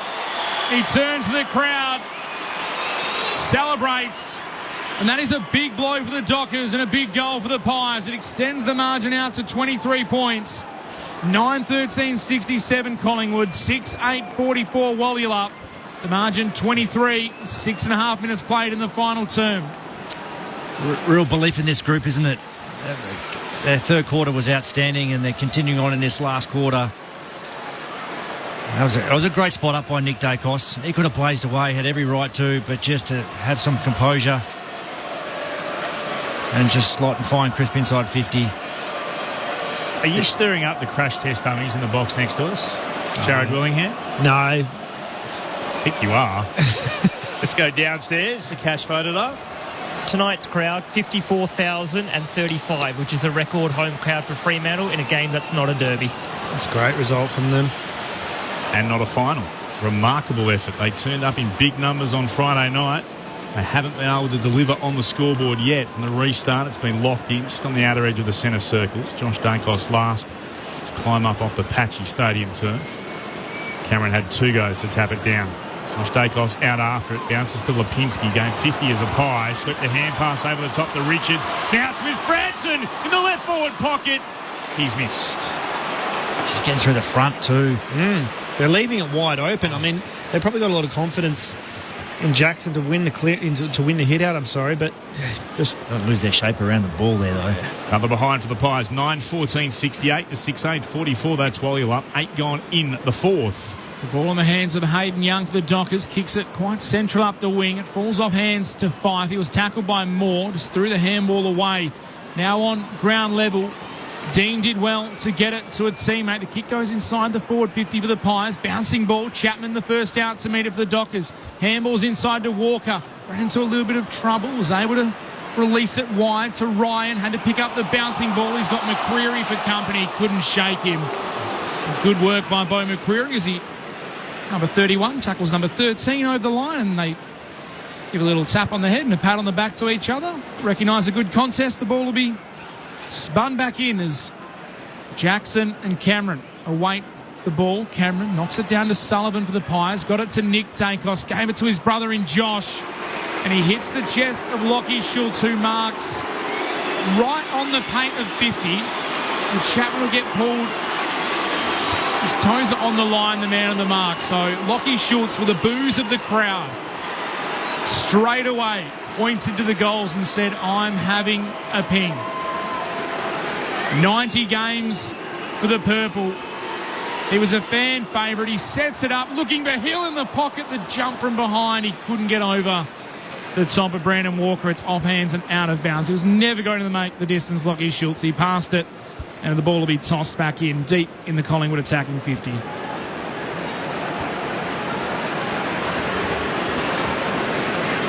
Ball put back in, city end of the ground. Jackson palmed it down, ricocheted back to Cameron though. Gave it to Schultz. Might have been taken high, I thought. Umpire says no, they're going to ball it up. Tackle lingered also. Did. Come back again. Ball up. 40 out from goal. Inside Collingwood's forward 50. Cameron palmed it down, but straight to O'Meara. Quick hand pass to Ryan. Kicked around the body, or in hope that anything else. Oh, goodness me. It's bounced off the head of Parker. Sat there for Tracy. Parker follows up with a tackle alongside Maynard, and they bring them to ground. That was a quality Falcon. Trying to mark the football. Must have lost it in the lights, wore it straight in the mush. And then lost it after the mush as well. Just add a bit of extra insult to the smack in the face as Nick Dacos works it inside forward 50. McCreary looking to tap it on the direction of Pendlebury. Couldn't quite gather. Sullivan stolen away by Clark. Oh, disappointing hand pass straight to Dacos. Gave it to McCreary. Hard up against the boundary. Right forward pocket. Worked it on the hill. He's tackled. The ball spills over the line. I thought surely it came to Sullivan and then to Schultz, who missed from point blank range just to the right of the goal square. A minor score. Freo moving on really quickly. 9:15 play, 6-8. Magpies over the Dockers, 11 gone in the 4th. The restart was quick. It ended up with Wagner. He wanted to go straight away. Kicks it up towards Jackson. Moore knocks it away. Then followed up his own ball. Got it to side bottom. Now Quainer through the middle of Perth Stadium. Kicks it to the leader, Schultz. Big contest. Punched away by the former Docker. He's hurt behind play. And Wellup win the ball back. Walker's kick to the wing. Tracy was held. The umpire said Maynard's spoiled attempt just lingered over the shoulder a little bit. So Josh Tracy has the free kick on the wing. Just the one goal tonight for Tracy as he kicks it up towards half forward. Darcy Cameron flew from the side, knocked it down. Quainer went without it. Nobles down on hands and knees, ripped off it. Brayshaw was able to extract it, gave it to Sarong. His kick ricocheted back to Darcy Moore for the Pies. Now the Dockers have it again. Emmett won it in the middle of the ground. Gave it to Brayshaw. Little chip kick inside the forward 50 to Banfield. He has Walters all on his own in the goal square, but he took too long to turn around and see him. He'll go back from directly in front and take the responsibility about 40 metres out. Certainly need this one. An understatement. Just kept at it though, Fremantle then. Already has one tonight. Bailey Banfield has been able to step up in big moments this year for the Dockers. They get one back. Banfield gets his second. Can the Dockers start to chip away at this Collingwood lead? It's back to 19 points. 7-8-50 Wallulap. 9-15-69 Collingwood, a 19-point margin. It's Turner alongside Clint Wilden here in the ABC Sport Friday Night Footy Box. Sharad Wellingham and Shane Woden with us as well. Wallulap just did a great job of not allowing them to clear the contest, didn't they? Kept forcing them into trying to handball and pressure. Turnover. Got their look. No, and I mean, Collingwood were really trying to run it out, where I feel like if they had have just had the confidence to put it on the boot, but Wallulap are just set up so well behind still with the general and Luke Ryan and Pearce that they're really not keen to quick kick it high. No. They're fine going, dirty along the ground or something, but don't want to fuel that turnover. One inside 50 for the quarter for the Dockers and one goal. Collingwood have had 9 of them. How do Freo respond? The tap was one down. Kona Johnson got pinged for holding the ball after a good tackle from Cameron. Darcy Cameron, who did the ruck work, trots back to take his free kick, and he can flare it out towards the commentary wing, and this is Dean in just his 3rd game. 22-year-old. Sends it back inboard to Josh Dacos. There's only one player behind him. Centre-half back, it's Moore. Send it into the direction of the boundary line again, and here's Dean, where he had it a few moments ago. He's stagnant up forward. It's one lead provided by Parker. That was ignored. So Dean will instead go long down the line to a packet right half forward. No mark taken. Young on the ground. Got the crump to Johnson. Bounces off the attempted tackle of Schultz and gets a kick away towards left half forward. Tracy looks to palm it down only as far as Parker. Tackled by Walters. Look to go forward again to Dean. Tracy tackled him. Ball jarred out. O'Meara sweeping it forward. Noble tries to punch it away and successfully sees the ball away from Walters and over the boundary line for a throw. He's got there eventually. There it is officially, 54,035. Ripple of applause around the ground. The biggest non-derby, non-final Dockers game. Jackson tried to work his way in front of Darcy Cameron from the restart, and he just grabbed his opposing ruck around the neck as he tried to whip around. A free kick to Collingwood. Right half back, he goes short, wide, and finds Josh Dacos coming up for his 23rd touch. He goes short to Noble. The story John Noble has been a mid-season draft pick, has played over 100 games now for the Pies. Goes back in defence to Dean, further wide now to Maynard. In the left back pocket, kicks it beyond defensive 50, overcooks it to Quanos. Sharp got there and was able to put the pressure on and force the ball out of bounds. So it'll be a second chance for the Dockers to go back inside 50 if they can win it from the restart. The ball will be spun back in. Just outside right half forward. Jackson and Cameron to do the ruck work. Cameron had front position, tapped it down. It fell the way of Young. Side bottom grabs him. There'll be another ball up. Attacking side of the wing for the Dockers. They trail by 19 points. Feel like the Dockers are just getting ready to strike almost. Jackson and Cameron go at it again. Ball comes off the ruck, knocked to Sarong. Immediately grabbed the umpire quick on the whistle. See if Clint Wilden can clear this congestion. Well, don't count on it. Thrown up. Jackson had 2 goes at it. Side bottom, flicked it back. Walters gathers it, bursts through. Oh, lost it. Spent it before he had it. Sullivan was able to gather. Gave it to Noble. Now it comes to Josh Dacos. Collingwood away. The kick is towards the commentary wing. It'll bounce in space. This will be interesting. What will the umpire say here? They'll throw it in.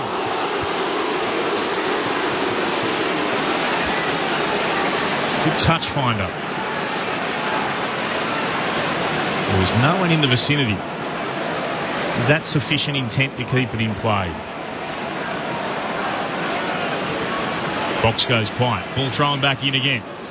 Jackson versus Cameron. Nice touch down by Cameron. It was there to Sarong though. Couldn't take it cleanly. Picked up by Josh Dacos. Gave it out towards teammate in Sullivan, who sends it down the line towards right half forward. It does bounce just over the... I guess with that one, I mean, Dacos has kicked it well out in front of Hill, but by the time it does cross the boundary, correct, Hill has nearly touched it. Mm-hmm. Okay. However, the word is an intent. So where the original kick go? Head downstairs in just a moment. Cameron won it back. Down towards Switkowski. Pendlebury tried to shepherd it. Switkowski picked it up. Got a hand pass to Fife, who missed it. Again, tried to spend it before he had it. Ball's going to be locked in. Let's head downstairs. A cash photo. Oh, that's not holding the ball. Collingwood are down one man on the bench. Brody Mychek's night is over. The official word from the club is hamstring awareness. So Sarong was over that. Got pinged for holding the ball. Talk us through it, Sharad. Oh, he's in the contest and he's got pressure on him from the get-go, and that's not holding the ball. Josh Dacos, the recipient of the free kick, kicked it towards half forward, knocked down to Crisp. He was dispossessed. Matthew Johnson got it for the Dockers, gave it to Pearce, now to Fife. A dangerous handball into the centre square. Quainer did well, won the ball, got away from his opponent, ends up in the hands of the first gamer. Will Parker kicks on goal, and Hill marks it on the line. Bobby Hill. They will review the score. It looked to me like he'd marked it in the field of play. Will Parker has a nervous wait to see if he has kicked his first goal. Nah. It was on the wrong side of the post anyway. Yeah, I saw him say to the umpire, looking at this angle, we can see the ball was controlled prior to crossing the scoring line. On the scoreboard. They may have been looking at a bumble. I didn't pull my binoculars up to my... It was that obvious from here that it marks it inside. Either way, it is no score, so it's a mark. Bobby Hill has it tucked up against the right behind post. Will run around and have the shot. Hasn't kicked a goal tonight, Bobby Hill. So Doug Nichols round, back in his home state. He bends it around. He celebrates with a traditional dance. And Bobby Hill puts Collingwood out by 25 points. And that's going to make it very, very hard for the Dockers. 19.5 minutes played, final term. 10-15-75 Collingwood, 7-8-50 Wallyup. Mitch Turner here for ABC Sport alongside Clint Wheeldon. In the box with us, Sharad Wellingham and Shane Woden, two former Magpies. He's moved the ball well. Great work by Quainer. Just ability to come forward. They do that really well, Collingwood. They anticipate when the team starts to possess the body by hand. They just come forward, press early. And they press with intent too. It's not half. No, it's not half-hearted. No, yep. It's all or nothing. And there was a period early on in the season where they weren't doing that, and then were half-heartedly doing it, and just get exposed. Yeah, out the back. See you later. Good bounce from the umpire. Darcy tapped it down. Sarong gets it away to Brayshaw. Hurry kick towards centre half forward. Backing back, Emmett couldn't mark, got hands to it. At the crumb, taken by Emmett, then towards Smith, who'll go short, or sharp rather. On towards Banfield, and Banfield from about 52 out goes for goal, and he's got his third. Goodness me. That's a great finish from Bailey Banfield. Maybe there's just a little bit of life in this game yet. Collingwood's lead cuts at 19 points, 10-15-75 to Fremantle's 8-8-56. Friday night footy on ABC Sport. Oh, he loved that, didn't he? Just a quick wheel and go. I mean, if he has to go back and take his time for a set shot there, he's probably pulling it to the top of the goal square. But the roll and play on for a left footer is just perfect. Collingwood were clearly sure they touched that ball. Oh, really? Yeah. Quainer, side bottom. Off the boot? Or on off the boot. It was a late call from Quainer. After the ball looked like it was going through the middle, he put his hand up. There is a bit of a flick. Is that a flick of the finger on the left hand of Quainer? Mm-hmm. Won't this be deflating for the home fans? The ball, though, it's back underway. It is too late. The goal counts to Bailey Banfield, and the margin is 19 points. Ball back in the middle. Darcy follows up the ruck work. Frampton on top of him. Stepping in for this Mason is the flow-on Cox. effect of Mychek's hamstring awareness is now Frampton's going up into the ruck, and real opportunity for Wallyup to take advantage. Sarong got the clearance, kicked it inside the forward 50. Ends up in the hands of Will Parker. A tight kick out wide, left of halfback. Too wide for side bottom. It's out on the full. Sharp has the free kick for the Dockers. Has it at right half forward. A little bit of momentum going their way. He chips it inside the 50 to Brayshaw. Takes the mark. About 47 out. Can get onto them. Brayshaw, this time he sets it up. to the top of the square. It goes over the head of Fife. Maynard gets a hand in there. Knocks it out of bounds. Deep in attacking 50. Just 5 metres around from the right behind post for a throw. It's a big out, my check, isn't it? And Cox. Particularly for this area now, because they've got all smalls ahead of the footy. Just better compete down the line. Frampton v Darcy in the ruck. Darcy tapped it back into the corridor. Sullivan came through for Collingwood. Was immediately tackled by Sarong. Mason Cox subbed out of the game. Brody Myercheck. The catch photo now tells us his night is done. There is a free kick given after the play. There is confusion. Is there a free kick? Yes? No? The umpire is telling players to clear out. Sean Darcy looks like he's going back to take a set shot. Oh, wow. And the umpire is giving it to him. No idea, I'll be honest, where that has been pulled out from. The umpire has paid the free kick. Sean Darcy's wasting no time. He's directly in front. He's 20 metres out. He puts it through and the margin's back to 13 points. The Dockers get their ninth. 9-8-62 they are. The Pies are 10-15-75. I'd love to tell you what the free kick is for. We'll have to wait for a replay because no idea. It was pulled out of nowhere. Quickly a catch voted out downstairs. It said umpire contact on the big screen. So I'm not sure if it was contact with the umpire or dissent, but something along those lines, I believe. Okay. Let's look at the replay. Don't see a lot of free kicks given. Plenty of fines given during the week from the MRO on umpire contact. Here's the replay. Sharon, Shane, as we're watching Sullivan get up. Yep. Sullivan has given the ball to Nick Dacos and not to the umpire when the umpire is asked back. That is such a bad... That is not a free kick. Wow. Oh, my God. He hasn't given it straight to the umpire when that's asked. not a free kick. That is not a free kick. It happens all game. From the restart, Darcy got it down to Young. Young will kick it inside forward 50. Tracy couldn't mark his spine.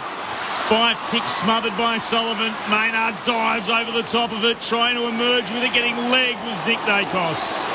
And he'll get the free kick at the top of his defensive 50. It's been big again, Dacos, tonight.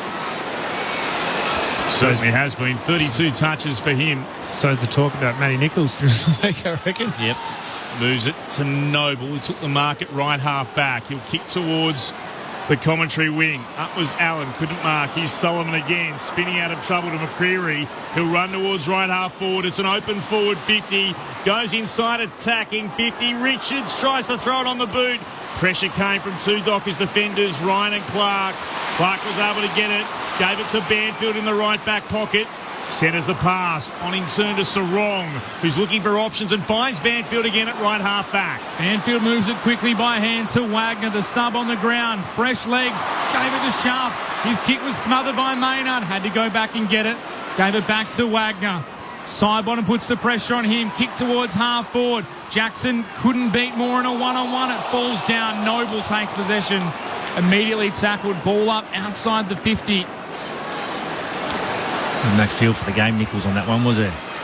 13-point margin. Ball tossed back up. Frampton v Darcy. Ball tapped in the path of Sarong. Hayden Young on his right boot. Tucked in the boundary. Kicks it towards the goal line. It's off the hands of Tracy and Charlie Dean. It goes out of bounds for a throw-in. Game 4, Lockie Sullivan is in, and this seems a harsh penalty to be paying. This is where Wally can get a real advantage. These stoppages inside their forward 50, they're going to be on the move here. It's Darcy and Frampton to go at it once again. Ball spun back in. Shallow throw. Darcy got there first, but Noble took it for the Pies off the contest. Kicks outside defensive 50. Looking for Richards. Did well to mark. He's played terrific tonight, the young man. And he has Maynard over the top on the wing. Great run from Maynard. Put in big steps too. Got bumps. Went to ground against Clark. Umpire wasn't buying it. Had to cover huge amount of distance. The kick wasn't great. One in Pendlebury. Jackson knocked it back. It came to Maynard. Swept the hand pass over the top to Pendlebury again. Immediately tackles. Ball up at left half back for the Pies. They lead by 13. 27 gone in the last. The past 2 goals the Dockers have kicked, not without a touch of controversy. Throwing up. Darcy again with the fingertip. Got it down. Came to Clark. Kicked straight into traffic. Ricocheted out to Banfield. Inboard hand pass, stolen by Richards, knocked it onto side bottom, goes back by hand to Pendlebury, stepped around O'Meara, kicks towards the southern wing, bringing it to ground Chapman, then gathered it on the run, popped the hand pass over the top to Sarong, hand pass forward again to Wagner, poor hand pass, behind Switkowski, couldn't gather, but he's been infringed, and Switkowski will have the free kick in the centre square.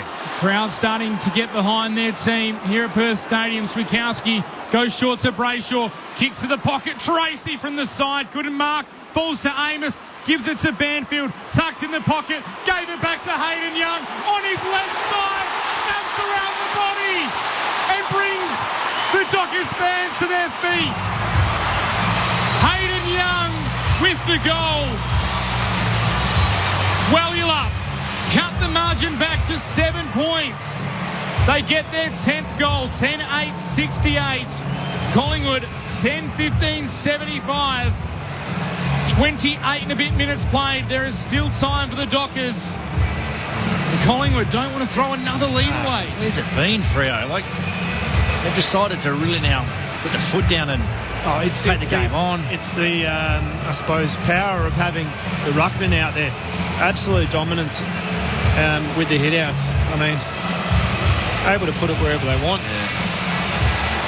They've kicked 3 goals since Mychek came off the ground with the hamstring injury. That in the 18th minute of this term. 2 of them controversial. That was just a wonderful finish from Hayden Young. Roar around the stadium for both clubs. Darcy won it down straight into the path of Crisp. Tackled by Young and Sarong. Ball up, commentary edge of the centre circles. One down by Cameron. Straight in towards Sullivan. He's tackled the ground by Sarong. Ball up again, the call. Still in the centre circles. In the rucks, lock arms. Again, Cameron with the Wattillian tap down to Sullivan. Tackled by Darcy. And it's holding the ball. We'll come back here. The crowd were appealing for the fact that the ball had already been sent inside forward 50, but the umpire had made the call. Well done, Darcy. He'll get the free kick just on the defensive edge of the centre circles. Pendles has put himself behind the ball in these last 3 minutes. Here comes Ryan. Sends it long inside forward 50. Best position, Darcy Cameron just steadied himself. Arms up above his head. Takes the mark for the Magpies. Their lead remains 7 points. Half an hour gone in the last, and no team usually does it better in these circumstances than those in black and white. Goes short and wide to Braden Maynard, does Cameron. Maynard has the ball in the left back pocket. Kicks it beyond defensive 50, rising from behind. Chapman takes a ripping mark. He'll have the chance to send the Dockers back inside, looking for a target over the head of O'Meara. The unlikely target of Alex Pearce, leading out, sliding on his knees, takes the mark. The skipper has pushed forward, and he'll go back and have a shot for the 5th goal of his career in game 118. He's a Monty. He's a Monty. It's usually a good set shot kick. Alex Pearce, the Dockers skipper, takes the responsibility and owns the moment. They come from everywhere. The Dockers are back within a point. There's 31 minutes played. There's 54,000 in the house. And it is game on at Perth Stadium. 11-8-74, Wellula, 10-15-75, Collingwood.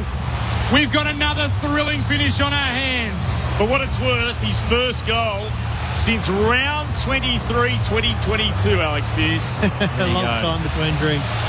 This is what you train for now. Yeah. 2-minute scenarios. As the big Wharfy time rings out through the stadium. He's on the wing. He's going to get forward as quick as possible. Pearce starting on the offensive side of the centre square. Frampton lined up against Steele's side bottom. Frampton lined up against Sharp. 1 point ball game. One down by Darcy, straight to Crisp of the Magpies, tackled immediately by Young. And as we see all of the Collingwood players now dropping further back.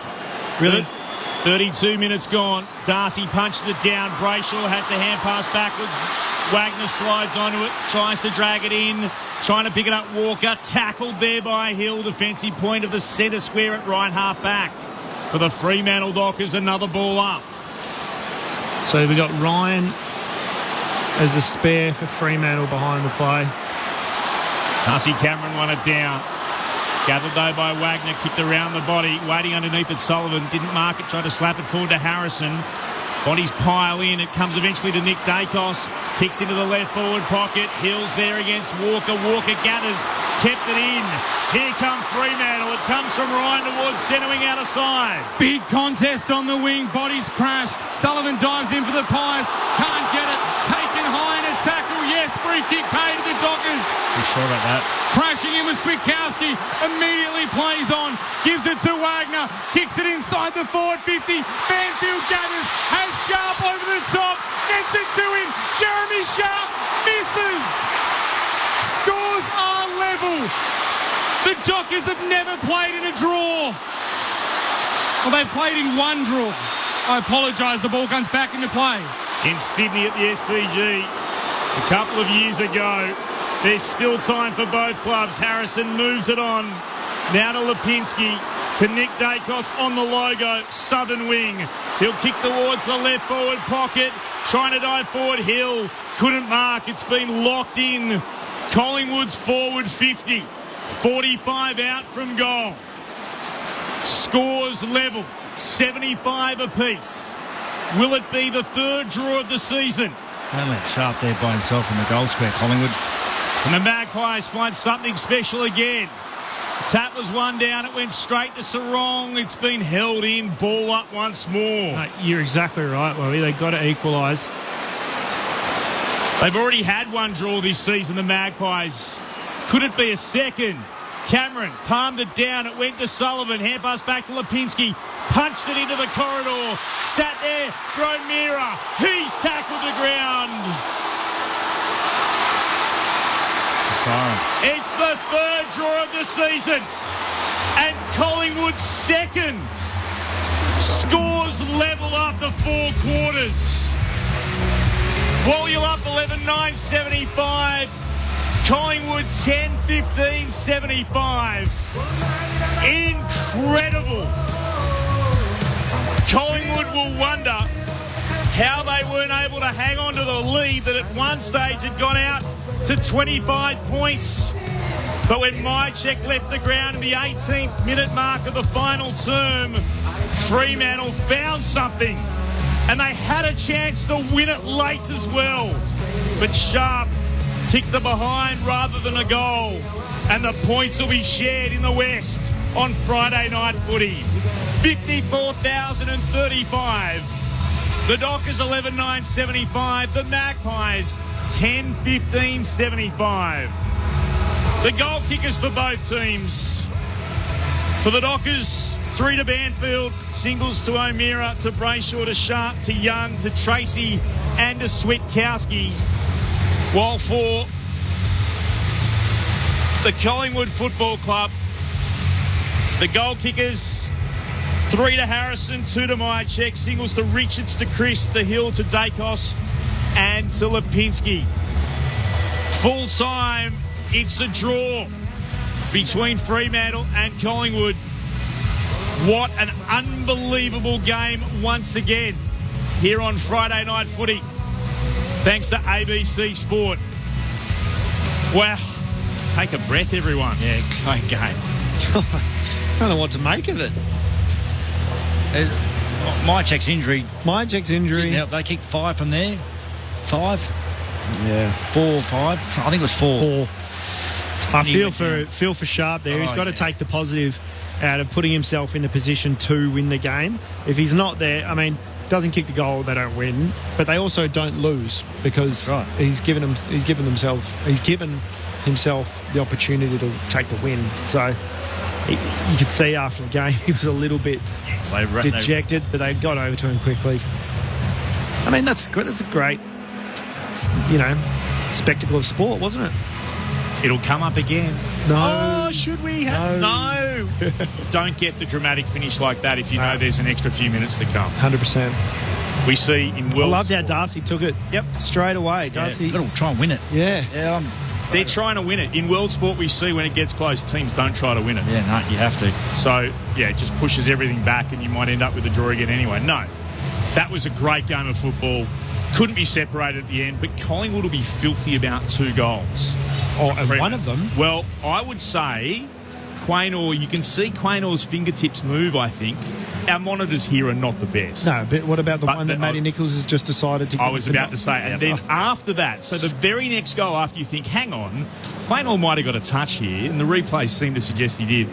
Then, by Sullivan not returning the ball directly back to the umpire, right in front of goal, Darcy gets a free kick. Can any listeners who know if that's a rule that you have to return the ball to the umpire, or anybody who knows anything? Well, just clarify. I want to clarify that.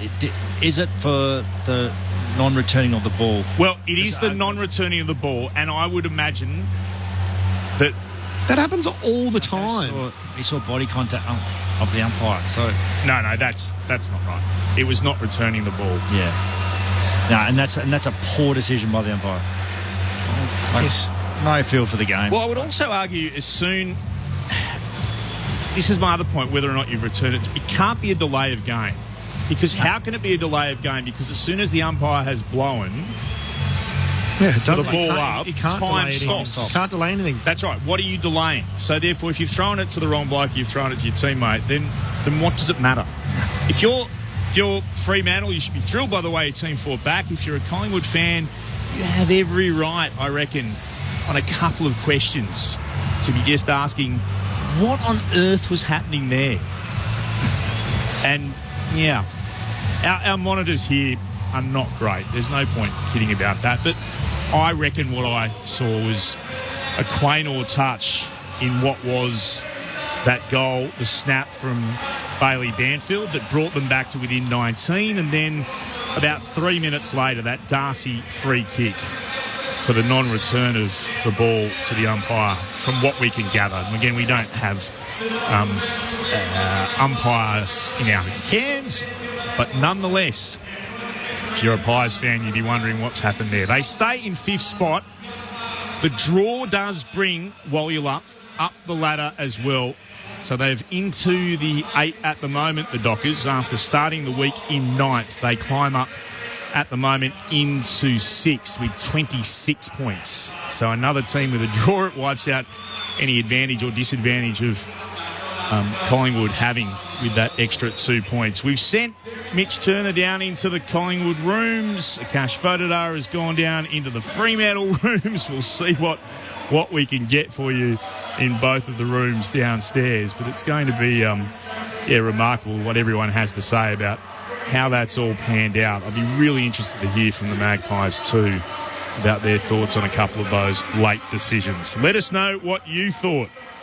Love to get your thoughts, no matter what side you're on. Probably the first time in a while Collingwood were unable to stop the momentum of Fremantle for about 10 minutes there. Yeah, and that's normally what they do so well, isn't it? Just couldn't shut it down. But I understand how it would have been so hard for them to do that. Oh, absolutely. In the with the personnel and position there, you're going to add in. They got 2 debutants, a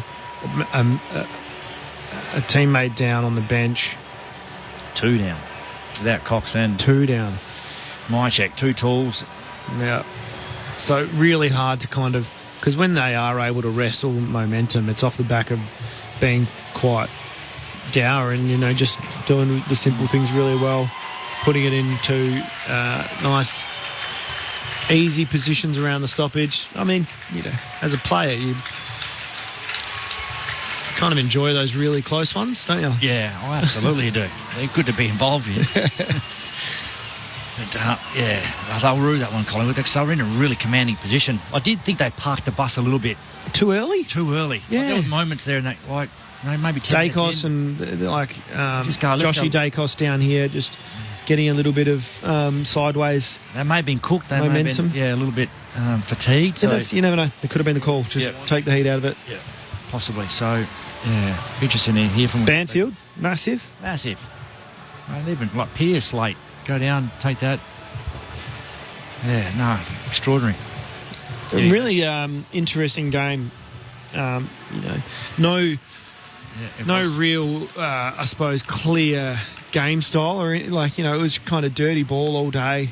It wasn't like either team were really moving the ball with too much direction. It was just haphazard. Yeah, I thought after quarter time, Fremantle changed. They went a bit straighter, didn't they?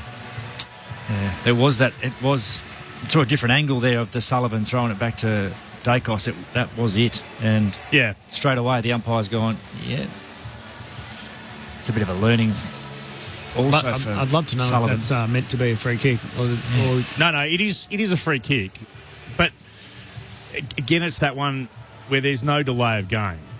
So the rules are that it is a free kick. You have to return it to the umpire. But it's... Oh, so you're going to pay it at the... Well, and I guess that's the point. It's that one where I don't think he's wasting time. It wasn't wasting time. He was facing away as well. I can understand if he's gone like facing the umpire and then passed it to somebody else. He's got up off the ground and passed it to the direction that he's facing. It's the most technical of technical free kicks. It is a free kick. Should not have been paid. Should not have been paid. And that's what the story will be. It was a free kick. Yeah, correct. The umpires will the AFL may or may not put something out, but say it was correct. I'm still interested, and again, I've been looking for a replay, and I haven't seen one, but I'm reliably informed from people who've been listening and are good enough to be watching on the 4K light monitors at home that they have, that Quaynor did get a touch. So that's another one where, if you're a Collingwood fan, you would... Yeah. And from Freo's point of view, they've got to be pretty proud of the way they fought back, don't they? Yeah, absolutely. Absolutely. I don't know where that was for a good chunk of the game. Like, they stopped. Yeah. And they couldn't go with the Pies there for about 25 minutes. But, yeah, no, it's disappointing. Give us the moments that stood out for you, and I particularly want your thoughts, because you both called it, but when my check had to come off, how that changed. I think it's big.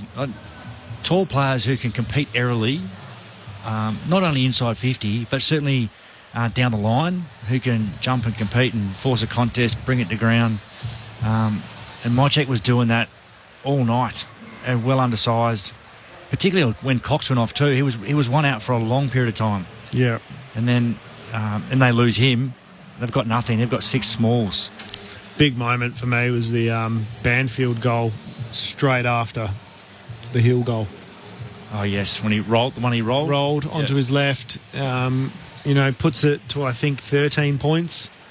And then Pearce, or maybe even less, maybe that was to put it to 7 points. And then Pearce goes down and puts it to 1 point. Yeah, it's real shame. I think the Banfield moment was really big because... I think that sparked their belief, because the Bobby Hill one, it was like, oh, we might not be able to get this one. Yeah, the mark in the goal square. Yeah. For probably 3.5, 4 minutes to go, I think, at that stage. Maybe even longer. Like Hampton goes behind... Frampton goes behind the ball. Pearce goes and equalises. Takes a mark. Big time moment. Slots it. Yeah. For a defender. He doesn't kick goals. Yeah. Banfield, but that's Darcy. It's great leadership too, being in the moment, and they train it. Yeah. But I've got to go down and equalise. I'm not going to let him go down and be a spare. I thought that patch in the must have been the third quarter. Collingwood's intensity just went right through the roof, didn't it? Oh, absolutely. They smacked Fremantle in that third quarter. Yeah, probably from the 2 or 3 minute mark. Where it kind of settled in, and then right through to the end of the third quarter. Yeah, and actually I thought they were gone, Fremantle, for all money in that quarter, because they started the last Collingwood really well also. It may put...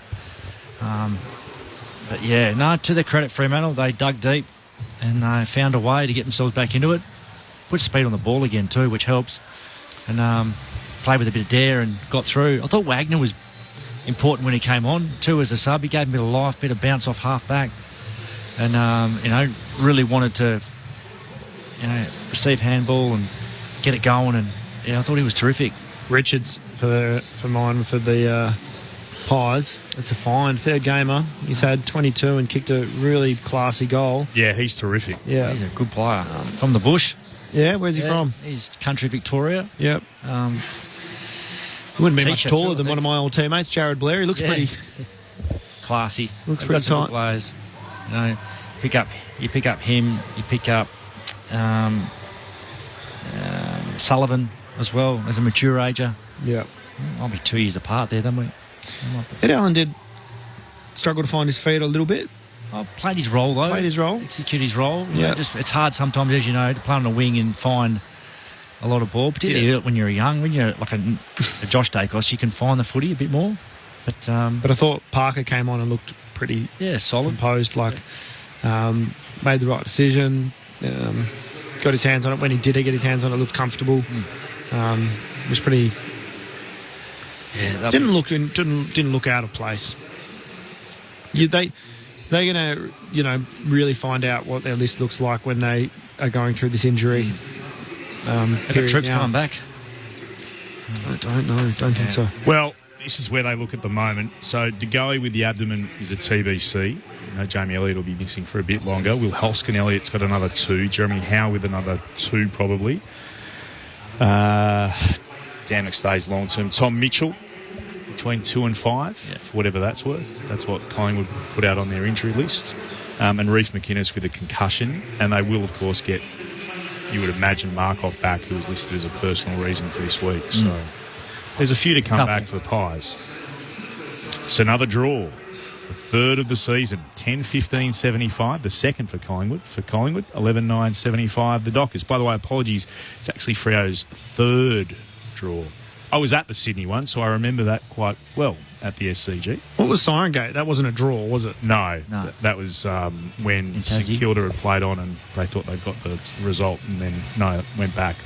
That cut a long story short. No, it wasn't a draw. The other one was against Richmond a couple of years ago in Melbourne. I should have remembered that, but I didn't because I wasn't there. As all things, when you're there, they stand out a little bit more. I certainly knew it wasn't their first draw. Great crowd in, nonetheless. 54,035, 11,975 to Freo. Collingwood 10-15-75. The Dockers have got Melbourne in the Alice on Sunday.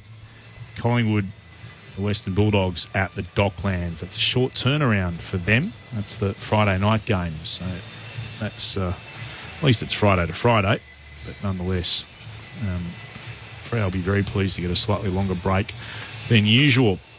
A couple of chances to get your thoughts. 0437 774 774.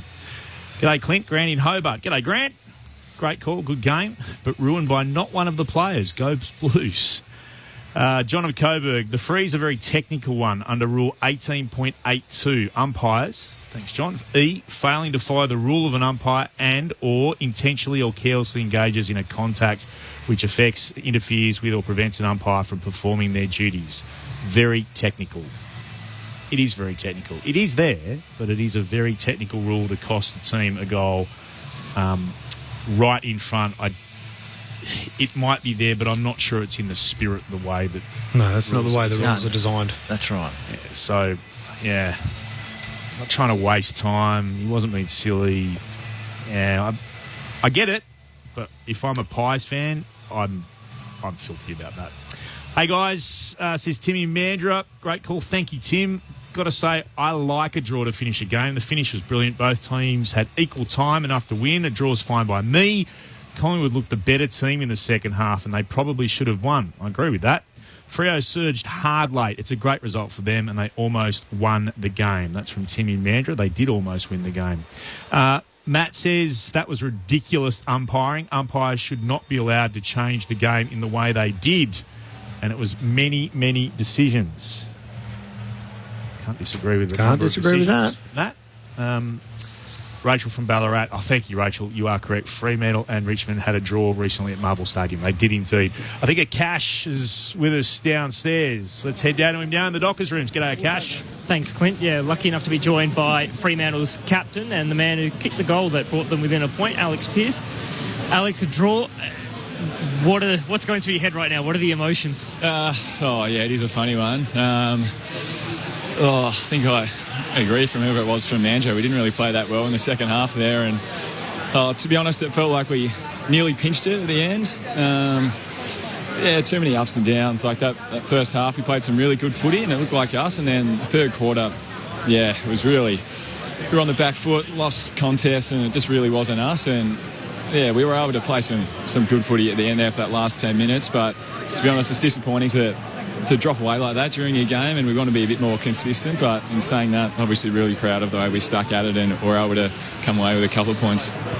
You went forward really late. Is that a set play for close games? Was that called from the coach's box, or was that a bit of a captain's call to go, no, I'm going to go forward and try and win the game here? It's a bit of a set play. Like when it's late, you just throw a bit of caution to win. It's just normal footy, really. You send a few forward, and I'm always one to put my hand up. I actually did tell Lukey Ryan a bit earlier that I was a bit sore and he might have to go, and he said, no, Skip, you've got it. So I thank Lukey for that one, for putting me in that position. And you do a fair bit of practice on your set shot kicking, never looked like missing? I did a few set shots during the week with Lukey Ryan and Jordan Clark. I went 1 goal 8, so I wasn't that confident going back, but look, it went through, and that's all that matters. Right, I'll send her upstairs to Shane Woden, Sharad Wellingham and Clint Wilden. PC, it's Shane Woden, mate. Talk us through the start of the third when Collingwood came out and threw a good punch early and probably just didn't have the energy as what they did and put you on the back foot. Anything from that? Just weren't able to get your momentum back in that third quarter. I felt like we just couldn't get it forward. The ball, it felt from my point of view that it lived in our back half, and we were just sort of defending, and when you're under pressure like that, you sort of lose your way with the ball, and we turned it over, and it just felt like a really tough grind. And they did look a bit hungrier around the contest, a bit cleaner. We spoke about that in the rooms afterwards. It gets slippery for these night games, and they were a lot cleaner around the ball, and I think particularly cleaner and tougher in that third quarter. And it looked like they were going to run away with it, to be honest. But as I said, proud of the boys that were able to just sort of get that arm wrestle back and get some momentum back late. You looked dangerous early in the game, particularly in the first quarter too, getting the ball off the line, changing angles, shifting lanes, and really getting some speed on the ball. And it sort of created a bit of havoc for Collingwood. Then as the game wore on, less of that and a bit more straighter. Yeah, definitely. It's always hard to know, was that because we were just under the pump and we didn't have the legs to run, but it's something we'll review because we've been happy with throughout the season with our ball movement from our back half, being able to sort of change lanes a little bit, switch the ball, use our runners like Clarkey, Aishi, Brandon Walker, and we did go a bit safe and straight in that third quarter. So it's something we'll review. I think the main thing we'll review is that third quarter because it was disappointing and not us, and we want to be able to play 4 quarters of really consistent footy to get to where we want to get to. PSC showed here, mate. At what stage in that last quarter did you realise that Myercheck wasn't out there? They had to bring Frampton up, and you were really starting to get some ascendancy around the stoppage, and was the call to be as aggressive as possible? Yeah, the call to be aggressive, I think, was at the start of the last quarter, to be honest. We were certainly talking about it as players in the huddle, saying that, look, we've got to throw caution to the wind here because it felt like we were on the back foot in that third quarter. So we have to flip our mindset and take the game on a bit. And, I thought our mids were great. They were able to get their hands on the ball, get it forward. I don't know what exactly when it was. I think when Bailey kicked that one to return serve a little bit straight away, I was like, it's just one more here, and we're a sniff, and we just kept on turning up and got a couple to go away. It was a pretty even match through the middle of the ground, wasn't it? I think they all matched up pretty well. Pre-game we were saying, look, the midfield's going to be a massive contest, but it was kind of like it was a stalemate almost. Like both sides just competed really well through the middle, didn't get either really clean looks, either in transition or at stoppage. Yeah, it was scrappy. Sorry, choking on me milk down here. It was scrappy, and it felt like obviously low scoring for a lot of it. And we're just thinking back, we gave them a couple of goals early as well, some free kicks and some turnovers.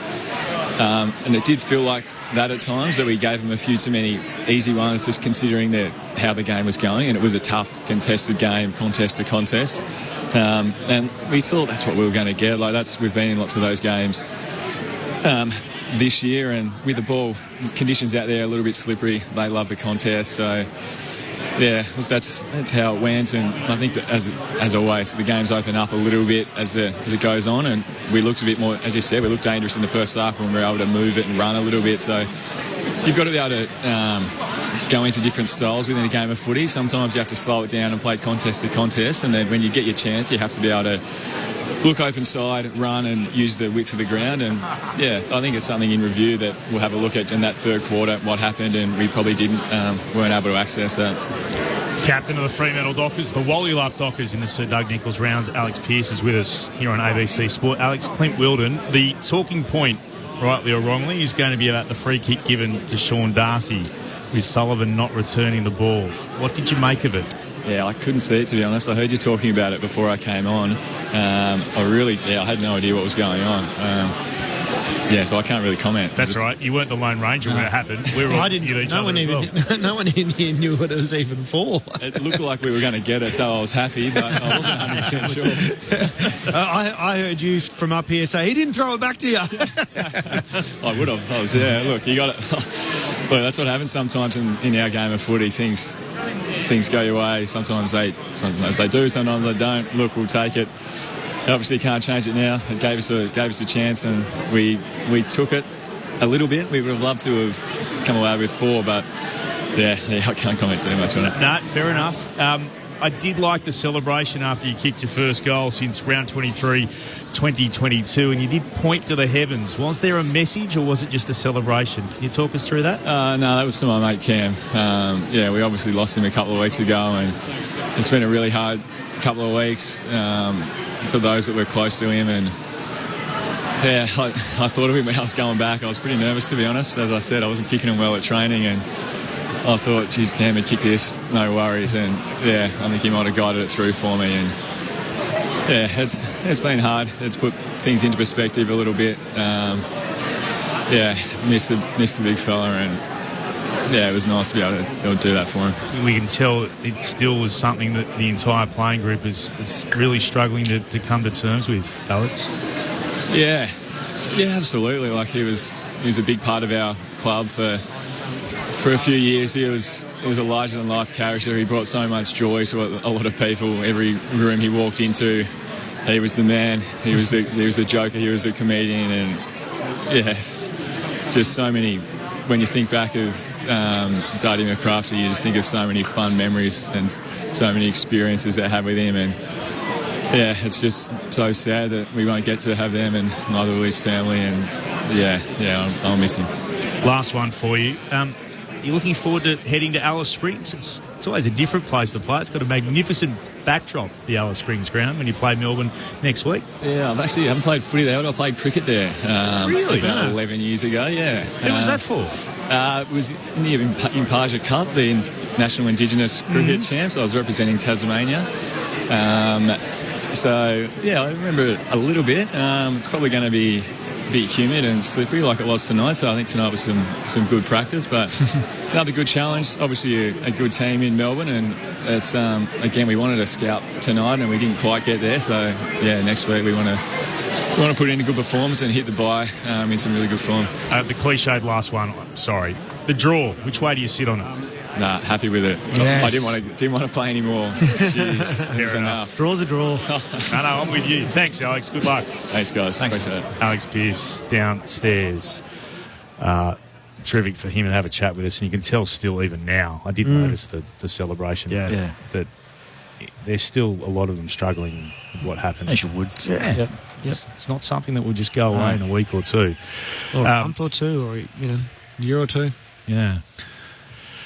It's been a draw here tonight, which, again, I'm prepared to plant a flag in the hill and say I'm in favour of. 10-15-75 to 11-9-75. Collingwood's 10-15. Fremantle or Wallylups 11-9. The third draw of the season, and crazy as it is, the second one for Collingwood after another dramatic draw on Anzac Day with the Bombers when they scored 85 points apiece. Well, got a few more minutes up our sleeve, Jets. We are down in the Collingwood rooms. We'll do our best to try and get someone for you. But in the meantime, let's get the votes, if we can. The ABC Footballer of the Year. It was a tough game, wasn't it? That was hard to... It was a tough game. butchered it, but doesn't. If the listeners think we butchered it, it was Wowie. If they think we've done it right, it was both of us. Yeah, it was a difficult one because of the ebbs and flows in the game and throughout the evening. And just because, like, I felt like nobody had a strong contribution throughout the whole game. No. Like, it was just patches for everybody. Some big numbers, but not necessarily influence. Yeah. Yep. If that makes any sense to anyone, you can rack up the footy and just accumulate, but sort of influence and what type of footy you do get. So, one vote to Josh Dacos on the outside. Went inside a little bit late, but he didn't. He stopped. Continued for 4 quarters, I thought, and had a contribution, hit the scoreboard as well. So we had 2 to Jeremy Sharp tonight. Just his outside run and what he was able to do across the evening. He's had 3 shots on goal. Nearly won it for him. Yeah, nearly 700 metres gain. That's massive. Big, massive. And for an outside player to get the 26, we give him the 2. And a guy who I think is having a massive influence in particularly the last 4 or 5 weeks, Nick Dacos, I give him the 3. At 35, but 19 contested, 7 tackles, 10 clearances, 8 score involvements, 9 inside 50s. He's had a big day, and he got better as the game went on too. So he's putting a bit of heat on Heaney. Oh, if he doesn't play, they lose that. Yep. Yep. Plain and simple. I reckon it's been great him going inside. Yeah. In the last few weeks, so he gets the 3. So the Christian medal, yeah. Repeat the football of the year. 3 to Nick Dacos, 2 to Jeremy Sharp, 1 to Josh Dacos. The Christian medal, 3 to Sharp. 2 to Clark. Yep. And give 1 to Banfield for his 3 goals, 7 score involvements. The ever dangerous Bailey Banfield with the 1, Clark with the 2, Sharp with the 3. That's in the Christian medal for the best of the WA-based players. Here's a look at some of the stats for both clubs. We'll start with the Pies.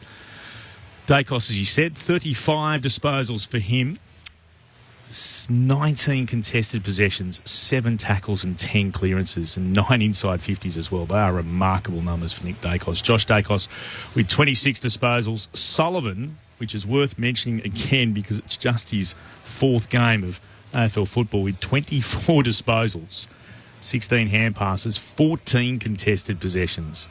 Yeah, the scary thing with that, he and Pendlebury have gone at 25 and 23% kicking efficiency, which is very strange. Yeah, which happens a bit too when it's a contest game and you're hacking it from stoppage and contest. Yeah. So Pendlebury with 23, Richards with 22, Noble with 21.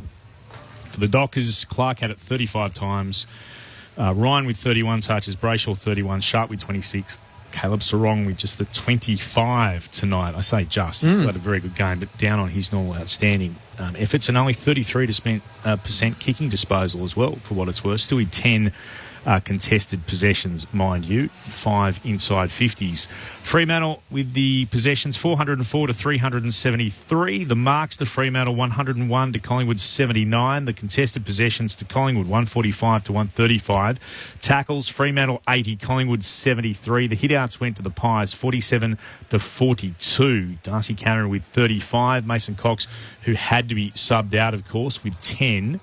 The free kicks in favour of Collingwood, 14 to 12. But the controversial one, most of all, went the way of the Dockers late on. Inside 50's pretty even, 50 to 49. Collingwood 50, Fremantle 49. The marks inside 50, Fremantle with 8, Collingwood with 6. Tomorrow, North versus Yardabulti. Carlton take on the Gold Coast. The twilight game, Geelong and GWS, and also, of course, Dreamtime at the G, Richmond versus Essendon, which always remains an incredible game to be at. But the Tigers will be lucky if they can field a team, the injury list they've had in. Feel for Ooze. Oh, well, we got mid-season draft coming up, don't we? Yes. Get a couple. How many can they pick up?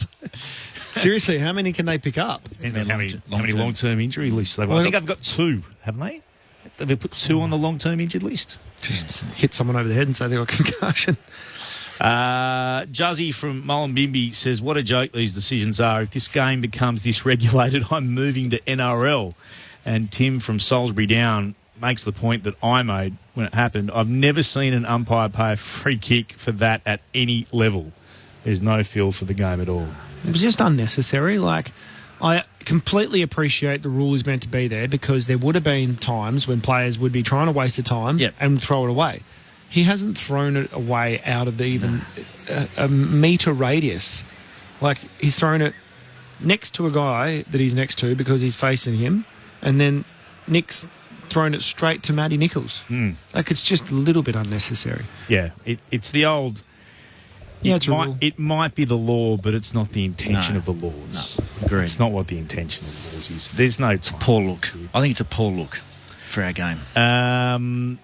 Oh, by the way, to everyone who always texts in and says we're biased for the home side, I'd like to I felt apologise. like I was very biased tonight. I've ruined your text because we're suggesting here that Collingwood have been dudded. So, like, I'm really sorry. You'll just have to have your fun somewhere else next time we're in Perth. I really felt like I'm usually I feel I'm pretty neutral, but I felt like I was a bit biased. Well, as I said, there are a couple of the crash test dummies next to you who were really upset that you were sort of cheering for the Pies in here. They're not used to anybody else in those boxes not cheering. And then we had Scotty Cummings just to the next of us, to the left of us. Sorry. Yeah. There was a good pie flavour up here. Yeah, there was lots of pointing and I think that's what gesticulating going on. Referring to the three pies.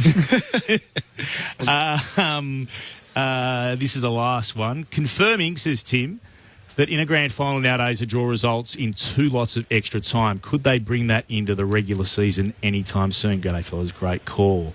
I'm completely against it. You need it in grand finals, and the reason is with interstate teams, it would be unfair to have to travel back to the MCG. We're lucky that the last time there was a drawn grand final, both teams were based in Melbourne, so there was no impact on the travel. You cannot have grand finals now that don't end on the day. You can have draws in the season because the draw is a result in the season. You don't need to have this game progress to anything else. This game stops and holds on its own. You can't sort it out over 4 quarters. Both of you get 4 points.